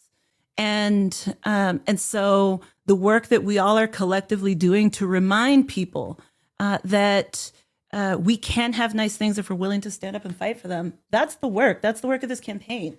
We've gone around, and I'll just be really honest. I first started thinking about challenging John Hickenlooper immediately in the aftermath of the passage of H.R. 1 last summer, when we got dragged back into a special session where we had to cut $1 billion from our state budget. And I'll say 2/3 of our schools our school districts in Colorado are already on 4-day school weeks. We don't have enough money to keep the lights on 5 days a week for our classrooms. And I thought like, oh, but it won't be possible. It won't be possible. The establishment is going to be too big. And then 2 things happened. 1, Zoran won in New York, and 2, the MAGA extremists in the Aurora City Council got kicked to the curb. Even though those MAGA extremists were funded here and the community-centered progressive candidates were funded here, they out-organized and outworked, and they swept those elections. Same thing was true in city council races and school board races across Colorado, where you had like Moms for Liberty school board candidates trying to run to ban books instead of, making sure that kids had the education and support to be able to read them, and That's what kids need more, less books. there you go. There you go. Problem solved, right? Like, oh, we don't want to actually fund our schools. Let's just have your resources. I feel like the next gen is going to be illiterate at this point. It's brutal. And so after that victory took place, that's when I was like, you know what? Not only like should I not be afraid by the fact that Hickenlooper has tons of money in the bank and is also personally incredibly wealthy. I shouldn't allow that thing to scare us, because if we don't do it, who will? Yeah. Right. And so before I let you go, I also have a couple of things that I want to share with you. All right, let's if that's go. Okay. I love gifts. Yay. Okay. You just pull it open. Yep. There you go. Okay, they got some gifts coming in. Ask about the nails. Okay, yeah. You got to also show chat your nails, because they want to see them before you go. Absolutely. Okay. I come bearing gifts. Okay. And I'm so grateful for the gifts that you shared. Let me explain. This is the Julie Gonzalez for U.S. Senate. Beautiful. And Abolish ICE. Now, I want to explain first the hummingbird, which is part of our logo. In Mexica culture, Huitzilopochtli is the god of war, and warriors are reincarnated as hummingbirds. A. B. Hummingbirds also migrate vast distances, and they take different routes when they're traveling north and then when they're traveling south. And so I wanted to remind folks that migration is natural. And so that's why we do the hummingbird. We made out of one of our campaign t-shirts, we made a bandana for your dog. But I think she might be a little too big. Yes, I have Shih Tzus, so yeah, no, I apologize. Probably not gonna... my size. I was backwards. Yeah, no, it's all good. This is one of the other amazing, incredible organizations organizing young people. New Era Colorado Action Fund, Tax the Rich Fucker, and I like to make billionaires cry.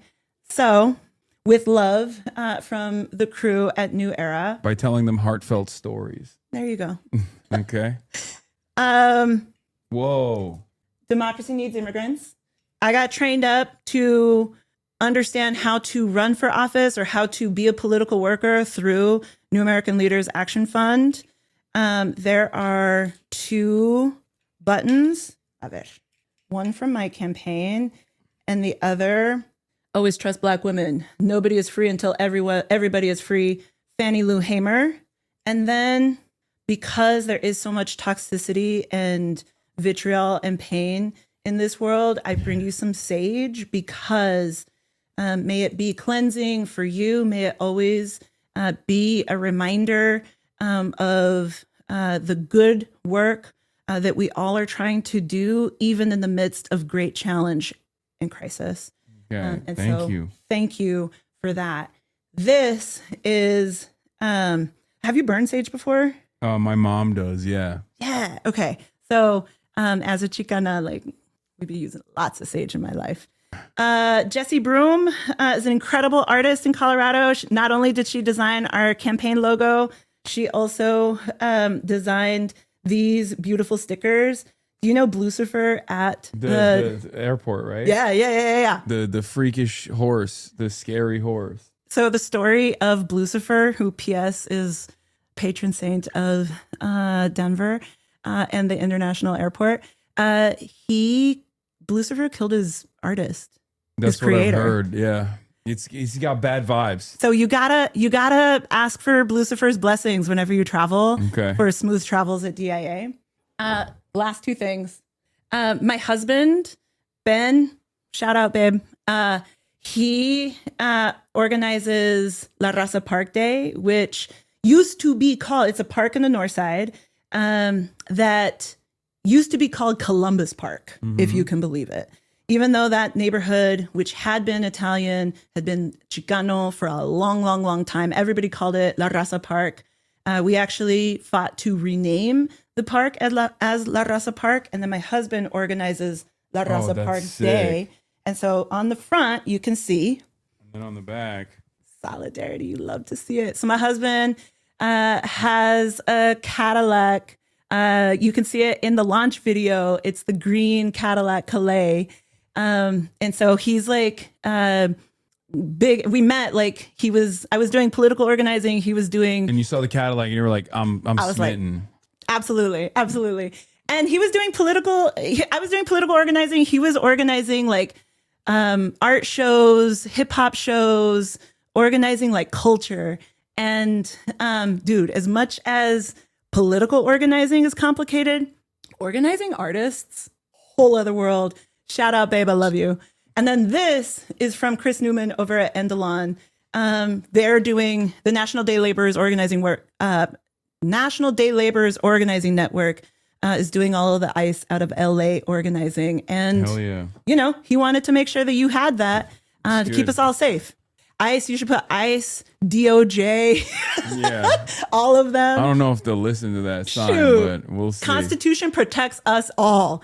Ask, know your right. Have you done a know your rights training real quick? Yeah. You know, hey, am I free to leave or am I being detained? If you're free to leave, I have been bounce. detained by Customs and Border Patrol before. Then you already know, man.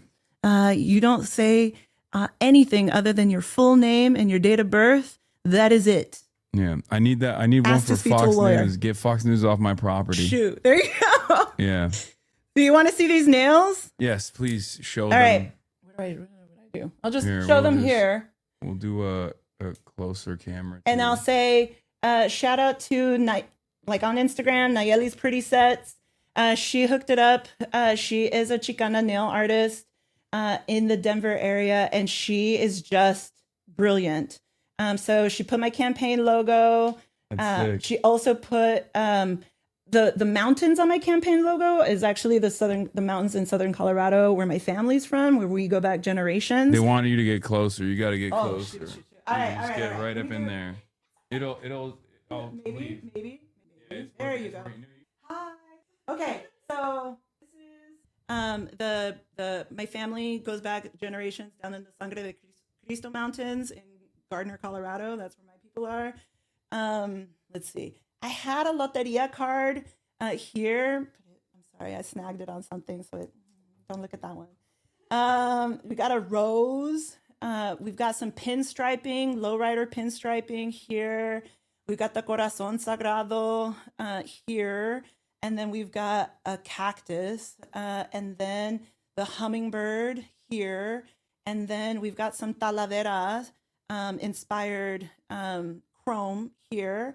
And then local Denver artist Rob Yancey built me this beautiful piece. So, you know, I'm ready for a fight. Hell yeah.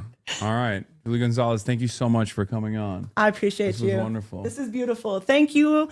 Thanks, everybody in the chat, for also doing y'all's thing. It's beautiful to see. It's kind of overwhelming to see, if I'm going to be really honest. Yeah. All right. You're Órale. great. Okay. Thank you. All right, chat. I'm going to get back to the video that we were watching. I'm going to take a photo with them, and then I'll be back in a second. Okay? All right. And I got to use the restroom. This is a perfect example because I said our southern border should be like our front porch. There should be a welcome mat and a lock on the door, meaning we can welcome immigrants who want to live the American dream, who want to make us richer and stronger in the process, and secure the border and keep out people who mean to do us harm. We can do both of those things at the same time. It's puppet politicians like Ken Paxton who want to grandstand on this issue of immigration, who want to make people afraid. That's why he's cutting my comments in half, because he wants to paint a picture. He wants to hold on to power despite his career of corruption. So we're going to keep telling the truth over the course of this campaign. And I think Texans will know who's actually fighting for them, who's fighting to lower their costs, who's fighting corruption, and it's not Ken Paxton. It's very clear that he's going to follow the Donald Trump model in so many ways, including, by the way, his own ethical behavior, according to the public record. But you're going to be subjected to a number of nasty names. And we just heard a couple of them there that he tried out tonight. He'll be trying out more of those. And I'm sure people out there around the country are wondering, how are you going to counter that? How are you going to fight back against that? Because they've seen Donald Trump use that kind of technique successfully, especially in states with a lot of Republican voters. And as we know, Texas is one of those states with a lot of Republican voters who apparently respond to that kind of name calling and insult. Well, you know, I've gone to every corner of Texas already over the course of this campaign, from Beaumont to El Paso, from Amarillo to Brownsville, and everywhere in between. And I can't tell you the number of people who come up to me at the end of these events and whisper, I'm not a Democrat, like they're in the witness protection program, including a lot of people who voted for President Trump in 2024. They voted for him because they thought he was going to lower costs. They thought he was going to drain the swamp. They thought he was going to end the forever wars. They thought he was going to release the Epstein files. But just 1 year into this administration, they've seen him do the exact opposite. They've seen him raise prices through his crazy tariffs. They've seen him grow the swamp with unprecedented corruption. They've seen him start new forever wars, including the latest war in Iran. And they saw him do everything to prevent the release of the Epstein files. And so a lot of the president's supporters in Texas are feeling disillusioned. They're feeling disillusioned with this extremism and this corruption that is embodied by politicians like Ken Paxton. And so we have a real opportunity to build a big coalition of Democrats, independents, and Republicans who are fed up with. Apparently, while we were having that conversation, why does he look like a young Kirk? Okay, guys, chill. But apparently, while we were having a conversation, America bombed Iran again, it seems. Yeah, which is, cool, I guess. What is this? I think that was your best interview yet on your end. You helped the candidate was clearly intimidated on stage. First, cordially able to fire her up and show the crowd that she's a principal fighter without coddling her. You created an environment for the candidate either to be their best or sink in the deep end. That sounds like a ChatGPT written script right there. Storytelling is one of the oldest and most effective forms of communication. The direct and snappy responses we are used to from our politicians is rooted in white supremacy, patriarchy, and colonialism. Yes, but we're, I like that she told her stories. The thing is, most politicians, most people, most candidates don't have hands-on experience with literally 99% of the issues that they speak on. Okay? So they can spend a good deal of time creating platitudes. Here's the thing. Every single question I asked, she had direct experience with. So that's why I was getting frustrated with the chat. I mean, but to be fair, it is good to have a little bit more brevity in situations like this. You should, what is this? It's over for the Knicks now.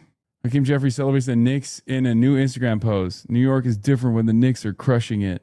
Hashtag Knicks Nation. What is this? Katie Miller. Paulina Mangubat is who runs the Democrats account. She's 30, unmarried with no kids. Put your name on it next time. This is a sad, unhappy female liberal looks like. Why are they doxing the person who seems dope? Okay, I like the person who runs the fucking account more now that I know who's running the account. Also, what do you mean? Like, sad, unhappy female liberal looks like is why Pew reports 50% of them diagnosed with a mental condition. I think the real mental condition is marrying Stephen Miller. Yeah, I did it. I shouldn't have done that, but I did it anyway. I said, I think the real mental condition is marrying ugly ass Stephen Miller. Sorry. Oh, this was fire, by the way. And to be fair, this is actually Alex Boris who came up with this first, and now other places are also taking note of this. Breaking, California will impose a 100% tax on payments distributed by Trump's January 6th slush fund.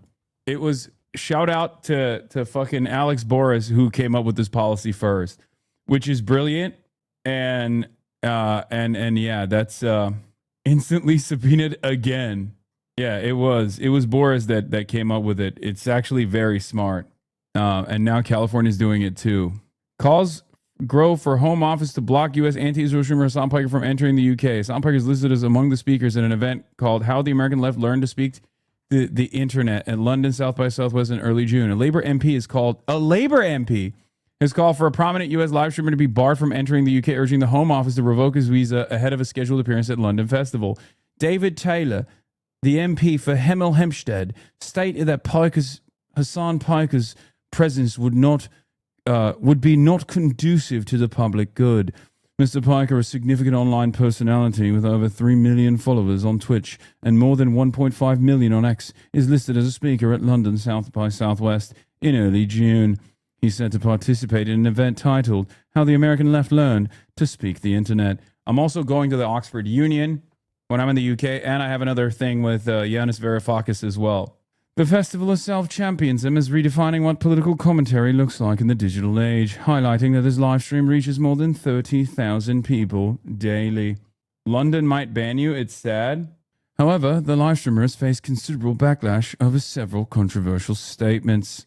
In 2019, he reportedly claimed on a live stream that America deserved 9/11, a statement he subsequently admitted was inappropriate. Last month, Mr. Piker stood publicly by remarks he made on an episode on Pod Save America, where he asserted that Hamas was 1,000 times better than Israel, and that he would vote for Hamas over Israel every single time. He said he's not anti-Semitic but anti-Israel in an interview with Variety last year. Labour MP Mr. Taylor said, "It's shocking that South by Southwest would invite someone who has openly supported a prescribed terrorist organisation and spouted these kinds of vile anti-Semitic rants to speak at their festival." With the unacceptable rise in anti-Semitism on our streets, leaving British Jews in a constant state of anxiety, Hasan Piker is clearly not conducive to the public good. It's ironic because I am also, amongst the many things I'm doing in London, I'm meeting with a Jewish Brit, Zach Polanski. But of course, he's not the type of British Jew that you want to hear from. The Home Office must revoke his visa immediately. The Jewish community group CST urged organisers to act responsibly and not allow the UK to be a platform for Mr. Piker. Hasan Piker has a record of promoting rhetoric that includes anti-Semitic themes, denial of well-documented atrocities, and apparent support for extremist groups. This is entirely unacceptable, particularly given his large online following. At a time of record levels of anti-Semitism in the UK, it is vital that all institutions, including event organisers, act responsibly and consider the potential impact of this kind of rhetoric. The UK should not be a platform for individuals who spread hatred or legitimise extremism. Other speakers due at South by Southwest London include relationship therapist Esther Perel, Chelsea Clinton, and Ant and Dec. I don't know what that is. The festival did not immediately respond to a request for comment from the Press Association, but said in a statement to The Times that the event brings together a wide range of speakers with different associations, affiliations, and perspectives, and that inclusion in the program does not imply endorsement of all organizations with whom a speaker may be directly or indirectly affiliated.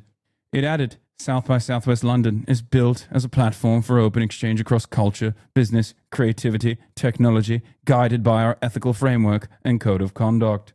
The call to block Mr. Piker's visa comes after Kanye West, who has used Nazi imagery and faced accusations of anti-Semitism, was barred from traveling to the UK to headline Wireless Festival. The government also blocked 11 foreign nationals, described by Sir Keir Starmer as far-right agitators, from entering the UK ahead of a Tommy Robinson-led rally in central London earlier this month. Those claiming to have been barred include Polish politician Dominik Tarzinski, Belgian politician Philip de Winter, anti-Islam commentator Valentina Gomez, and Dutch activist Eva Vladingerbrug. What is this? MP David Taylor is backed by Labor Together and got a $10,000 donation from them last time. Of course, the people who have destroyed the party after you. Yeah. Is he a Labor friend of Israel too?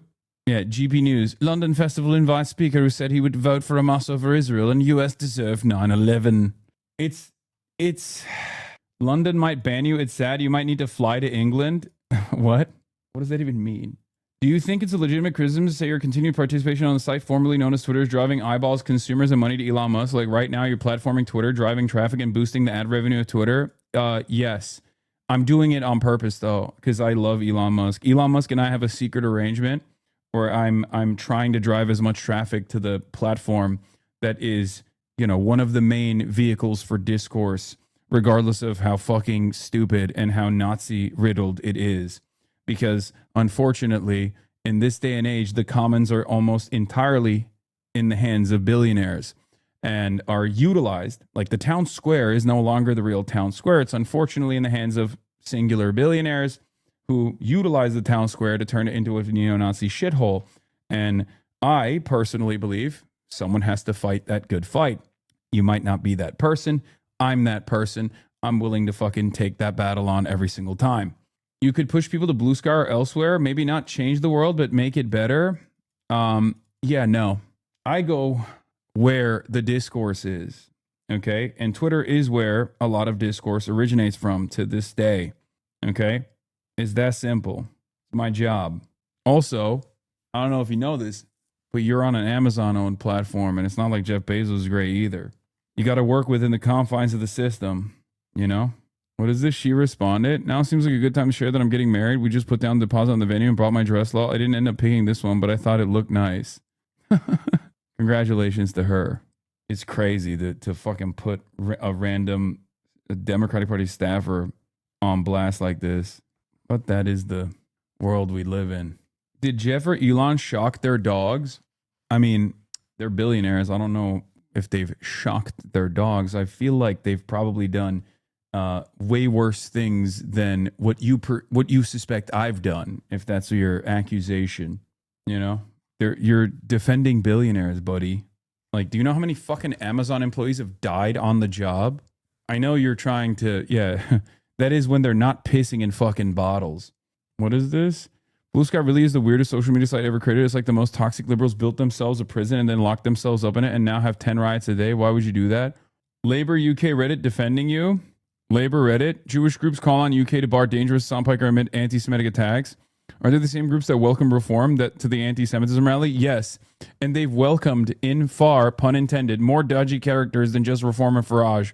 Labor Friends of Israel run the party. They fund Kier and all the cabinet. They could get your visa yoinked. I mean, if they do that, they do that. What are you going to do, man? We just got to fucking take it one day at a time, you know? It sucks. But this is my life now, unfortunately. Ant and Dec are like a big fucking deal on British telly for normies. If they say they'll drop out because you're going, which they might if media and parliament talk about it enough, the event will 100% cancel your appearance for them. It's also worth mentioning that a majority of the front bench and cabinet are members of Labour Friends of Israel.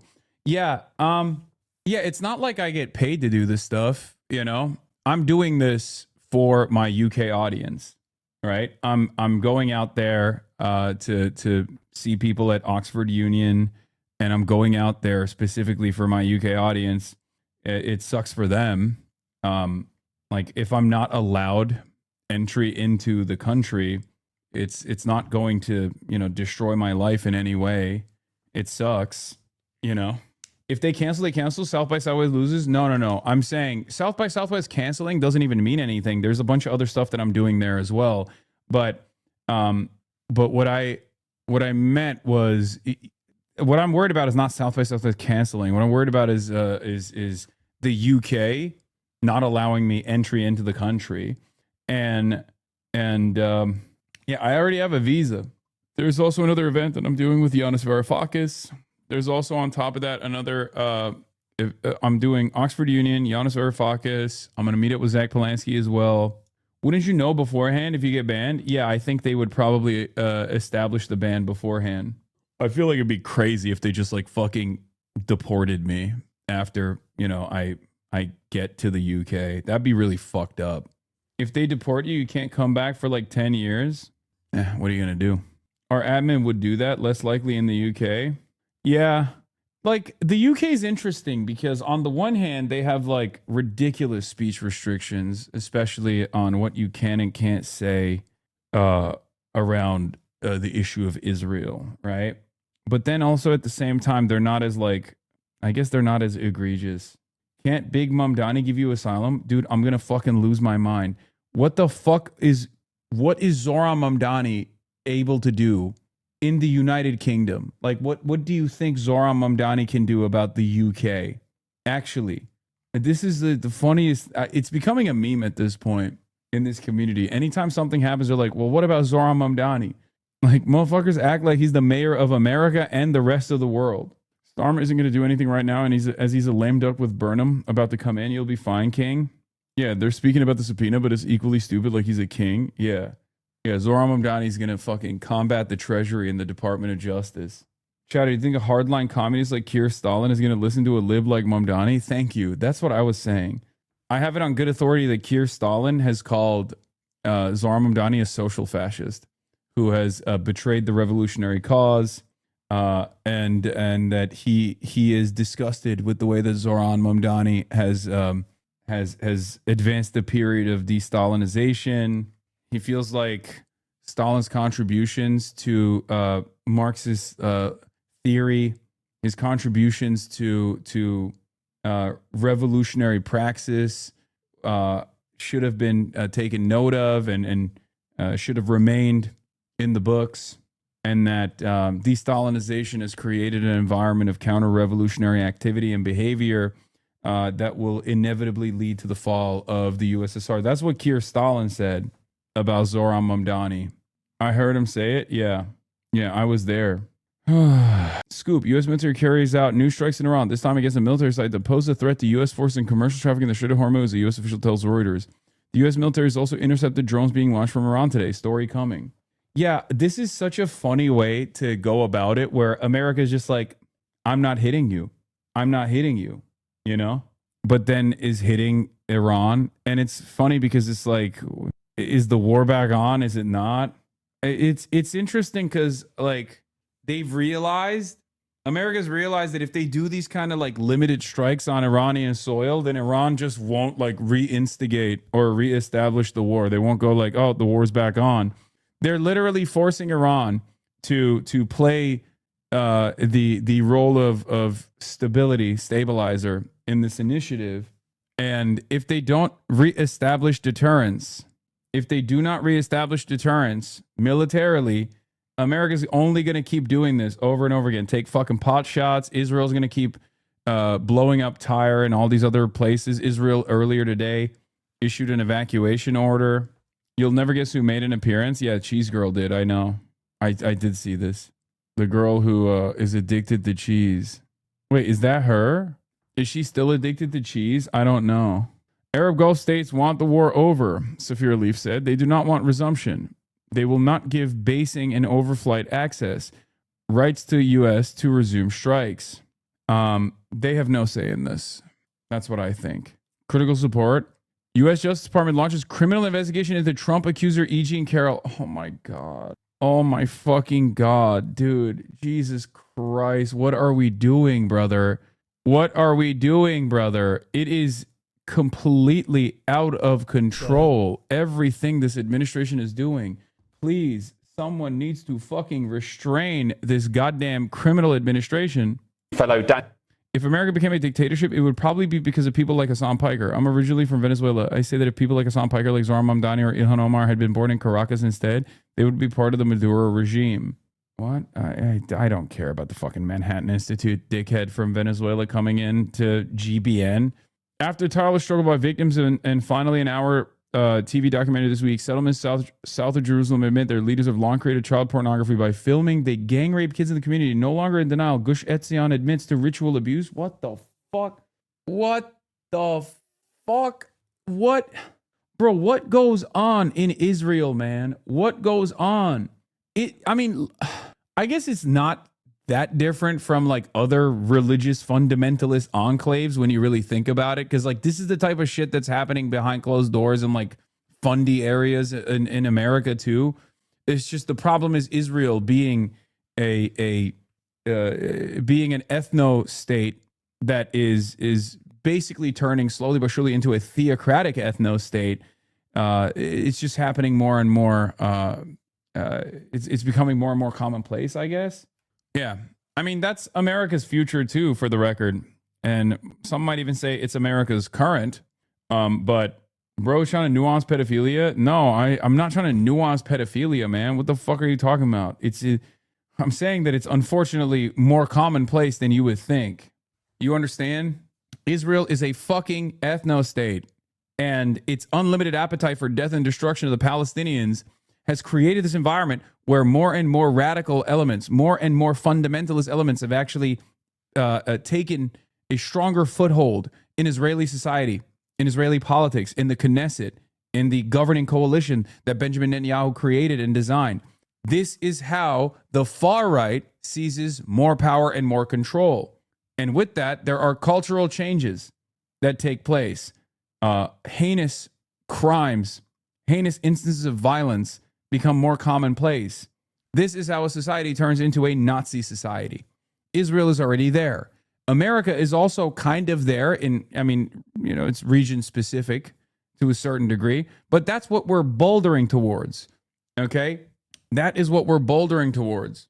That is what America would look like as well if it was a fucking Christian nationalist state, in the way that many of these fucking dipshit fascists in America want to design American society.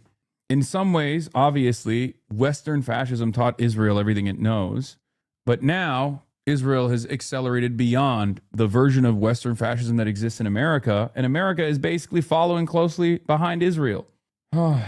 That is where we're at. Friends of the show uniting. It's an itch somewhere in the back of your brain that something wasn't right and you just caved to the worst impulses. Yeah, there were moments where I was pushing back on it, especially in private, because I worked a lot with Haya Rashik, Lips of TikTok, and I was like, you can't. What's her deal? She's just stupid. Like, she's genuinely like a cerebral speed bump. There's just not a whole lot going on up there, and so I give her a little bit of grace because she's just so dumb. I have more ire for the elected members who push her content. Yeah. Is there always an itch somewhere? Yeah, I like the cerebral speed bump is a banger, is a bar. I've been hearing her deploy that a lot. New Darlisa Justice Dems ad just dropped. Oh yeah. After recruiting Darlisa for New York to challenge Adriano Espaillat in New York 13, Justice Dems put $250K behind this ad, bringing their total spend close to $400K. Reposting because I forgot to include the video last time. Espaillat says he's for our community, but check the fine print. Espaillat said he trusts Donald Trump to follow the law. Trust Trump? Espaillat backs Trump's agenda and gets big money from Trump donors, ICE contractors, AIPAC, and developers. We can't afford Espaillat. We need Daria Lisa Avila Chevalier. Dari is one of us. Reuniting families, fight to abolish ICE, stand up to bad landlords, and make life more affordable again. Daria Lisa, for a future we can afford. Yeah, but I don't understand this need. You get to immediately point out that also other religious and ethnic groups do this too, by the way, not only Israelis. Do you not think it desingularizes and dilutes the focus? Do you think that I, as an American citizen, feel like it's more productive to also use the warning sign of a fucking fundamentalist right-wing fascist society taking root here in my own fucking backyard as well? Especially considering that I spend a good deal of time talking about Israel in particular, directionally and directly interfering and subverting American democracy. It's good to foment as much contempt as possible for them. I feel like, I don't know, buddy, I'm about to be fucking banned from entering the United Kingdom for doing the maximum amount of contempt towards Israeli society, Israel in general, the Israeli government, Israeli culture, Zionism as the underpinning ideology that has developed the nation state of Israel, that is an apartheid state that's doing fucking genocide. I do a sufficient amount of fomenting, okay? Shut the fuck up. I know what you're trying to get out of this conversation, okay? It's the most annoying tendency that I hear from people who I don't know what they're doing. Like, he's not cliff farming. No, that is a real ass fucking third worldist, like, who genuinely is like, no, every time you talk about Israel, you have to say Jews, okay? There is a real new school of thought that just straight up goes, you have to be like at least somewhat anti-Semitic in the way that you conduct this analysis. Otherwise, you're not a fucking real one. I'm sick and tired of it, dude. Shut the fuck up. And if you don't do that, you're a Jewish exceptionalist. If you don't do that, you're a Jewish supremacist. Shut the fuck up, okay? It's unbelievably fucking frustrating to have to deal with this shit. Jesus Christ. Yeah, Maureen Galindo thought. Some of your brains are fucking broken, buddy. Okay? Have moral conviction, have your fucking opinions, and stand by those principles. That's what I do. Okay? In my worldview, I have never, in a million years, doesn't matter if it's Jews, Muslims, Christians, doesn't fucking matter at all. I've never fucking caved to this notion that there is a monolithic understanding of an entire people, okay? Fuck. It's so fucking annoying because it's the other side of the same coin that Jonathan Greenblatt operates on. Nick Fuentes and Jonathan Greenblatt both believe the exact same things. You understand that, right? Like the exact same things. They both say Israel's the Jewish state and all Jews care about is Israel. And if you shit on Israel, you're anti-Semitic. If you criticize Israel, you're anti-Semitic. The only key difference is Jonathan Greenblatt thinks that's a bad thing. Nick Fuentes thinks that's a good thing. Okay, being anti-Semitic, that is. I don't operate with this fucking standard. I'm literally the last Japanese fascist soldier fighting long after World War II has ended on the issue of like standing. So Jews can't be bad people. Did I fucking say that? What are you, stupid? What the fuck? What is happening, bro? Every time, every day, a big chunk of the day, the moment that I start responding to some fucking dumb fuck chatter, there is like 11 other chatters that are like, well, you didn't say this thing, but I'm going to actually try to slam this fucking idiotic take in your mouth. The fuck do you mean? So Jews can't be bad people? Is that what I said? Did that come out of my fucking mouth? Anyway, do you think the average person will go along with this? Continue to go along with this because Israel calls itself the Jewish state? Yes. But it doesn't matter. When have I actually taken a fucking position just because it's popular or conceded on something just because it's fucking popular? I don't do that. My starting position as an anti-Zionist was the unbelievably unpopular position a fucking decade ago. Okay? But that didn't stop me from advancing that thought over and over again and defending it over and over again in spite of the fucking barrage of smears that you would receive. Do you understand? Same with, look, I'm an American anti-imperialist. Okay? I'm an anti-imperialist. I'm a socialist. These concepts, when I first started my media career, were not exactly as popular as they are now. And one can even go so far as to say, even now, they're not, peak popularity. But I do it anyway. Why? Because I believe in it. You can say many things about me, but I'm very hard-headed, very stubborn, and I will always tell you how I feel, always tell you what I think. I'm transparent to a motherfucking fault. So no, this is one of the conversations I want to have with Norm Finkelstein too, because he's like getting blasted by people. A dude who's like sacrificed his whole fucking life to be one of the most consequential chroniclers of the plight of the Palestinians. And now people are mad at him because he was questioning whether or not Tucker Carlson and Candace Owens are sincere in their anti-Zionist advocacy. People were going so far as to even say things like, it's crazy because Norm Finkelstein doesn't defend Hamas. The fuck are you talking about? Literally during October 7, while it was happening, Norm Finkelstein wrote an article famously comparing what was taking shape in Gaza and in Israel, in the Gaza envelope, to the Nat Turner rebellion, refusing to condemn it. You're insane. You're literally insane. Tucker Carlson slut shamed a Candy. I don't take his advocacy as genuine. That's very funny. I've had my differences in opinion with Norm Finkelstein in the past. Like, for example, I've always been an advocate for BDS. He, at a certain point in time, was actually an opponent of BDS. Okay? He had his own reasons. I disagree with it, but it didn't matter. I never took that comradely disagreement to imply that he is somehow insincere in his work or insincere in his advocacy. Okay? Because there's a lot of trust that was established there. You understand? There is no such established trust with the likes of Tucker Carlson. So if you were to present two people in front of me and to say, who would you trust more on this issue, Norm Finkelstein or Tucker Carlson or Candace Owens, I'd be like, dude, you fucking insane? Get the fuck out of here. It's so strange, man. What is this? Waving the white flag, exposing the grift, the Birdman with another Asmongold video. Oh my God, this guy's bangers after bangers, dude. Where'd this guy come from? I love this guy, man. Holy shit. Jewish exceptionalism is a real thing in Western media, in my opinion, but they want you to be performatively anti-Semitic or something. Lamau, it's crazy. Like lying about every single Jewish person being pro-Israel isn't practice. You're just deluding yourself. Yeah. Yeah, and that's the irony. I do talk about Jewish exceptionalism. First of all, many of these motherfuckers who chirp are white Christians in the United States of America. Okay? Many of the motherfuckers who chirp about this shit aren't even fucking Muslim, so they don't even have that additional crosshairs or the additional scrutiny that fucking American Muslims have to withstand with regular frequency in order to get a goddamn word in edgewise. So you don't even know that. I'm not even doing some standpoint epistemology shit here. I'm just telling you, like sometimes tactics and methods might be a little bit different depending on how the crowd is receiving you. Okay? Jesus Christ. In any case, I also do talk about Jewish exceptionalism, or I talk about the impact that Jewish organizations have.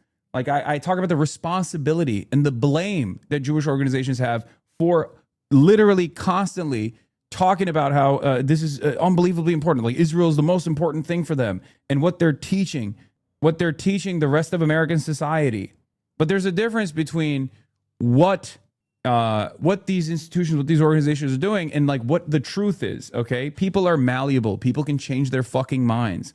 My expectation is always that no matter how fucking brain broken someone is, I have the capacity, or they have the capacity personally, to go on their own fucking ideological journey and change their perspective on issues that they hold near and dear to themselves. I'm gonna need a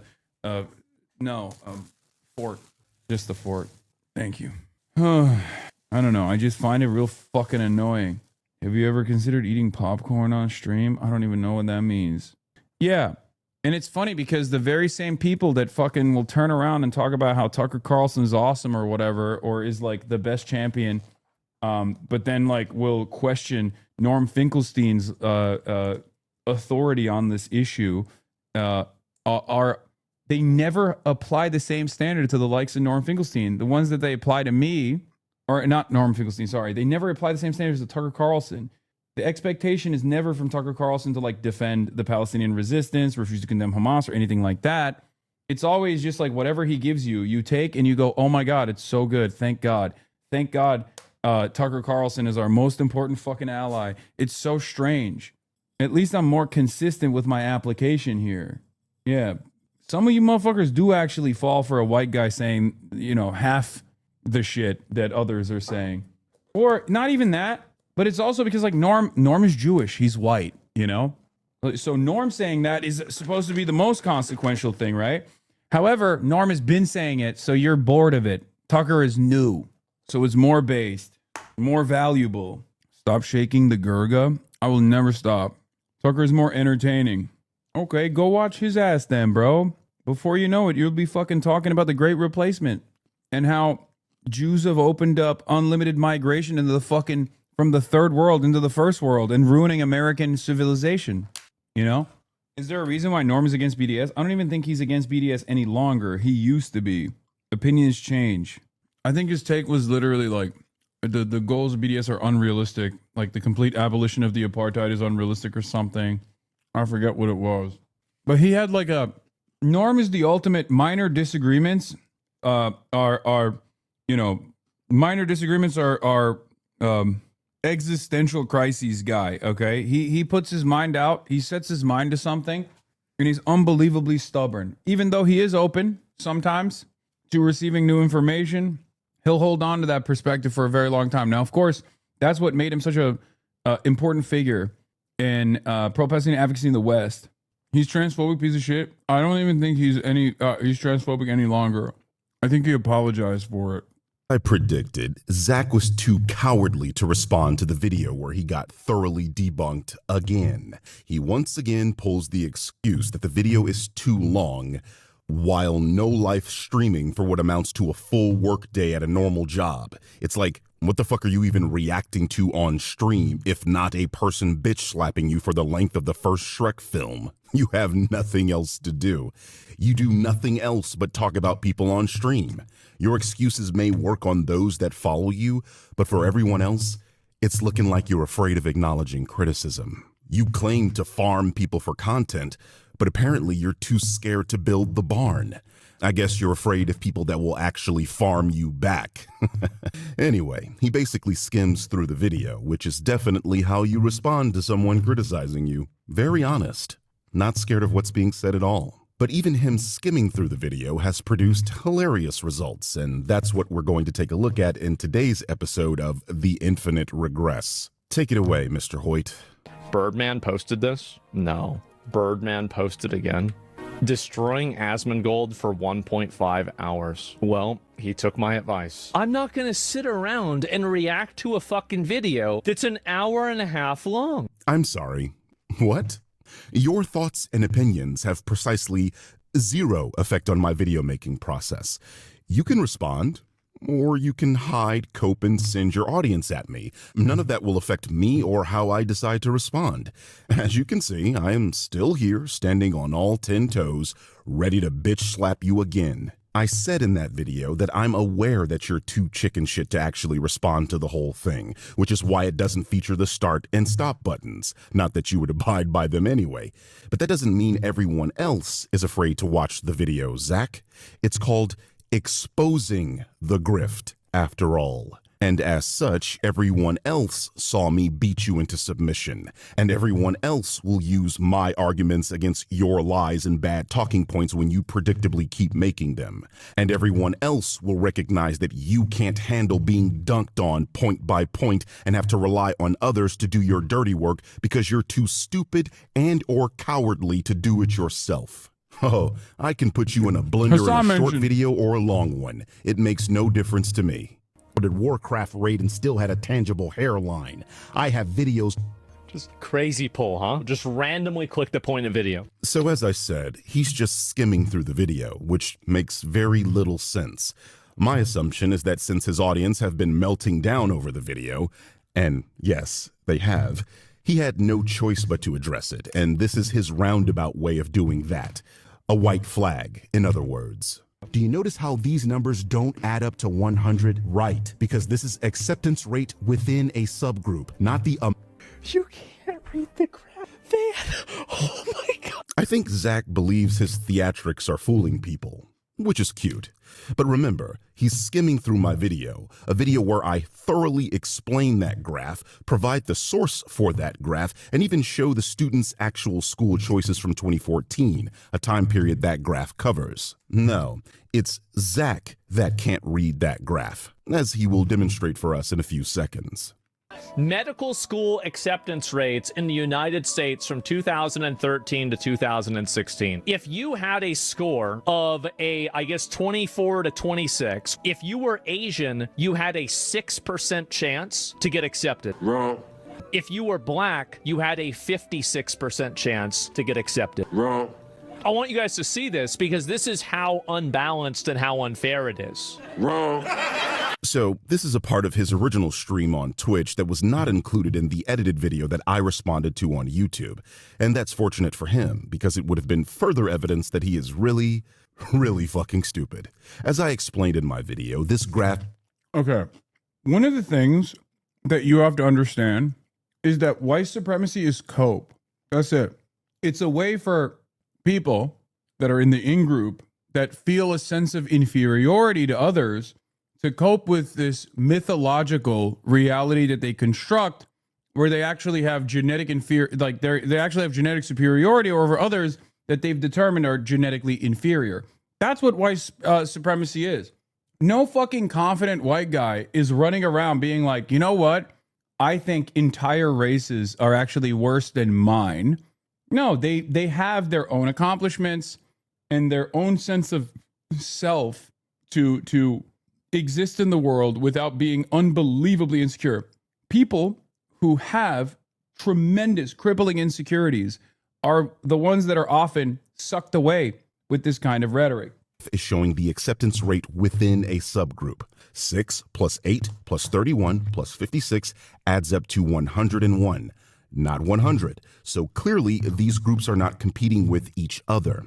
It gets worse the higher the MCAT scores go. 21 plus 29 plus 60 plus 81 is 191. And 58 plus 63 plus 83 plus 94 is 298. If these were the acceptance rates of these groups versus each other, the percentages would add up to 100. They don't because these are acceptance rates within a subgroup, not the chance you had to be accepted, as this moron said. If you were Asian, you had a 6% chance to get accepted. Wrong. As I said in the other video, the acceptance rate for black students is higher because there are less black students that apply. There are more white and Asian applicants than black applicants. All of a sudden, this idiot doesn't understand per capita. If a pool has 100,000 people and 10% are accepted, that's 10,000 people. If pool B has 5,000 people and 20% are accepted, that's 1,000 people. If pool C has 100 people and 100% are accepted, well, that's 100 people. Percentages tell you next to nothing. What matters are the actual numbers. Zach is looking at the percentages and not the actual number of applicants accepted. In 2014, there were 89 black applicants at Howard University, the medical school that had the most black applicants. That same year, UCLA had over 400 Asian applicants, and UCLA was the school with the most Asian applicants. Since we know the percentage of those accepted, all you have to do is plug in the numbers, and for the sake of clarity, we'll use the numbers for the most qualified students, aka those with MCAT scores of at least 30 as per the graph. This means in 2014, UCLA accepted roughly 250 Asian students and Howard accepted 84 black students. Now, these numbers are not going to be exact for two reasons. The first is that the graph Zach is using is for a range of 4 years. The numbers will fluctuate year to year, and these percentages may be higher or lower each year. These are averages. The second reason is that the graph represents all medical schools. So Howard could have only accepted 50 black students that year, and this is really basic shit. I know. But you have to remember, we're in a real crisis of stupidity, especially championed by and shepherded by conservatives. So you have to do stuff like this. I mean, look at 90% of the commentary around like this subpoena that I supposedly was receiving from the government and like an investigation. Like, it's all people who are too dumb to recognize that I'm not like leaking new information or anything like that, but they think it's new information. So they think that there is like an alternative story. They're literally following an alternative universe story, and conservatives do this all the time. I don't think Asmongold looked at these numbers and genuinely thought, oh, this is actually false or this is actually lying with numbers. He's just too stupid. He's just too stupid to comprehend what he's looking at. Like, he doesn't realize that given that there are far less applicants in that pool, there's a higher there is a higher percentage of black applicants that actually get into school. He's just looking at it and thinking, you know, across the board without analyzing the information. He's thinking like, oh no, it's just because black people get a leg up. That's affirmative action. Other schools made up the difference to give us the average we see on Zach's graph. Again, we are talking about averages over a 4-year span, so the numbers I've given you may be slightly higher or lower depending on these factors. If I were to show black applicants for the 4 years of Zach's graph at Howard University specifically, it would be 93 students in 2013, 89 students in 2014, 101 students in 2015, and 111 students in 2016, for a total of 394 black applicants in the time span of Zach's graph. This is literally less than the number of Asian applicants UCLA had in a single year. But if we are assuming that all of these cohorts were the most qualified, we have an estimated 370 black students accepted by Howard University over 4 years. Just for the sake of being thorough, in 2013, UCLA had 405 Asian applicants. In 2014, there were 430. In 2015, there were 475. And in 2016, there were 557, for a total of 1,867 Asian applicants. If we assume they were the most qualified, this equates to an estimated 1,083 Asian applicants that were accepted to UCLA over 4 years. Lower percentage, significantly higher number of students. This is all on top of the fact that Asian and black medical students are applying to completely different schools. So the fact that Howard accepted 94% of black applicants has no effect on Asian students because Asian medical students don't apply to Howard University. After covering Hassan for 4 hours straight today, Asmongold accuses Hassan of staying in his dark room all day and spreading hateful rhetoric. Just incredible projection. So you like full-time call Zach stupid now? You see this? He's not some smart guy pretending to be dumb. He never was. Wait, what? No, I've been saying he's fucking stupid for a long-ass time. What? He's definitely smarter than he lets on. He definitely dumbs himself down, but he's not exactly an intelligent guy by any means. At most, he's smart enough to farm people even dumber than himself. Right? What is this? APAC trackers on it? Fake. I don't think that they even believe this violence or this level of like aggression is like actually a good thing. I think they just sit in their dark room by themselves, or they sit in their room by themselves, and they just get gassed up by their chat, and they just get more and more emotionally elevated, and then they just say crazy stuff. I want capital punishment to be on the menu, and if that's the case, I want public executions. I want to have people get rounded up. I want to have these ICE protesters that are standing in front of these cars from the federal agents. I want to see them run over. I want to see the entire thing. And then as soon as they get run over, I want to see them handcuffed to their fucking hospital bed, because after that, they're being sent to a work camp. That's what I want to see happen. Dude. Oh, is it because the Groypers are coming after me? They did the clip copy again.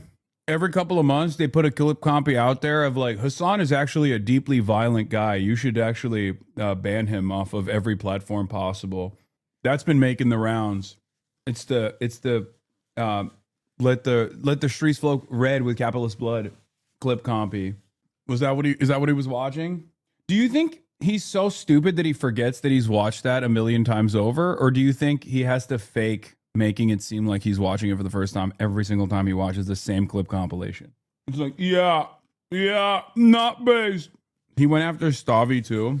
I hate these fucking people. They're parasites. These people are not your allies. They are not the same as us. They come from an inferior culture. Like, I don't even think they believe half this shit. I think they just crash out because they're getting gassed up. They're like, I gotta keep going, I keep going. Jews are running society. Women need to shut the fuck up. Blacks need to be imprisoned for the most part. Mm-hmm. And we would live in paradise. It's that simple. Man. Right? I'm just saying that, like, that's what I think is happening. That's textbook psychopathy. I mean, he's definitely gotten more and more unhinged in his rhetoric towards you. Hassan needs to go to jail. This was Nick last month. Asmongold laughs at Nick Fuentes saying Hassan Piker should be put in a prison camp. Why is it that he's the only person who's saying this finally? Yeah, I mean, it's nothing. It's nothing. He's an insecure little boy.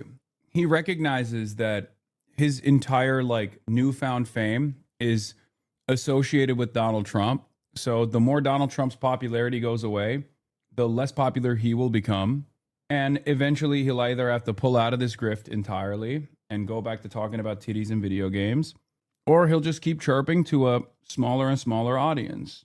But I think right now he's flailing a little bit. He's like, he sees a lot of attention coming my way, and he wants to use that to farm as much outrage as possible. And he's getting more aggressive in his commentary. He's losing viewers, lowers the months. Yeah, he's he's desperately upping the ante, which is ironic because that's like kind of what he's blaming, kind of saying what I'm doing here, which is not the case at all. If anything, I moderate more as time goes on. But didn't he used to criticize Israel's influence on America? And now he's defending Israel? Yes, he doesn't have any fucking real worldview. Like, look, I hate Nick Fuentes. I think he is a cancerous force on American politics and just international politics in general. He doesn't have that kind of motion, but like that ideology is disgusting. All right, he's a neo-Nazi. But at least he has an ideology. Asmongold doesn't. Asmongold just like goes along with whatever the most like reactionary person in his immediate vicinity is saying. In a way that's not dissimilar to Joe Rogan, right? He's like very agreeable, but he's only agreeable to the far right. And I know because I'm one of them. Asmongold explains that he sees himself as a mainstream ally, directing his audience to people like Nick Fuentes. Yeah, I mean, it's really funny that like this guy is literally working with the ADL to try to get me banned. And the ADL has never even fucking... the ADL has never even turned around and be like, this guy's fucking anti-Semitic. How did you not get deplatformed through all this? I simply, I am a very pragmatic person. I have no problems not saying things or not doing something if I feel like it won't be advantageous for me. So I just simply don't say things that I think will get me in trouble. This is also part of the reason why I said, like, eventually this grift is going to die out. Right? It has a longer lifeline than other grifts, though, because, like I said, he is farming the dumbest people, like genuinely the dumbest people in not just American society, but just like around the world. Right wingers, sorry to say this, but they're fucking stupid. Okay, it doesn't mean that like leftists can't be stupid. I call myself stupid as well. But by and large, in order to be reactionary, you have to be kind of dumb, right? Like if you can establish a worldview where you think like entire races or entire ethnicities are actually inferior to you, like this is a very stupid thing to think. And stupid people are easy to sell to. They don't question your hypocrisy. They don't question whether or not you have any convictions. And therefore, when Asmongold turns around and on one day says like, I don't know if we should like stop giving money to Israel. And then the next day is like, championing Nicholas Fuentes and talking about how based he is for like denying the Holocaust or whatever, people in his audience don't turn around and go, wait a minute, what the fuck? Like, so what, you're a pro-Israel Nick Fuentes supporter? Like what's going on? What do you mean? So yeah, as long as grift is when you don't believe it. No, that's why I'm saying it is a grift. There are certain fundamentals he does believe, right? He is reactionary for sure. But a lot of the stuff he says he doesn't give a shit about at all. Are you kidding me? That's precisely the reason why back in the day when he was much more charitable to me, which was surprising. For the longest time, Asmongold was very charitable to me.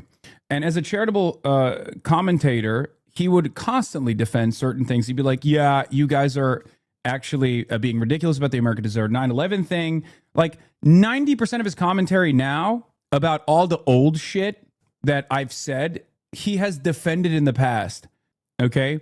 But now he knows that the audience is constantly demanding more like fuck us on content. So he doesn't give a shit. He's just like, yeah, fuck him. He's a terrorist.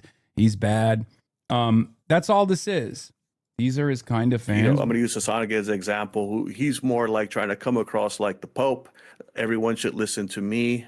Whereas Asmongold is the wacky homeless guy on the side of the road, holding the mic, holding the Bible and just screaming his interpretation of the Bible. Zenbane said his great-great-great-grandmother was a school teacher in Mexico, and she came here properly. So she's a good immigrant. But all these bad immigrants, they're the problem. They're the ones causing our world to get worse. There's a reason why the brain damage new political perspective pipeline is exclusively in one direction. Not a lot of strokes transforming racists into universal rights loving leftists. That's true. Yeah.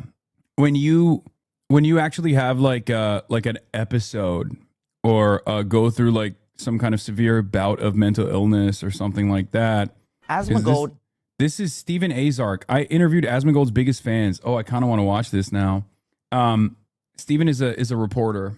But anyway, as I was saying, there's a reason why like no one goes through like a mental health episode like Kanye West did and then becomes like a fucking Marxist-Leninist on the other side of it, right?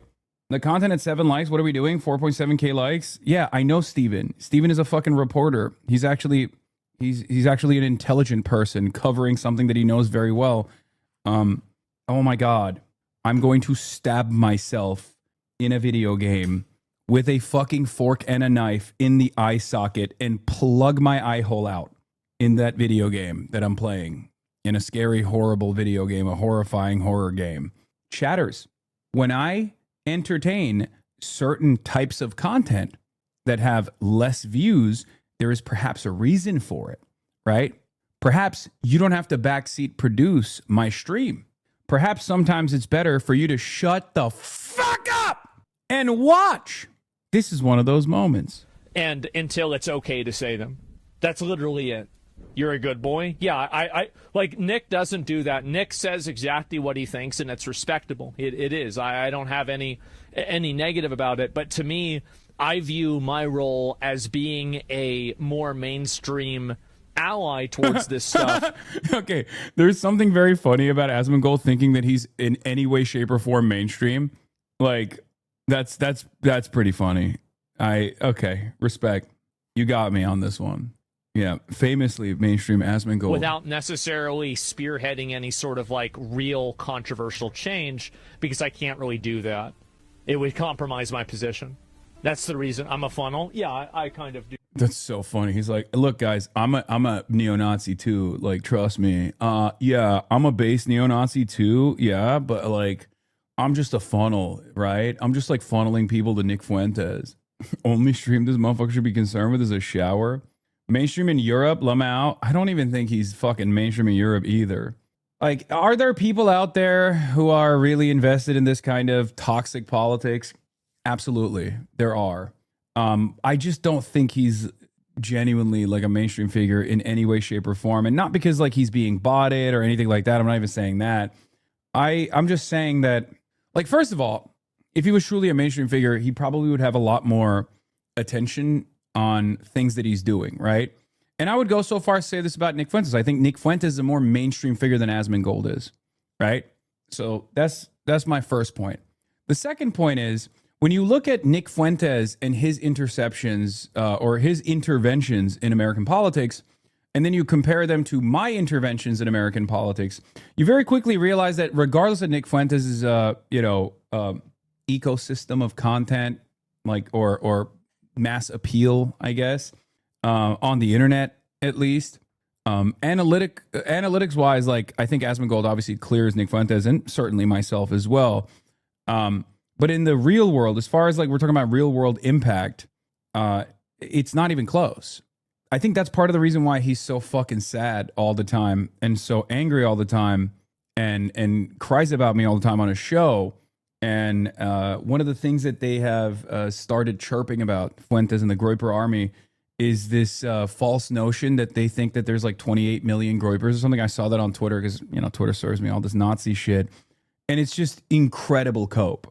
Right? It is unbelievable cope. Like, these guys genuinely think there are like hidden neo-Nazi groypers everywhere, right? And there are some, and certainly some of them have actually reached positions of power. We know that. The issue for Nick Fuentes and the like is that when they do reach a position of power, they very quickly disavow everything that they did in the past. Whereas when we run candidates, they're openly socialist, right? Like, who is Nick Fuentes' candidates? James Fishback? That's your guy? That's the guy that's doing a lot of impact? Because the reality of the matter is, Nick Fuentes running around and trying to take ownership over like Trump, Trumpism, or fucking Ken Paxton, for example, would be the equivalent of me being like, yeah, you know who my guy is? Michael Bennett. Yeah, it's awesome. Like, the difference ideologically between me and Michael Bennett is the same distance between Nick Fuentes and like any number of different Republican candidates that he says he's on board with. Whereas the distance ideologically between me and Zoran Mamdani is nothing, right? It's it's not nothing, but it's almost nothing, right? Like, there are a lot more people with my politics out there organizing, with our politics out there organizing and winning races than there are with Nick Fuentes' politics running around trying to organize or even winning races. I know this will probably get clipped and will get posted on a show, and he'll fucking cry about this and be like, oh, dude, I'm doing warfare against you. Yeah, when he's done crying about Sneeko, maybe he'll engage in warfare against me as well. But the reality of the matter is, regardless of how hard you bought on Rumble, regardless of how much you have like clip farmers that are constantly posting your clips and shit like that, there is a limitation to your ideology. Most people find Nazi politics to be repulsive, even if the Republican Party does actually channel some of the white supremacist aspects, white supremacist qualities. But at the end of the day, I don't think you're going to be able to put out, strong Groyper candidates and have them actually achieve any sort of electoral success. Yeah, but if he just calls himself a base civic fascist, he can claim blue dog Dems, I guess. But yeah, there's also the other element here. And this probably hurts to acknowledge for someone whose primary focus is to be as edgy as possible. So edgy that he'll try to sell like Jeffrey Epstein hoodies and things like that. But he's not seen as like a serious threat. I know Nick Fuentes will turn around and say, I got debanked. I did January 6th, all this stuff. But yeah, again, you latched on to a mainstream movement for a slave to Israel, Donald Trump, who certainly was still enslaved to Zionism in his first term.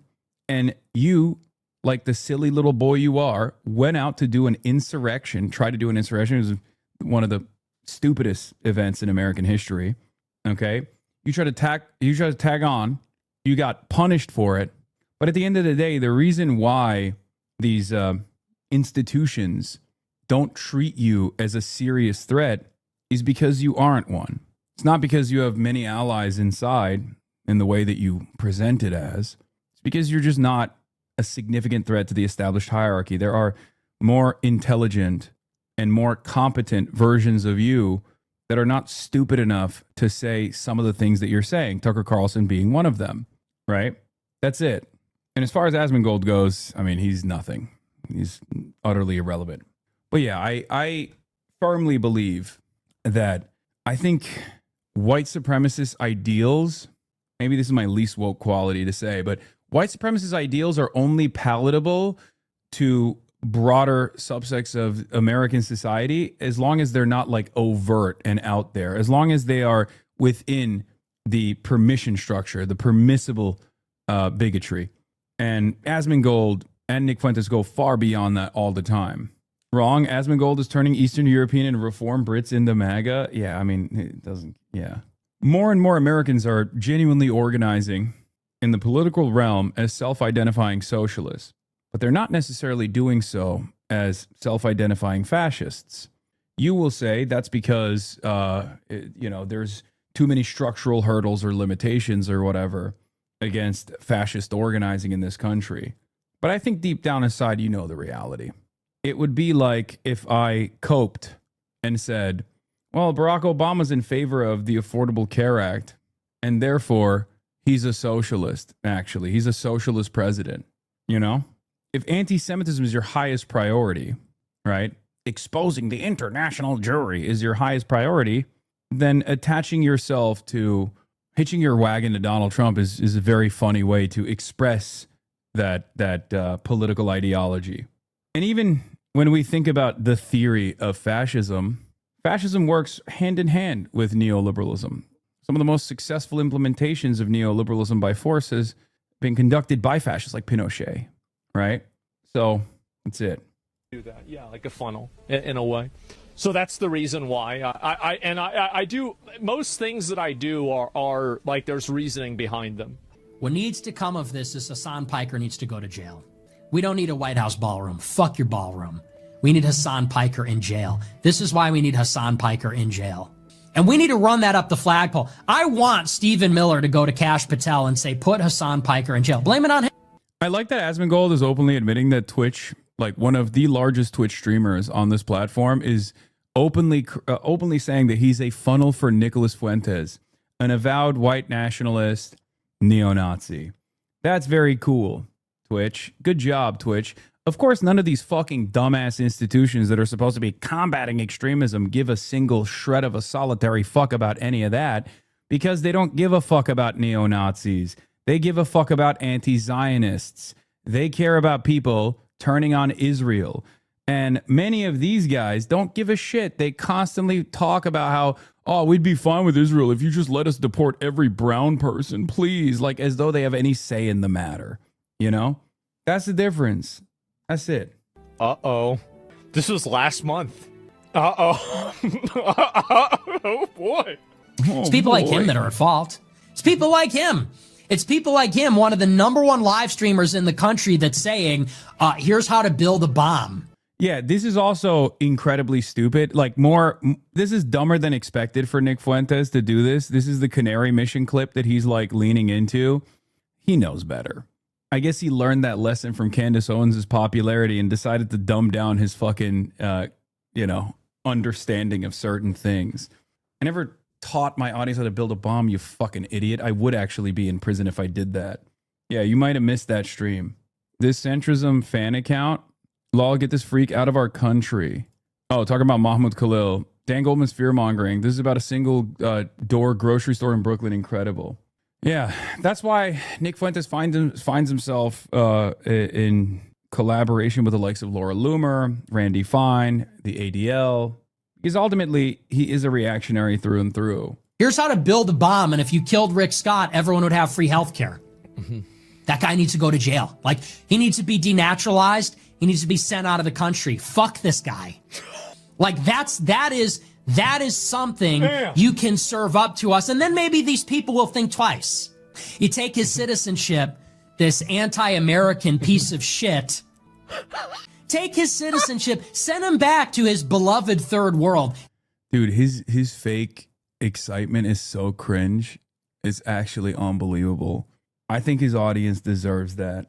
If they find this content to be palatable, they are some of the most low IQ parasites I have ever fucking encountered. Well, I don't really usually encounter them in the wild because they don't go outside, but I think his excitement is genuine. I don't think it is. I think he's faking it. He's like, based. Send him back to Cuba. Send him to Venezuela. Send him packing. He loves Cuba so much. Send him. Why won't he say China? There. Give him what he wants. Wish granted. And then maybe these other champagne socialists will be a little more careful when they try to. Again, I'm a class traitor. You're Mexican and a neo-Nazi at the same time. You don't live in that same universe. Your grand design for society does not have a place for you. Okay? Both gay and Mexican and a neo-Nazi, one of these things doesn't work with the other two. You ran into one of them at Edinburgh, didn't you? Yeah, oh yeah, there was that one guy with the fucking mask on. Yeah, remember that was huge. He was fucking shaking too. Why does Lily Igla keep hating on you? You both went to Cuba and she's doing the weird pay me. I am more extreme. I don't know what that is. I don't know what you're talking about, but sure, they're more extreme than me, radicalize the next generation to kill. I'm not extreme. Politicians. But that is what you need to do. But nobody cares. It's crazy. This is the exact shit that I'm exactly. Yep. There you go. Yep. Hate to tell you that. Dude, brilliant commentary, man. That's fucking awesome. This guy's got some deep insight, dude. Sometimes I want to just like write down as a transcript what he has said, and he literally has said nothing so far. It's just yep, based, yep. It's awesome. Nobody cares all that much about any of it. I know.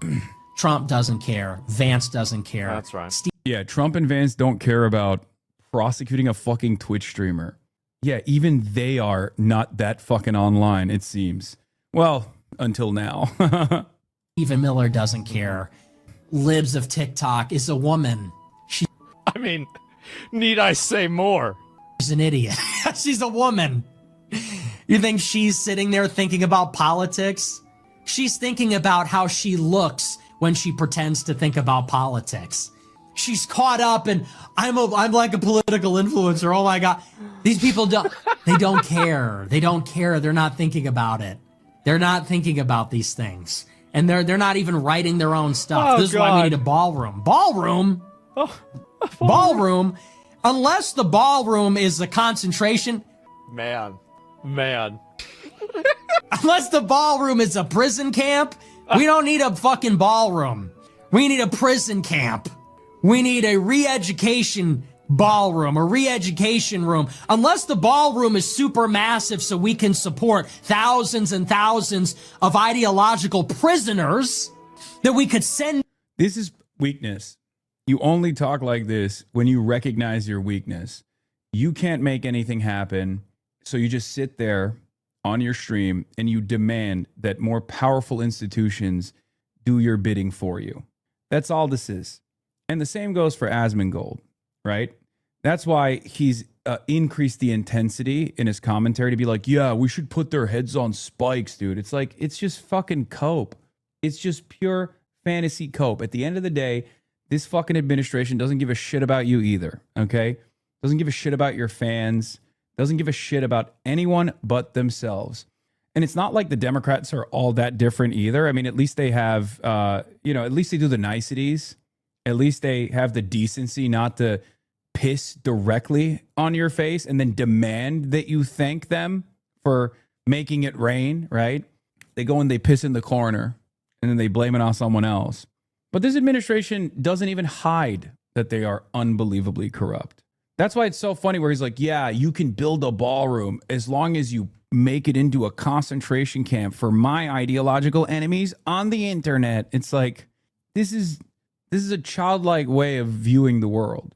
Okay, you're a child. You still have like this mental stuntedness.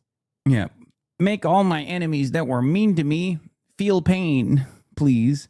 Like you don't get to fucking dictate what Trump does. Trump doesn't give a shit about you. What are you, Benjamin Netanyahu? No, you're not. The increasing popularity of this sort of rhetoric should terrify everyone. Yeah, I mean Elon Musk is a powerful person. So the fact that Asmongold does actually have Elon Musk's approval, well, that's a little bit damaging, I'll be honest. Fox News tomorrow. Hasanabe mistakes right-wing hero Nick Fuentes as child and can't stop watching him. Isn't Stephen Miller just like that? No, Stephen Miller was fucking shitting on Thomas Massey the other day. He's not the based Groyper hero that these dipshits have designed him to be either. None of these guys are. It is also very funny that this guy and his audience are trying to present me as a fucking radical, a dangerous radical terrorist. Yeah. Go talk to the average American about what my final worldview is, what that final product looks like. You know, you say, hey, communism, right? Communism is scary. You're like, don't you feel like it would be better if we just lived in a classless, moneyless, statesless, borderless society? I think most people would be like, you know, that sounds a little scary, but if we could actually arrive at that conclusion, that wouldn't be that bad, right? Probably better than the situation that we're in currently, you know, a post-scarcity utopia that we exist in, where we can just collaborate with one another and expand on our unlimited potential. Nick Fuentes' final solution is purging the American state boundaries of those he has declared lesser than. Black people, brown people, women are relegated to servile status. like brood mares only there to breed. I don't think that's a really good future, and I don't think that any of the people that you would directly ask if they consider this to be positive would agree with you. They probably fucking look at you like you're a crazy person. I mean, Nick Fuentes himself doesn't have a future in that future that he's designing. In there by bus. Oh man. Then we don't need that actually. We need more detention centers. More detention centers. Yeah, why is it that he's the only person that's saying this? Nobody else is saying this. This is satire, right? No. I mean, finally. More prisons. We're going to need a place where we can put... And I'm kind of joking here. I'm kind of joking a little bit. Print that. Yeah. You have to print that or it's libel. I said I was joking. It's a joke, guys. You have to print that. I'm kidding. That was a joke. Obviously. He would never do that. And you have to print that or else happen. it's libel. Now, obviously, I'm joking when I say that. And you have to say that I said that because I'm joking. However, but the spirit of what I'm saying is true. Which is that this is a real crisis. Whatever you want to say, there is a real crisis of left-wing violence. Yup. Based. It's time for the Jube. You were right about a grouper making a new compilation of you, by the way. An AF Post reposted that video because that's where this cycle is coming from. Yeah, I'm always right about that shit. That's why I stay tapped in. And people saying you and him are the same. Yes, there is a crisis of stupidity in this country, unfortunately. And it is non-ideological. It crosses ideological boundaries. Okay? A lot of people think, oh, the crisis of stupidity is just the right. No, the right is very stupid. This is true. But there are plenty of fucking liberals who are stupid as well. There are plenty of people who adorn the mask of being apolitical, who are just like, oh, I'm above it all. I'm in the center. I think both sides are dumb. Oh, politics is dumb. I don't care about politics. Well, politics cares about you. Or rather, politics doesn't care about you. You know?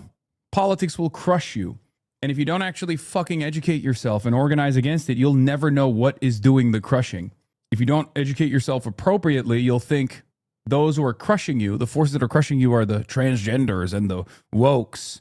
Or if you go all the way down the right-wing rabbit hole, you think it's the Jews. Nick Fuentes explains why he hates you. Debanking, hate speech legislation, weaponization of the DOJ.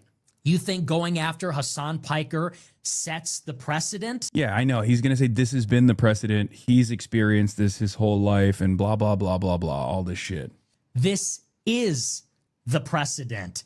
This has been the precedent. By the way, this has been the precedent for decades. And who set the precedent? Because I seem to recall that it is and always has been the far left that has been advocating for far-right anti-Semites, critics of Israel, fascists. It's interesting because I've been a critic of Israel for this entire time frame as well. And until recently, I didn't actually receive this level of scrutiny because, by and large, I think they were actually actively targeting anti-Semitism. Now, we can talk about whether or not that was appropriate, okay? At the end of the day, your worldview is not only repugnant, not only toxic, but it is objectively violent because, again, my design in society is not one where people have to die or people have to be forcibly removed from wherever they've lived their whole lives. Yours is. Yours requires that. Yours doesn't exist without that. That is the goal that you're moving towards. And in some respects, the administration is already leaning into that sort of stuff regardless. Not because of you necessarily, but because as economic conditions worsen, it's much easier to just like fucking deport a couple 100,000 brown people to offer red meat to dumb fucks like you and many others. Now, obviously, you're in a different predicament. You're in a different situation because you make money off of this, off of your dumbass fucking fans. But those dumbass fucking fans of yours, they're not better off when 100,000 Mexicans are deported. As a matter of fact, they might even be worse off. They just use the reactionary, they fan the reactionary flames to distract the average working class individual. That's it. National socialists to be debanked, censored, jailed, the rest of it. Look at the experience of me and this show. Think about Hassan Piker for a moment. He is on Twitch right now. Twitch is owned by Amazon. He's on Twitter with a verified account. He's on Instagram with a verified account. He is on TikTok. He is on YouTube. He is on Spotify. He is on all these services. He has made millions of dollars over the years. I feel like at a certain point, his audience has to understand that this is, just pure jealousy, right? I feel like he's masquerading this as though he is presenting this as anything but envy, but it feels like it's just envy. And I guess that's another similarity that he shares with Epstein. That's it. Isn't he doing that? You make money as a socialist, gotcha? No, he gets into that kind of stuff too. He will use that as a easy remark to get the base excited. He might even be smart enough to understand that it's not inconsistent. Like I've said, I think I hate to even entertain this, but Nick Fuentes, unlike many of his counterparts, has actually read books, at least a couple books. And he does have a ideological worldview. He has a goal that he's working towards. Many of the other guys on the right, they don't do that. They can't communicate. They're not charismatic. They're not funny. And they're certainly not well-read. Okay? So he's smarter than the commentary that he engages in sometimes when he says shit like this. When he's like, oh, you're a socialist, but you're wealthy. He's being honest when he says I'm an America hater and I'm a subversive that needs to be taken care of, that needs to be like cordoned off of society, thrown in jail. Those are the things he does actually believe. He has never, as far as I know, up until this point, been subpoenaed. Yeah, his point is your worldview is violent, so why is he banned but not you, except that he's delusional and you're not a Nazi? Exactly. But that was precisely what I was talking about as well. That's my point. My point is there's a reason why, regardless of the Cold War, you can run around and say, I'm a socialist, but in the aftermath of World War II, you can't say you're a Nazi. And the difference, of course, if you ask Nick, is because international Jewry has rendered Nazism to be the ultimate thing that you can't actually openly advocate for. That's what he will say. He'll point to the Holocaust studies as a department. He'll talk about genocide scholarship and how much of an emphasis that has on the Holocaust. He'll talk about how Jews are infiltrating Western society, and that's how they made Nazism to be this ultimate dangerous fucking ideology. But the reality is, it is actually a fucking unbelievably violent ideology. There is a difference between a alternative economic organization of society like socialism is, and what socialism represents, to straight up fascism. That's it. One is a fucking death cult. He's never lost access to a big tech platform or a big tech service like PayPal or Stripe or Uber. Never lost access to the social platforms like YouTube or Instagram or Facebook. In the meantime, literally everybody on the right has had all of that happen to them. And I know because I'm one of them. When right-wing people went to Charlottesville and said Jews will not replace us, and there was a variety of people in attendance. There were immigration restrictionists. Yeah, I think part of the difference also is that I follow the terms of service, whereas you don't. And when I actually do get, in a heated moment or whatever, I get banned. And oftentimes it's actually people like Nick Fuentes and their fan base that try to spam reports to get me banned, and sometimes they actually do reach a level of success with that. But ultimately, that's the reason. Like, there are genuinely stupid rules that the ADL has deployed on Twitch, okay? Like not being able to say Zionist and then insert any like animal name or whatever. You can say Nazi pigs, okay? You can say Islamist pigs. You can say fascist pigs, Republican pigs, Democrat pigs, but you can't say Zionist. Bleep.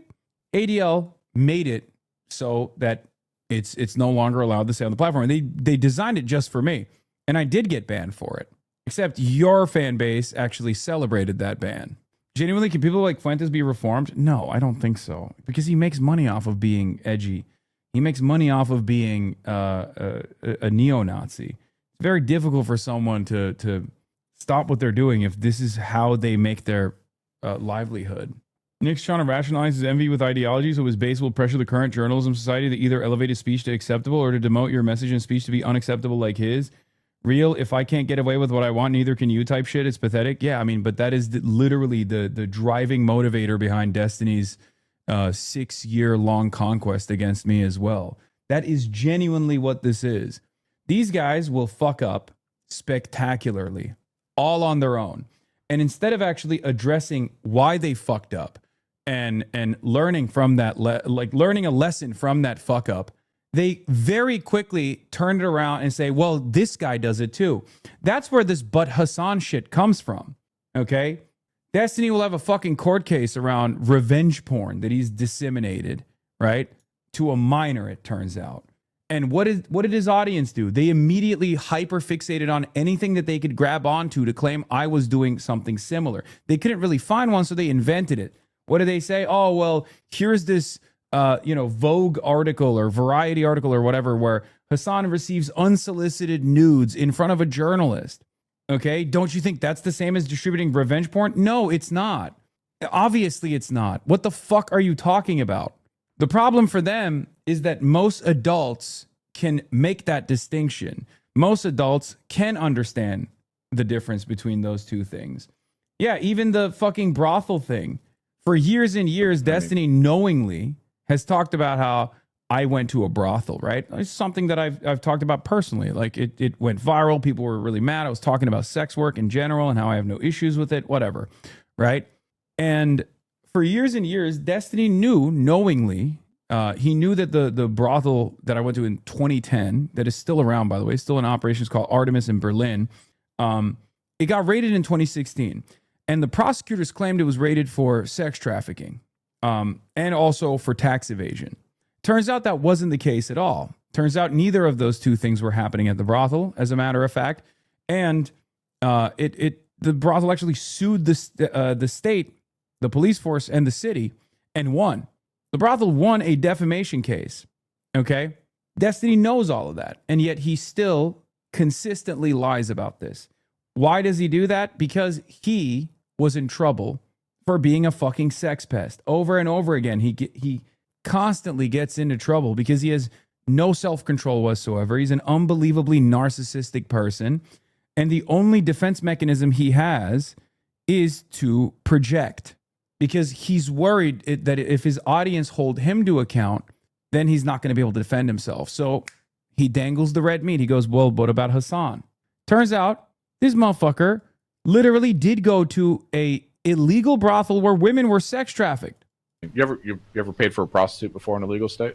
I don't know if it's legal. I actually did one time very recently here because I was curious.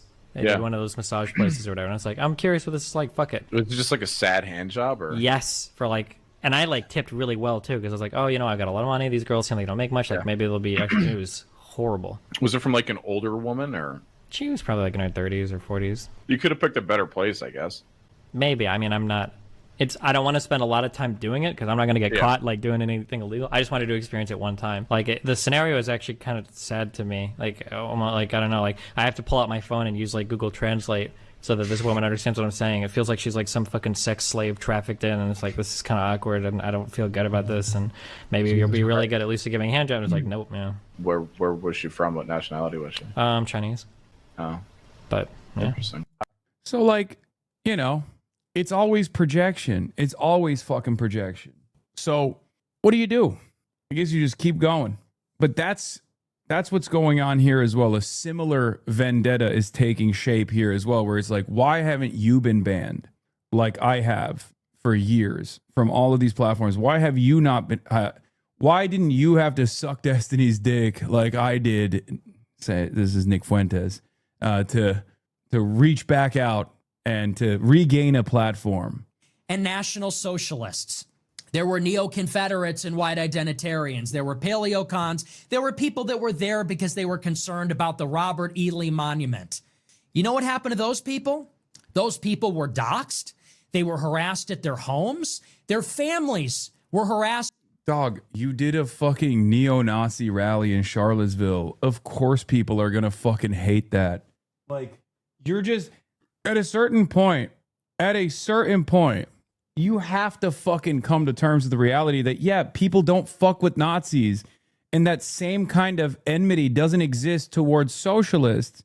And it's not because like there hasn't been a lot of government intervention in the direction of disrupting socialist organizing. There has been.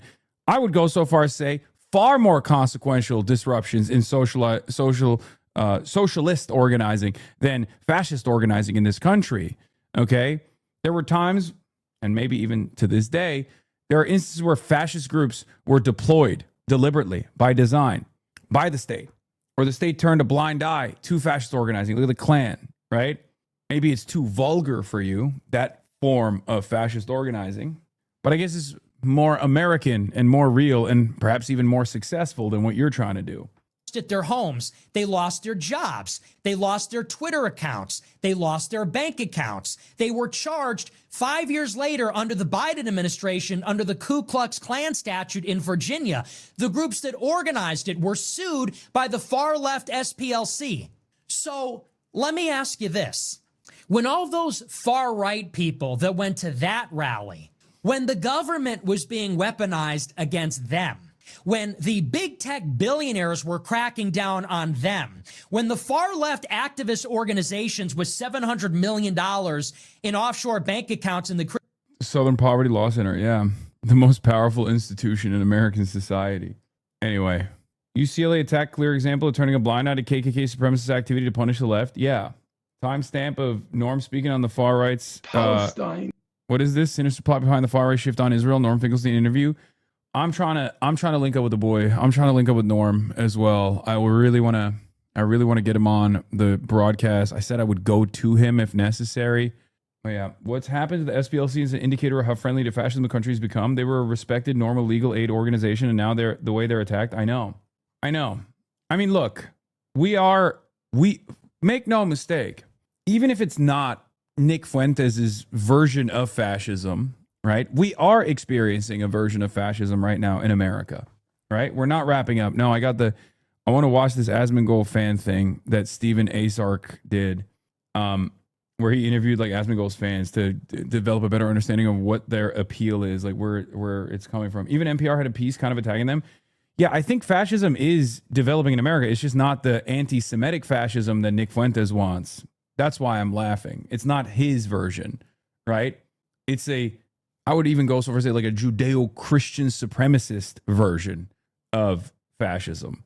It's America and Israel working side by side. Now, this doesn't mean that like all American Christians and all American Jews are involved in this. That's not what I'm saying at all. But it's not the anti-Semitic version of fascism that you're used to. When you think of fascism, you think of the neo-Nazi version or the Nazi version, which is where, Jews are the primary vector of ire and one of the main targets. It's not like that. Is the undisputed Roach King of Twitch. If I had my way, I would disenfranchise 85% of the population instantly. You cannot trust people that can't come to the conclusion that there are two genders. At the end of the day, they want to come off on the side of illiterate, un-American immigrant Somalians rather than actual Americans. Every day, tens of thousands of people watch and play video games, doom scroll on X, and talk about politics. I don't need to understand whatever article you want me to read. All I need to understand is human psychology and incentives. For the average person that doesn't know much about live streaming or World of Warcraft, they know who Asmongold is because of clips like those. I don't think that I do have a lack of empathy. It's just that I have a moral compass. It just doesn't point north. I've been a digital culture reporter for the past decade, studying every facet of Twitch, YouTube, and influencer culture. And I've watched Asmongold go from a fairly small World of Warcraft guide creator into the largest political creator on a lot of platforms. If I had my way, I would disenfranchise 85% of the population instantly.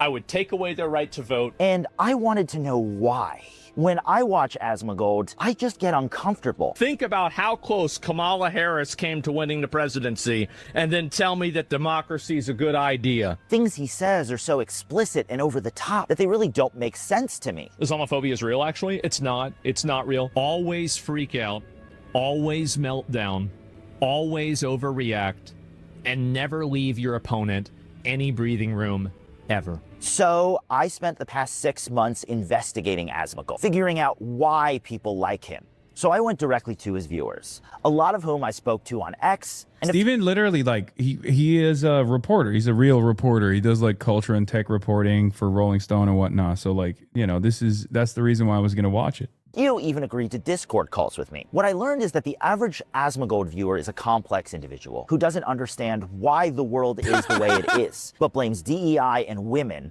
for the problems that they experience. They are full of distrust and hate, but I think there's still hope here, because even in Asmongold's He should have just ended it there. The average Asmongold doesn't understand what is going on.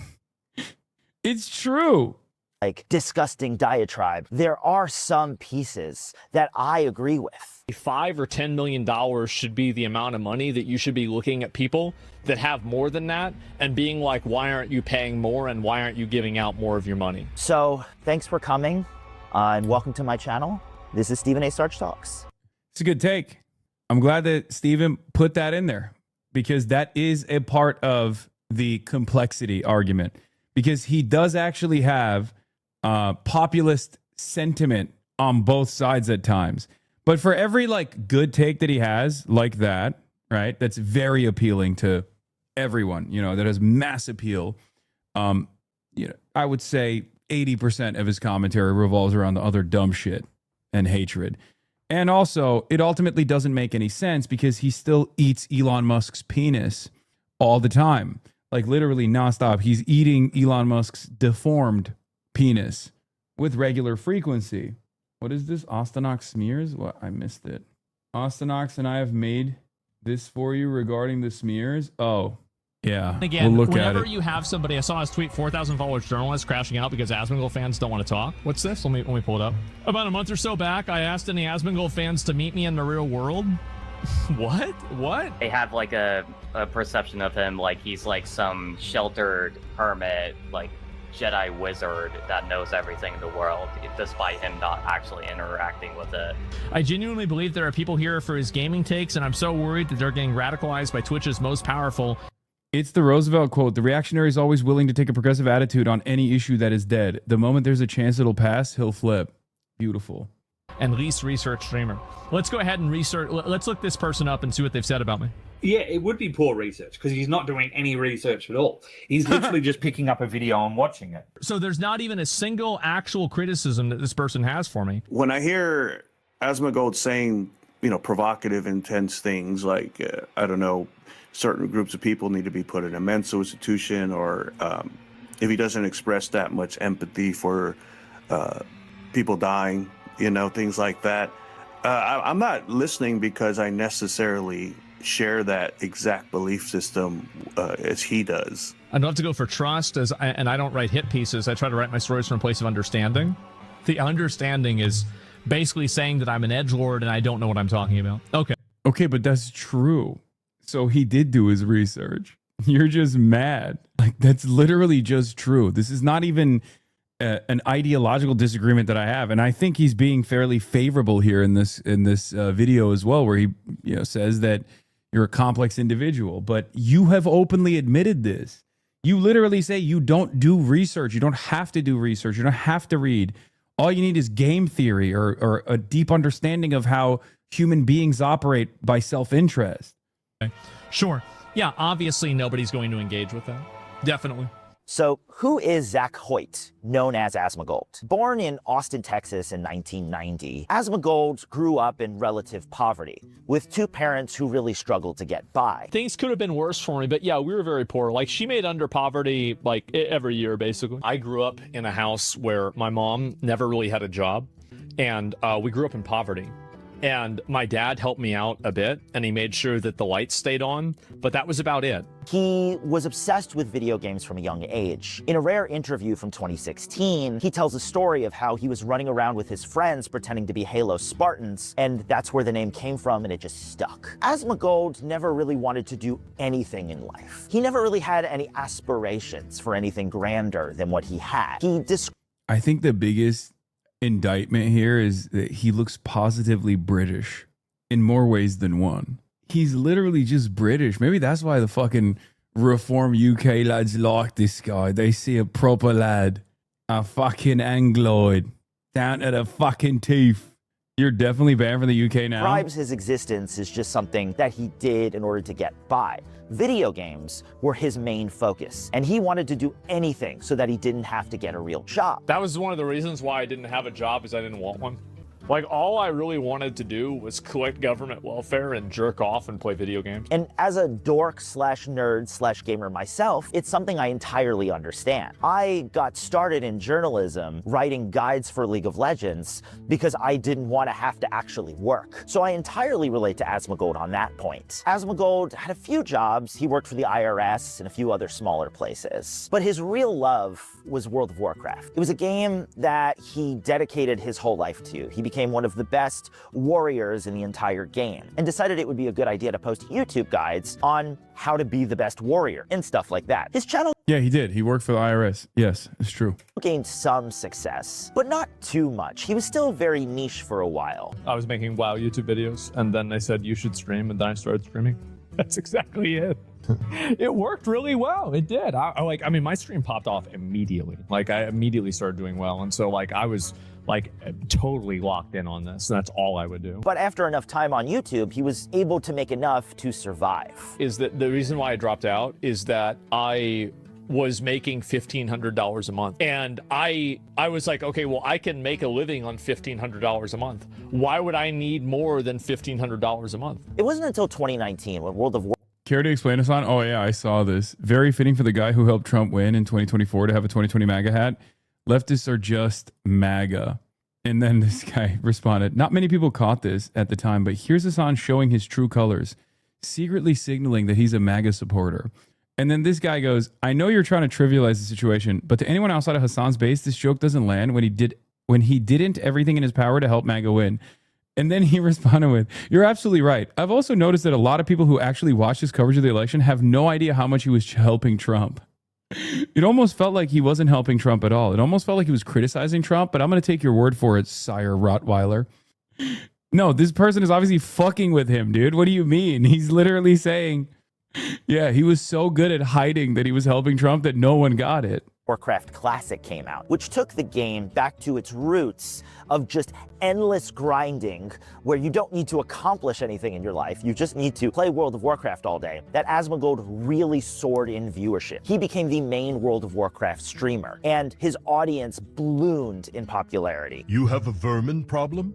Hi. A lot of people found him during this time, including Alan Hawkswood, a 43-year-old Australian who loved World of Warcraft. I don't necessarily watch all his videos. I kind of dip in and out. Look, I think in a lot of I probably didn't watch him for the first few years. It's probably only really after he became big. Alan, we spoke for about 40 minutes and seemed like a very lonely man. He has people he knows from work, but all of his friends are people he knows online. I have very small friend group of true friends that I've been with for 20 plus years, but that is essentially the only friends I really have. Alan says he lives like Asmongold, a fairly gross individual. I think, he made jokes at the time about having a dead rat that would smell when the sun came up, so he knew it was time to wake up. The thing is, I used to use a dead rat as an alarm clock, actually, for my stream, because basically what happened was whenever the sun would come up, it would start cooking the corpse of the rat. And he had bits of blood smeared on his wall from his poor hygiene, and his room was relatively disgusting. I'm going to be completely honest with you. I essentially live the same way. Oh, God, this is... Okay, this is a little bit like confirmation bias for me, but I mean, this is literally what I have suspected all along, which is that Asmongold... Remember, I had this conversation with Felix when we were talking about the evolution of reactionary thought and the evolution of reactionary content. At some point, it went from like contentious politics, Ben Shapiro doing debates, intellectualism, to aspirational politics with the likes of Andrew Tate, which was no longer about, you know, trying to engage in any sort of like pseudo-intellectual representation of your ideas. Okay. And the final evolution is representational politics. A lot of people like Asmongold, regardless of the fact that Asmongold is a multimillionaire, numerous business owner, right? He owns multiple businesses and makes tens of millions of dollars a year, right? For a lot of people, they look to Asmongold as a hero because they're like, oh my God, he made it while also being a schlub, like also being kind of disgusting. Like he lives like a depressed agoraphobic. And a lot of people in his fan base are depressed agoraphobics who look to Asmongold as like this beacon, this hero, this representation. I can see, 5 cans, empty cans right now, 2 coffee bottles, there's clothes on the floor, you know, what's the name? I'm a messy person, so I don't judge him for his hygiene. I don't take pride living in garbage or not. It's simply something that I don't care about. He lives in squalor and hates immigration, which he says doesn't make him a bad person. It's because he's Australian. What's that place with the kangaroos? They couldn't get rid of them. What's it called? Not Arizona. It's something like that. Australia. Things like the Great Replacement Theory / replacing the population obviously appeals a little bit more to me because I believe it is a possibility for us, unfortunately. But he's also pro-fascism. I think, once again, as you said, the pro-fascism. But once again, in Australia, in certain regards, I still believe 100% we need fascism. Now, how did we arrive at this worldview from being an Asmongold watcher? That's crazy. Bogan, fucking Bogan, bro. Fucking Bogan, bro. And Asmongold was just there for him. He watched him multiple hours a day while he was working. Asmongold was just part of his life. I am very different to a lot of normal people. His political takes, in a sense, I probably agreed with, say, 90% of them. In a sense, he became a news source. In a world where streamers were standing in like fancy houses and being superstars, there was Asmongold sitting in his filth, talking about how he just wants to play World of Warcraft all day and hang out. The money and the fame never got to him. He's still the same disgusting gremlin that he was when he was still making just a few guides for a few $1,000s. See, but he doesn't have to wear the I'm holier than thou veneer because it's aesthetics. See, I clocked this. Remember, I told you his fan base associates his nastiness with relatability and also decency. Like their brains are so fucking rewired and so busted in many respects that they think people fall for this grift and call him an everyday man. Yeah, be Asmongold, eat beef jerky for 2 square meals, eat fast food for dinner, top it off with ice cream, fall asleep in your chair, watching anime. That's why he's popular. He's the modern everyman. Yeah, they associate his horrifying hygiene habits with authenticity, when in fact, maybe it is authentically himself. Maybe he's just a nasty little pervert, right? Whatever. Okay, who knows? To each their own. But he is unbelievably out of touch. And if you see yourself in this authentically degenerate person, then you probably are unbelievably out of touch as well. This is the problem. But they think, oh, he's just like me. He lives just like me. He doesn't care to generate more value.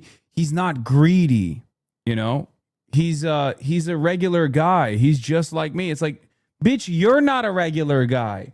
How do you not understand this? You're not a regular guy. If you live like Asmongold, you're not regular, okay? You're irregular. it's not a normal way to live. You need to snap out of it. Like, this is, depending on the level of depression and anxiety you're probably experiencing on a daily basis, you might need medical intervention. You know what I mean? It's not normal. But on the internet, it is. Because who spends the most amount of time on the internet? Who is more likely to create an account that says Christian, father, husband, and shit poster in that order, DACA, like a white nationalist anime account, right? A guy who is like Asmongold, an irregular person, because regular people are not doing this shit. And that's precisely the reason why the internet is inundated with irregular folks. And what is irregular in the real world becomes very regular on the internet. And that actually has a damaging cycle that it creates as well, where because everyone is increasingly more online, this might actually end up reproducing more people like this, and maybe at a certain point turn this irregularity into a regularity. Does that make sense? Because of obviously he lives in squalor, doesn't turn around and say, you know, I'm better than you. After his 2019 explosion, Asmongold started to diversify into different spaces. He co-founded OTK with a few of his friends, and Mythic Talent, a talent agency. He started. Wait, that sort of executive dysfunction is not the sort of thing you snap out of. If we had universal services, we would have had help and been a totally different person. No, I know. But I'm saying that these guys don't even see anything at odds with that. They think this is a healthy and normal way to live. And Asmongold does have the fucking capacity. You're talking about a guy who makes like $10 million a year. Again, owns 5 fucking businesses. Like, he's not like his fan base. His fan base might not recognize that there's an issue there. Okay? Asmongold has all of the capacity to fix everything, and he just chooses not to. A podcast and really started to expand outside of just his niche and really exploded in 2022. I lived like that for 5 years, undiagnosed and untreated neurodivergence and task paralysis. It was years of you saying exercising could build my confidence back up. That's right. That's why I try to be a better example for the people that are fucking watching. He literally does say he's better than you if you're brown. Also, Asmon did have state help. He was on Snap. He's just insane. He's received state help and talked about how his family needed it to survive. Yeah, I know. And now he just, makes money, tens of millions of dollars every year, denying it to others. During the Amber Heard trial, when all of these commentary streamers were reacting every single day to what was going on with Amber Heard because they desperately needed content and they didn't want to have to think for themselves. Here we go. Let's do it. Oh my God. I caught the most strays out of this, even though I had the most balanced take where I was just like, I don't like either party involved here. And everybody fucking still yells at me when virtually every content creator in the entire internet was primarily on Johnny Depp's side. And once again, the one motherfucker that was like, I don't like either of these people. I think they're both weird. Every fucking person was like, you're the reason. And they will. Now they'll latch onto it and they'll yell at me even further. It's crazy. See, people still do it. Nah, you were wrong on that one. Sorry. Okay, Amber Heard is the victim here. Yes, Johnny Depp is bad. I don't even like Johnny Depp. I hate Johnny Depp. I don't care. I have no dog in this fight. This is bad, man. Lots of different content creators, including people who had never covered anything remotely like this before, all started covering this at the same time. It was so funny because I also covered it the least out of everyone. Everyone would do wall-to-wall coverage every single day. And I didn't because there was real news going on. From the position of that narrative and getting millions of views from it. This is not your home, invader. Zenbane found Asmongold through these Amber Heard clips. I wasn't even watching the trial. I thought the whole concept was stupid myself when I had heard that it was, people were watching it. But I just happened to click on it. I think it was because the thumbnail or something just kind of caught my attention. It was good clickbait, I suppose. I don't know. His reactions were funny. Watching Johnny Depp, the way they clipped him was funny. Zenbane said his great-great-great-grandmother was a school teacher in Mexico, and she came here properly. So she's a good immigrant. But all these bad immigrants, they're the problem. They're the ones causing our world to get worse. She didn't come here jobless and try to live here, illegally. there is no illegal immigration in my family. And this might even be controversial to say, but any disparity we're going to feel throughout life, that it's going to come more so from our own people than from someone outside of our culture. So, but essentially, if we define what happens when we say that was racist, right? Someone says a bad slur, someone beats you up, or just someone prevents you from advancing in life at a job, like any of those things you're going to experience, we're going to, as Hispanics, we're going to most likely experience those more from other Hispanics than from someone who's black or white. He described Asmongold as a street preacher. You know, I'm going to use Hassan again as an example. He's more like trying to come across like the Pope. Everyone should listen to me. Whereas Asmongold is the wacky homeless guy on the side of the road, you know, holding the mic, holding the Bible and just screaming his interpretation of the Bible. I think after I like this guy going, yeah, you know who I think, like, even in his worldview, I know he's trying to use that as a negative. Like, he's saying, I'm the negative force here. But yeah, I think the Pope would be more knowledgeable on Catholicism than the random fucking street preacher who's, by your own words and your own estimation, the crazy one. But that's wild. Like, he just dropped that as like, Hassan is annoying because he is the Pope in this equation, a position of authority he has. And I hate that shit. I choose voluntarily to listen to the guy who is not knowledgeable and genuinely fucking insane. He said, between the Pope and the hobo, I'm getting my Christianity from the hobo. Look, maybe I'm weird, and I recognize that. But I believe that we have a finite amount of time on God's green earth, okay?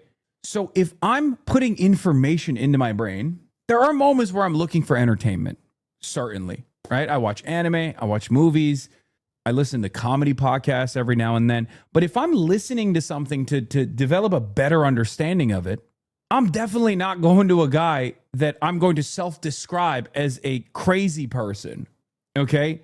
I don't see any utility in that at all. I don't have time to just sit there and listen to what fucking Asmongold has to say, because I know he doesn't know anything. And I genuinely can't comprehend why people do that. Like, I'll watch Valuetainment, right? I watch bad shit. But oftentimes I watch it to derive some satisfaction out of it, just to like make fun of it, or to make content for you guys to consume, or to sometimes directly tackle the ideas that they're representing, to develop a deeper understanding of what the oppositional figures are saying and thinking. There's a utility for it, right? But in my own spare time, I'm never going to fucking sit around and listen to like Asmongold, because I know he doesn't know what the fuck he's talking about. So I cannot comprehend why other people do this. Then why the fuck are you watching a video about him right now, Lamau, this bozo? See, this is what I mean. This is the mindset of the average Asmongold fan. I just described why I'm watching oppositional figures. Like, in the process of me describing to you why I would be watching a video like this one, which is not Asmongold, mind you. I'm watching a fucking actual tech reporter who's a fairly smart guy do a deep dive and analysis into why Asmongold's fandom is invested in Asmongold. And you're so fucking stupid that you can't even comprehend that. Even if I was just straight up watching an Asmongold video, I just explained to you why I would be doing that in this very moment. Okay? Ask Chatter about his dad. I have a theory. This Chatter can't handle my swag. You're underestimating how stupid the average person is. I know. After Amber Heard, Asmongold sort of felt invulnerable. Like, he could say anything and get away with it because his community absolutely loved it. If you look at during this time, he starts working with Clippers to grow into a massive phenomenon. Every single one of his YouTube videos were pulling in millions of views. So his streams were getting tens. Hassan met with Jodie Evans, wife of Neville Roysingham, a financist of CCP-related agencies. Disgusting. He's lying, Lamar. Iran still reports some stuff, but limits inspections and gatekeeps access. So the International Atomic Energy Agency doesn't fully know what's going on. They have literally 24/7 camera access, or had. Ask this R-word, why would China sacrifice its biggest market, US and Europe, for an unwanted war? They're focused on internal development. That's why they're extracting minerals all over the world. Wait, is he... I can't tell. He hates China, but he's at least somewhat knowledgeable about China. But he says words like financist. The Financist by Francis Ford Coppola. Lil Clav update. He's detransitioning. Yeah, I saw. YouTuber Clavicular has gone 4 weeks without testosterone trying to recover his fertility, and people can't believe how different he already looks. He's detransitioning. The world's first male-to-male detransitioner. I've told you this is MTM trans, like for sure. MTM detrans. I think he got mogged too hard. He got mogged so hard he was just like, fuck it, I'm out, I'm done. What's the purpose? Dude, the judge mocked him so hard in the courtroom, it made him reconsider everything. He's like, fuck this. What's the goddamn point, dude? I've been fucking putting a hammer to my face nonstop, and then I walk up to a courtroom and some fucking random sexy judge destroys me. Yeah, it was fatally mocked. He sentenced the beta dumb.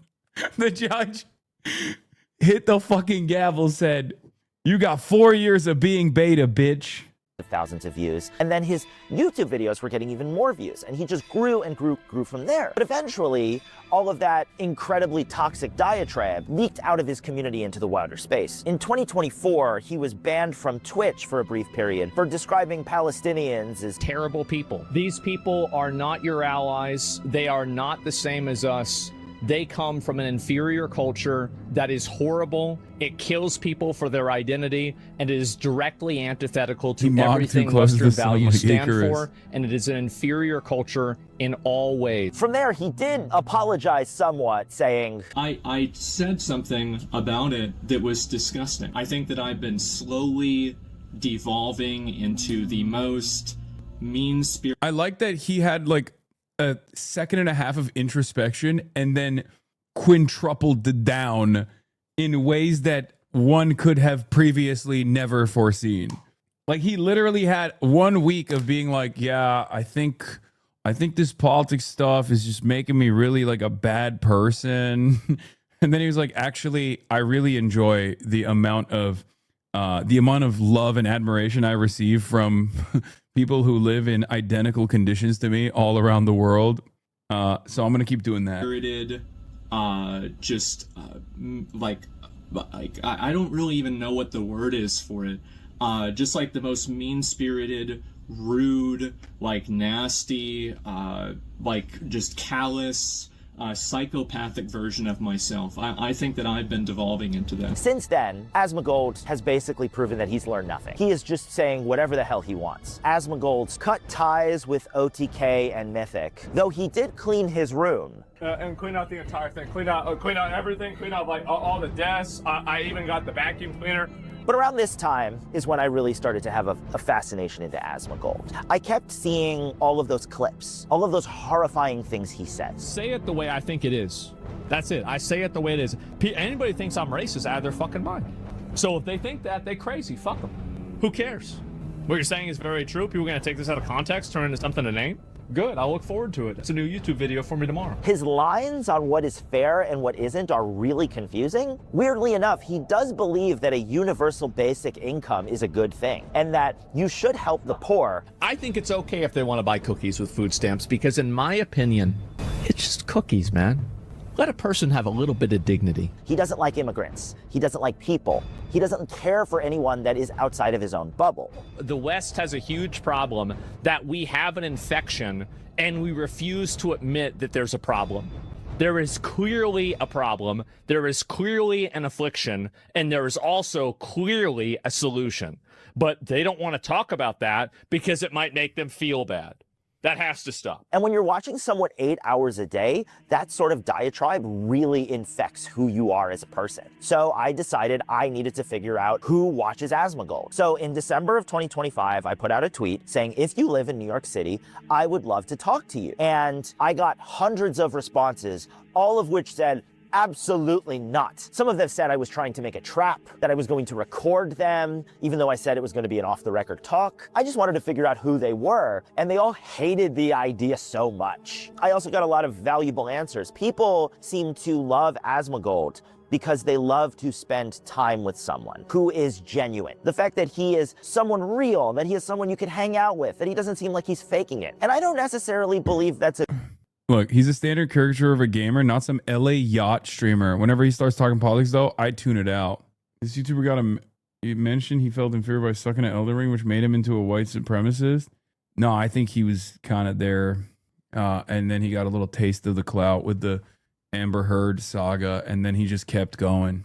A good thing for a content creator because those people may not have your best interest. While I'm not in New York City, obviously I'll tell you why people might feel that way, whether they agree or not. He doesn't sugarcoat how he feels. He's blunt and totally honest. I'll be honest myself. I hate a lot of what he says, but he still managed to get me to watch regardless. It's hard. I don't think Asmongold has. I'm willing to bet every single person that wrote this under that comment has deep, tremendous disdain for me. For a lot of these guys, like, their understanding of politics ends and begins with content creators on the internet. There is no worldview beyond it. There is no politics beyond it. It's just like, I hate Hassan. I love Asmongold. I love Asmongold. I hate Hassan. That type of shit. Anyone's best interest at heart other than himself. He just. Like us? Buddy, my community fucking despises when I cover Asmongold for more than 3.5 minutes. This is the first time I've watched a long, extensive Asmongold video. This community doesn't give a fuck about Asmongold. Are you insane? At most, sometimes when he says some fucking heinous shit, we cover it. But more often than not, throughout the entire day, we're just talking about the news. Like, I just interviewed a candidate running for Senate for an hour and a half. What are you talking about? And when you say us, I suspect you're not even a fan. You're just in here LARPing as a fan. Like us. First comment. I understand the space that I occupy. Okay. I understand I have a very clear-cut purpose, a very clear-cut goal, an agenda. Okay. I have a worldview. I'm not shy about explaining what my worldview is, and I bake it into all the news coverage that I do throughout the day. I see my role, my job, my responsibility as someone who is going to navigate the world of news every single day for whoever wants to come in here and learn what the fuck's going on. Okay? That's it. That's my job. There are, of course, instances where I'll dive into silly shit, meme around, make jokes, maybe even play a video game every now and then, every 8 months or so. But through thick and thin, through the highs and the lows, whether people are watching or whether people are not paying attention, I'm always in here covering the day's news every single day, right? That's what I'm doing. Wants to be able to like live how he wants to live. The money he makes means nothing to him. I got a 1099 and it was like millions of dollars. I don't even know where it came from. You probably have $6 to $8 million left after taxes. More than that, probably. A lot more than that. Really? He doesn't want to grow off of it. He just wants to like exist and again, not have to work. And the people who watch him, I think, feel similarly. They just want to be able to watch and not think and just hang out. So about a month after I do that tweet, I put out another tweet, which is basically my thoughts on Asmongold. I will let Asmongold read my tweet so I don't have to. About a month or so back, I asked any Asmongold fans to meet me in the real world. What? But none of them took me up on the offer. Instead, I got hundreds of replies and messages saying that I didn't understand them, how I should just watch the streams and not the clips. So I did, and I learned that Zach doesn't care. He'll put out a video that he doesn't understand the full context of and rant about it with extreme right-wing bias. It's vitriol for 6 hours straight. A hand-picked selection of clips designed to invoke anger without critical thinking. I genuinely believe there are people here for his gaming takes, and I'm so worried that they're getting radicalized by Twitch's most powerful and least researched streamer. He read it on stream and was quite pissed. This guy is like, he's randomly trying, meet me in real life. Yeah, obviously, random people don't want to meet some dumbass in real life. Let's see what this guy's saying about me. And then his fans came after me hard. They were ready to, call me all sort of names. But out of that tweet, I managed to get conversations going with a few actual Asmongold fans. People who agreed that, hey, maybe it's a good time to kind of leave the echo chamber. Because Asmongold believes that you should stay within the echo chamber. So the problem that I have is that whenever I want to interact with somebody, or somebody wants to interact with me, usually that's like a non-starter because I don't want to talk to anybody. What's a good time for you? Never. That's the answer. Never. Whenever Destiny or Hassan want to debate him these days, he turns it down because the idea of having your views questioned is completely unacceptable to Asmongold. I have no obligation to do any. And it's really funny because like Destiny fans will say this about me as well. And it's like, no, I just don't want to fucking be around Destiny. I talk to people that I disagree all the time. I do debates in public. I go outside. I do debates that I set up ahead of time with people like Sean Hannity, and then they fucking escape me. You know, I'm setting one up with Van Jones. I just don't want to fucking be anywhere near that weirdo. But I'll debate anybody else pretty much. Anything. And there are some people. He doesn't want to debate anybody. He doesn't want anyone to question him at all. That think that. Yeah, well, Charlie Kirk dodged me too. So does Sean Hannity. Is fucked up. Because I disagree with you so much, you have some kind of like obligation to 1v1 me or something. I do think if you do political commentary, I think this would be one of the laws I would enforce. You should have an obligation to have some kind of confrontational discourse. It can't just be that everybody can go run off into their own corners and construct their own realities. That's just crazy to me. I don't think it's acceptable. Yeah. No. He wants to exist in this world, and he wants to be that sort of guy that doesn't have his stuff questioned. He wants to exist in the filth. Throughout all these conversations and all these tweets, what I learned is that the average Asmongold fan just wants to live in their own echo chamber. They just want to relate to a guy who they feel is like that. I don't want to make fun of these people, but the first openly said how much he loves fascism. The second one was a fourth-generation Mexican immigrant who believes that immigration is a bad thing. And the third made me a whole PowerPoint about Hassan's armpits. Who am I? None of your business. Black Druid, he reached out to me with extreme animosity and really was like, I'm gonna own this guy. He gave me a list of 5 rules. Oh my God, brother. What? This is, I told you. It's like, there are entire circles on the internet where they just sit around and have psychosexual, pathological obsessions with what they perceive I'm doing on a daily basis. It is such a strange way to fucking live. These are the great names you click, by the way. No, I know. Asmon said he's the only one being fair to you about the subpoena thing. Wait, what? He literally was giddy at the prospect of me going to fucking prison forever. He's like, finally, someone's demanding it. The fuck is he talking about?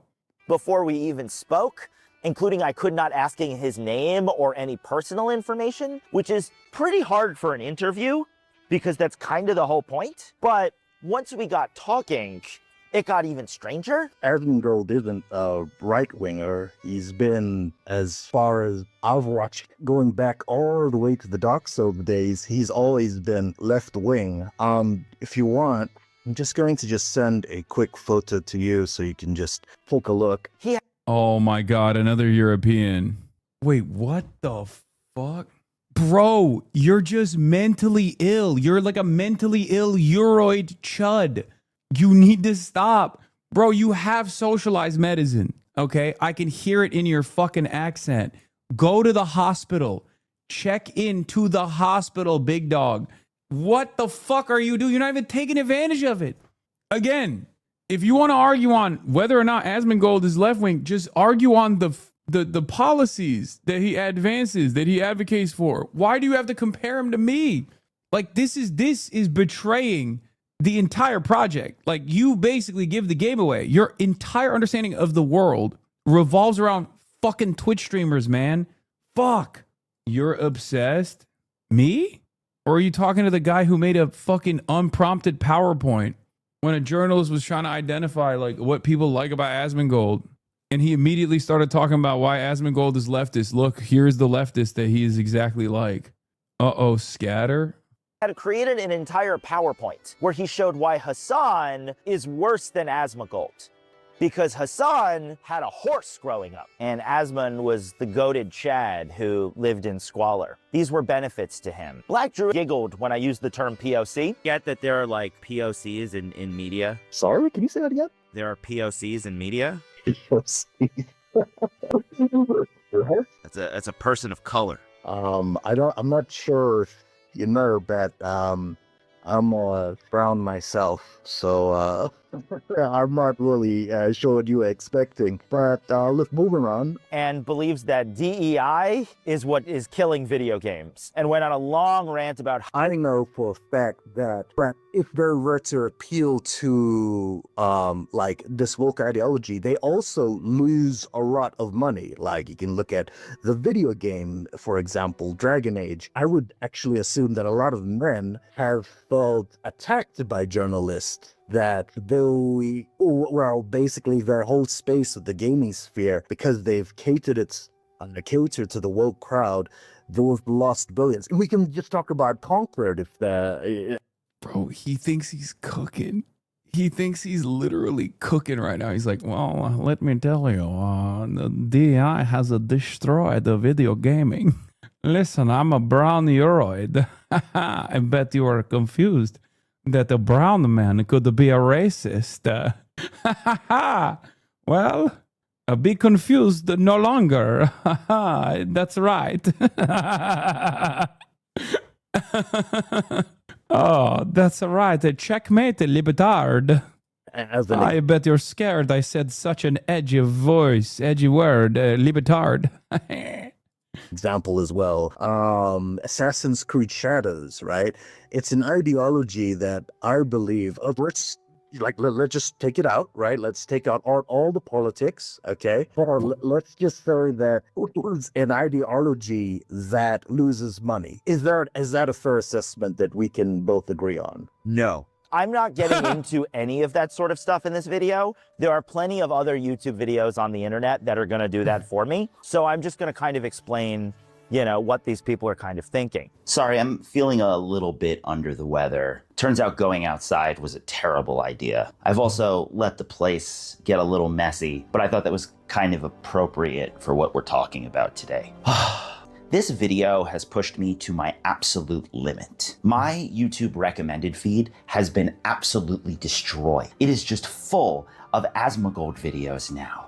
And now I see his hair and teeth whenever I close my eyes or go to sleep. DEI and woke just fill my every moment. But it hasn't all been bad. There have been a few bright spots in this production. Alan recently beat cancer and said that his opinions on Asmongold have shifted, mainly because of Asmon's takes on the Iran war. So when you first talked to me and talking about Asmon, I'm not 100% sure where that was in general, because that was a couple of months ago. But with this latest Iran stuff, he is just following the narrative, which is America good and we're the best type thing. And I'm like, Wait, remember, Alan literally said he's a fascist. So there's a high likelihood that he no longer fucks with Asmongold as much because he just only watches Nick Fuentes. Yes. Alan the Australian, I don't think he's salvaged himself. Maybe he has. We'll hear what he has to say. Or he could have just moved on to someone who is at least a little bit more knowledgeable about what's going on, although they are still a fucking fascist, right? Almost jail time, buddy. Yeah, bro. Even whether I go to jail or not, you're still a fucking loser, okay? Yeah, nah. But the reality is that you have to also look at why are people oppressed. And in some cases, there's a good reason why they're oppressed, and you should probably oppress them even more. They deserve it. And I think that Iran's a good example. Same with criminals, stuff like that, shoplifters. I feel it's more about keeping the audience that he wants. And I think that the moment that American bombs start dropping, the moment that American soldiers get involved, now it's no longer the Iranian revolution. It's the regime change that was basically... Dude, he was so... That's the other thing that also annoys me. Like, I understand why a lot of people were very mad at me and they never let it go when I was wrong about fucking Russia will never invade Ukraine, even though my analysis, I still stand by it, was sound. And I was literally, getting my notes from Ukrainian resources on the ground who also didn't think that it was convincing enough, that it was something Vladimir Putin is crazy enough to fucking commit to. I was wrong. Okay. I apologized. We moved on. But these guys are so consistently wrong all the fucking time. And yet, no one actually goes, dude, what the fuck? You are genuinely leading me astray. They're perfectly happy being wrong, okay? They're perfectly happy living in the wrong universe. And whenever the truth contradicts what they assume is happening or what they assume is going to happen, they don't just go, where am I getting this bad information from? They just move along. I don't know how you can live like that. I don't know how you can actually consistently feed yourself bad information, right? Doesn't make any fucking sense. Remember the amazing Asmon take that people would get bored with this Israel stuff? Yeah, he was wrong on that too. Or even like Sex Pestiny. Epstein is a big like wrong bet kind of guy too. He just was consistently wrong on the Israel issue, and he's just never let it go. He just constantly he's found himself deeper and deeper in a hole on this Israel stuff, and on numerous other occasions as well. Like, you know, Joe Biden shouldn't drop out, or you know, Kamala Harris is going to win, and we can actually cast aside this lefty nonsense, and like we should actually purge the left from the party, from the ranks of the fucking party. All this stuff, like, and there is a legion of like cult followers basically that are just they live in this stupor. They live in this environment where they're just wrong all the fucking time, and they're unbelievably loud while they're wrong all the time. I don't understand it. I don't get it. If I was going to a single resource for all of my information, yeah, Mamdani won't win, all this shit. But if I was going to a single resource for all my information, and that single resource was consistently wrong in their analysis, in their prediction, all this shit, I would probably, yeah, I mean, here's another great example. Another one of his fucking orbiters. Kamala aggressively courting moderates with the rhetoric in his speech at the ellipse. You absolutely love to see it. I feel extremely confident that the strategy will ultimately prove itself to be a right move come election day when we see margins of indies and R's. Victory needs to come first, and this current elector is definitely not asking for a Bernie Sanders approach to government. Do what needs to be done in order to win. We have zero options without victory. Is the reason you're actually live after 5 because you're trying to farm PBSOs for the pedo admin, bring the hammer down? You got to start saving for legal fees? Yeah, no. I'm just back home. Like, I think there's a difference in like David Pakman's audience, for example. David Pakman's audience is like more adult and actually going to David Pakman to get information. So David Pakman lost a lot of subscribers in the aftermath of the election because people were like angry at him. They felt like he had actually led them astray, right? Because David Pakman, regardless of our ideological differences, regardless of our you know, world views, has an audience that is there to like learn about the world, has an audience that isn't there just to like fucking lean into internet drama or whatever kind of fucking idiotic thing that Asmongold or Destiny covers in general. That's the case. And that's why I think his adult audience was like, this fucking sucks. Chatter's viewership goes down when we talk about him. He doesn't care, Lamount. What? Facilitated by America. Zenbane said he's actually super excited for this video to come out, and Black Druid doesn't seem to hate me as much. He's sent me very long rants, including a few heart emojis. But I think the thing that's made me most optimistic working on this project was meeting Charles A. Hurley, a 23-year-old who first started watching Asmongold when he was 16 or 17. Amidst the flames, only we shall remain. When I got into WoW Classic, I also got into his content a lot more, where he starts to grow on me, where he had like this resonance of like relatability. His cousin had introduced him to Asmongold because they were both playing World of Warcraft Classic, and he got really into Asmon. He became really excited and energized by Asmon's content. He started becoming a bit of a comfort for me back then. I used to like watch a lot of his VODs for hours on end, like usually on like when I'm playing other games, I always have him on the background. It just feels like you're kind of like committed into like something bigger with him. He became watching and obsessing, wanting to know what made Asmongold so good at the games he played. I used his mannerisms to like bleed into like my own personal life. The idea of like becoming something more, like the idea that was implanted into my head, while just becoming like, as I thought before, like someone like him, like well regarded or well like spoken, just like well accomplished, or like have like dreams of becoming the next Asmongold. Oh god, that's so fucking cringe of me to think about that, but... He started to copy his mannerisms because he thought it would make him a better player in the video game that he really loved, Star Wars: The Old Republic. He started to take the game as seriously as Asmongold was. But he was also copying Asmongold's mannerisms out of game. He was saying whatever he wanted. He was becoming more aggressive. And he was really pushing himself to his limits, really dedicating himself to the craft of playing video games. He also became really obsessed with anti-woke content. Oh, Star Wars, not Knights of the Old Republic. It's such a simple concept. Like, oh, you used to believe that, oh, well, we just want better games instead of the wokeism stuff. And then you have, like, pretty much all these contents. And back then, it really worked back then. It's just like, you can just click immediately since you're, like, pretty much so attached to that person, you don't even want to go. But throughout all of this, he felt that watching Asmongold was making him a worse person. Yeah, I got some, like, exceptional highs, but I got into, like, exceptional lows. It started to influence his non-gamer life, pushing away his friends and family. Pretty much ruined relationships, or even close ones, like family, friends, or pretty much even, like, relationships with partners. But it was hard to quit Asmongold, because Asmon was good at WoW, so he should be good at life. At least that was Charlay's logic at the time.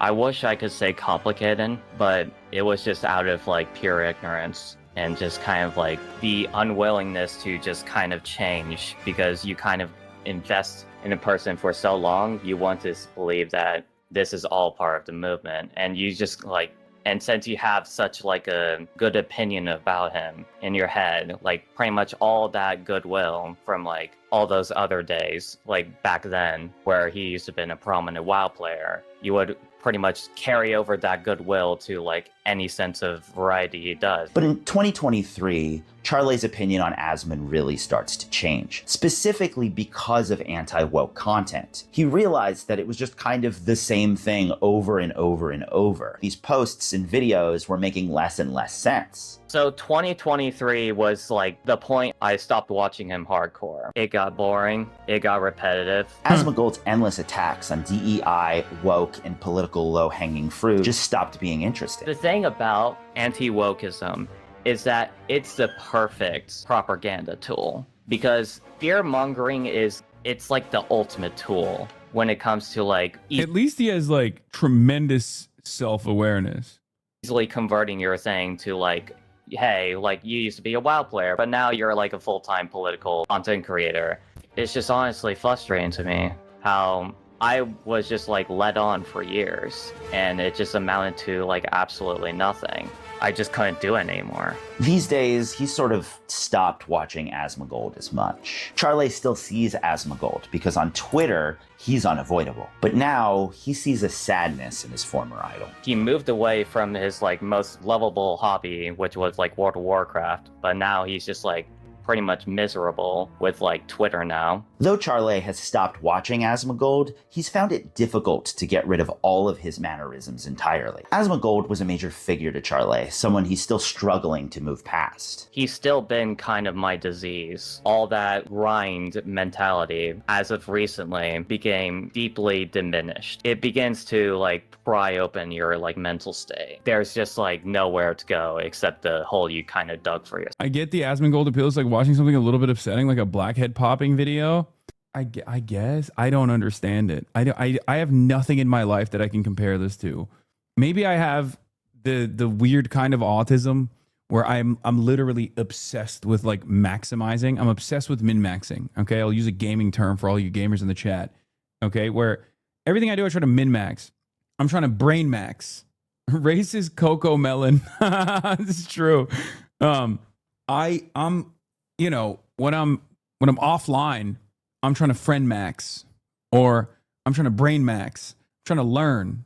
There's a lot of information out there. There's so much that I don't know. So I'm trying to fucking fill my brain with as much information as possible so I can be a more competent commentator. I'm working out, body maxing, right? And it's strange to me that with the limited amount of time that people have in their lives, they choose to spend it watching Asmongold. I don't know. When it comes to Charlay, he makes me feel hopeful about the future of Asmongold viewers. Because when we kind of look at what these people are going through, a lot of that... I sympathize with this guy feeling like his streamer is leading him on. It's like how you lead us on pretending you're going to game. I literally do not even lie to you anymore. I don't even dignify you with a lie. I tell you openly that it's not happening. So at this point, you're just on maximum copium for thinking that it's happening. Again, feel kind of hopeless. But Charlet was able to pull himself out of the sadness. He was able to see through the veneer. He used it as this like kind of his like massive fucking specialty gimmick where it's like, oh well, I may be a degenerate, but at least I'm an honest degenerate, and that's all that matters. I could say the most like rancid, disgusting thing on the internet, but hey, like, I'm being honest, guys. Like, and that's just the most dangerous tool when it comes to like a cult figure. The problem with anti-woke content is it's very addictive. It's a new enemy each day. It's finding something that you personally despise to attack. And, you know, if you can't see through that veneer, if you can't see through the bullshit, then you're just going to keep going into it more and more and more. And even though I'm feeling a bit under the weather, I still think it's important for us to see the sun one last time. Everything sucks these days. Our politics is just feeding us mindless nonsense. Everybody hates. The world is getting so goddamn expensive, and it just seems like everything is going down. And Asmongold is kind of like the prophet of all of that. He is the crazy, screaming street preacher who is like, the world's ending and everything's gonna go bad. And you're like, yes, Asmongold, you're preaching to me. I understand it. Asmongold offers them a space online around other like-minded individuals who care about the same things they care about, like video games and why video games suck these days. This is my outlook on it, is like, if you have something in a game, like, you need to make sure that that is like good immediately. Like the whole idea that like players, like, you're not going to have somebody that wants to spend more than like 10 minutes to have fun.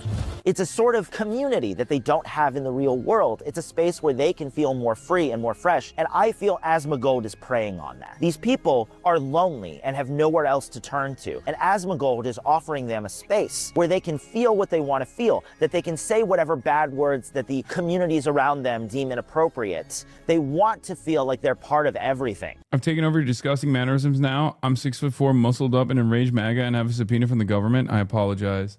I mean, people do actually, you know, I try to present myself as a decent role model. That's part of the reason why I think whenever I go out to protest, there's hella people at those protests who are like, bro, I'm here because, you know, you got me out here. That's it. And that, I think, is infinitely more productive than sitting at home all day fucking rotting and complaining about titties in video games or black people in video games, or how the government should purge all of the non-white people from U.S. soil and poor people deserve less because of their moral failings or whatever.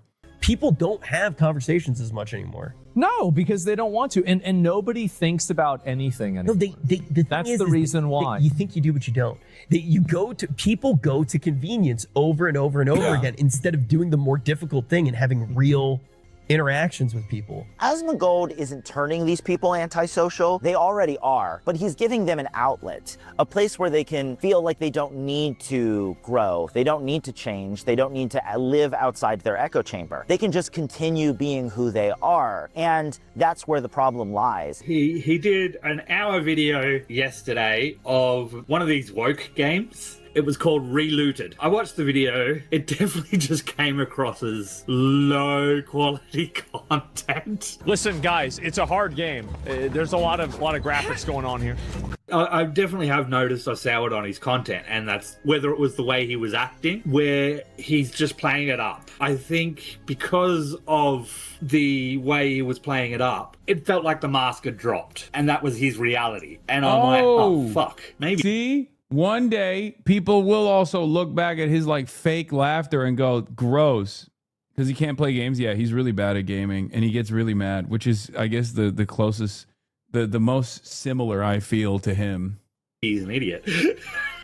Asmongold doesn't want you to improve. He doesn't want you to become less lonely and become a better person. Because if you do, you might stop watching him. I don't really think he thinks about this stuff. I think he knows at his heart of hearts that if these people start to get better and don't think that all of these like immigrants, women, DEI are the enemy, then they might try to leave. They might see Asmongold as the enemy. It's crack, bro. It's copium. That's what it is. Everything sucks in your life. You're at your lowest point in your fucking life, and you look at a guy who, you know, visually looks like he's always at the lowest point in his life, and he tells you that the reason why you're in the lowest point of your life is not because of fucking capitalism, not because of the way the system is designed, not because of your starting point, your fucking shitty spawn point or whatever. And it actually has everything to do with the fact that there are brown people out there, scary brown people, that there are trans people out there. And that's what society cares about. They don't care about you, a white man who has been fucked over and over again, a white man who never achieved what you were destined to achieve, what you were told you were supposed to achieve in a society that's supposed to be designed around your domination. And it hits like fucking crack. Yeah, and women, of course, women. Oh, yuck, women, the biggest enemy of all. You know, you're being replaced. The elites in society don't care about you, which they don't. There's truth to that. And they're trying to replace you with third world migrants. And women don't want to fuck you. And it's because of feminism, because they think they're better than you, because they want to fuck someone hotter than you, right? It's not crack. It is heroin. Exactly. And it fucking dulls your senses, and you sit there and you wallow in your filth without fucking ever assuming that you have the capacity or the power to self-improve. And that hope, every day, that hope of a better future is robbed from you, okay? And you wallow in your self-pity, and you fall into this deep, dark space where the only thing that gives you hope in your life, not hope, but like the only thing that gives you joy in your life is reveling in the pain of others, okay? That's what it is. That's how this works. Everything sucks for me, and it sucks for me because of systematic factors, but not the correct systematic factors. Systematic factors such as, you know, brown people that we're importing into society, right? And women that don't want to fuck me because of feminism. And in all that doomerism, you just find yourself in this deeper and deeper pit of despair.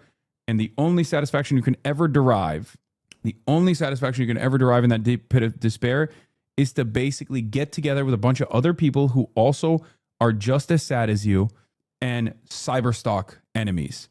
The sense of community that you arrive at in places like Asmongold's community, in places like Sexpestany's community, are entirely designed around enemies, okay?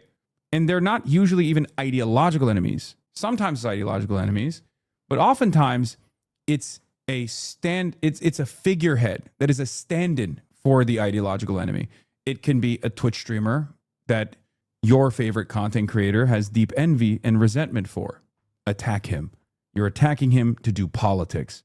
And I see this all the time with, again, Epstein's fan base, right?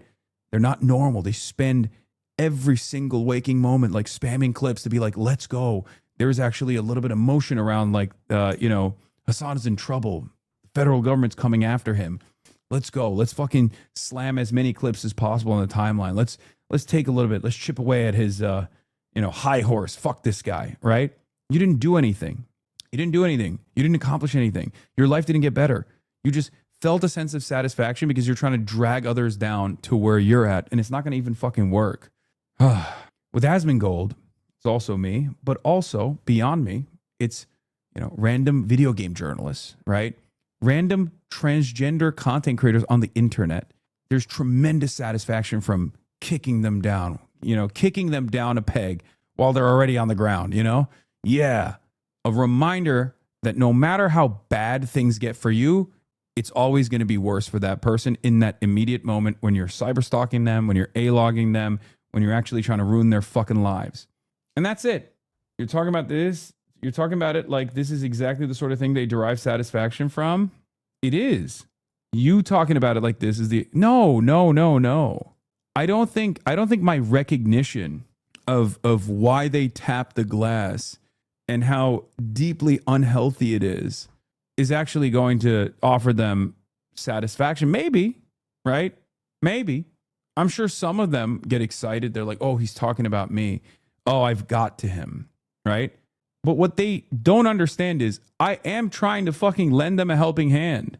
Like, I legitimately want them to do better. I want these people to do better. I want everyone to do better, okay? So when I talk about this stuff, it's not to like disparage these people and be like, oh, fuck you, eat shit and die. It's to genuinely be like, I hope you can snap out of it. I hope this is a moment where you think you're tapping the glass, but the glass is tapping back at you and you get scared.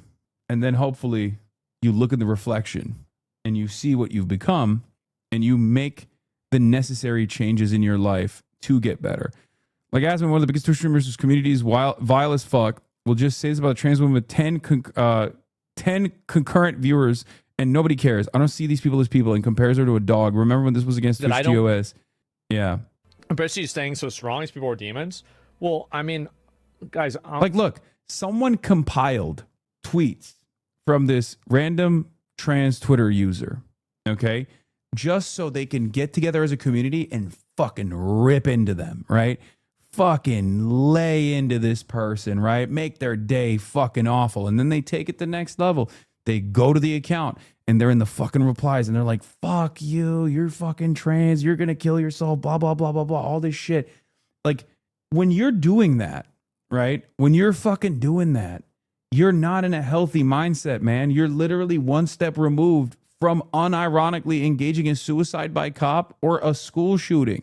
The only thing holding you back in that situation from committing a heinous act of violence is basically the fact that you're too afraid to go outside and encounter another human being, thankfully. It's crazy. A lot of these shadows aren't fully rooted in this hopelessness and they just think they found community. They can easily be pulled out by showing them there's another way. Yeah, I think so. I mean, there's definitely a lot of people in even this community that probably found themselves in their lowest point in their lives at a certain point, maybe a couple years ago, maybe as recently as last year, right?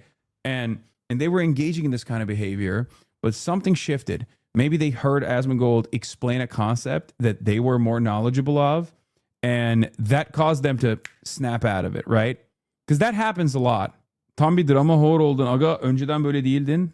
Bak. Türk Asmongold fanı. Türk Asmongold fanı. Tam en sevdiğim adam sensin var ya. İnanılmaz. Niye bugün geldin şimdi burada söylüyorsun? Drama whore oldum aga diye. Çünkü hoşuna gitmiyor. Sevdiğim adamın anasını sikiyorum diye. Sevdiğim adamlara laf ediyorum diye. Ve de sana laf ediyorum diye. Biraz hayatını düzelt oğlum. Kimsenin fanı değilim. Ha peki. I'm going to just be kind of blunt. Comments like this don't bring her back and kill her again. It's just a stupid comment made by an idiot on the internet. Like, whenever I say that I don't care what people's opinions are, it's because I don't care about the people. Like, why would I, like, for example, like if a dog is barking at me, I don't ask myself and think, oh my God, I'm so sad this dog was mean. I don't even think about it. It's an animal to me. I don't even, like, it might sound bad. I don't even see these people as people. I don't treat them like people. I don't see them as people. All I do is I just see what they say and I respond to it. What do you help me pull me out of one of my lowest points in my life a few years back? I mean, I try to do that. That's the goal, you know? Hey, he's talking about me. I used to watch Asmongold. My sis told me to start watching you. Asmongold started to talk about women all weird. And I was like, this guy, you are so much better and actually makes sense. I learned so much, discovered myself as non-binary and pansexual. Thank you. I've become a better person. And thank you, sis. Hell yeah, chatter. I feel like nowadays, nobody wants to critically think about anything. Nobody wants to have their own opinion about anything. Like, I've noticed this a lot. Because in their real world, that's what people would tell them if they had community. A lot of these men are isolated. They lack a support system that sort of keeps them from going down these deep, dark rabbit holes. I think after COVID, a lot of people became even more isolated and unaware of what was going to happen to them. And they went down deep, dark rabbit holes, blaming all of these other issues for their problems, rather than what was actually causing them, which was their isolation, loneliness, and lack of human communication. We as people need other people in order to feel whole. Human society was born out of a need to congregate. And when that community is taken away and completely disregarded, we sort of lose our sense of identity. We lose who we are. And when someone offers that sort of sense of community, it becomes even more important. Influencers give online individuals a community, and Asmongold is offering them a different sort of community, one that isn't more politically correct. Remember a time when you could be on Xbox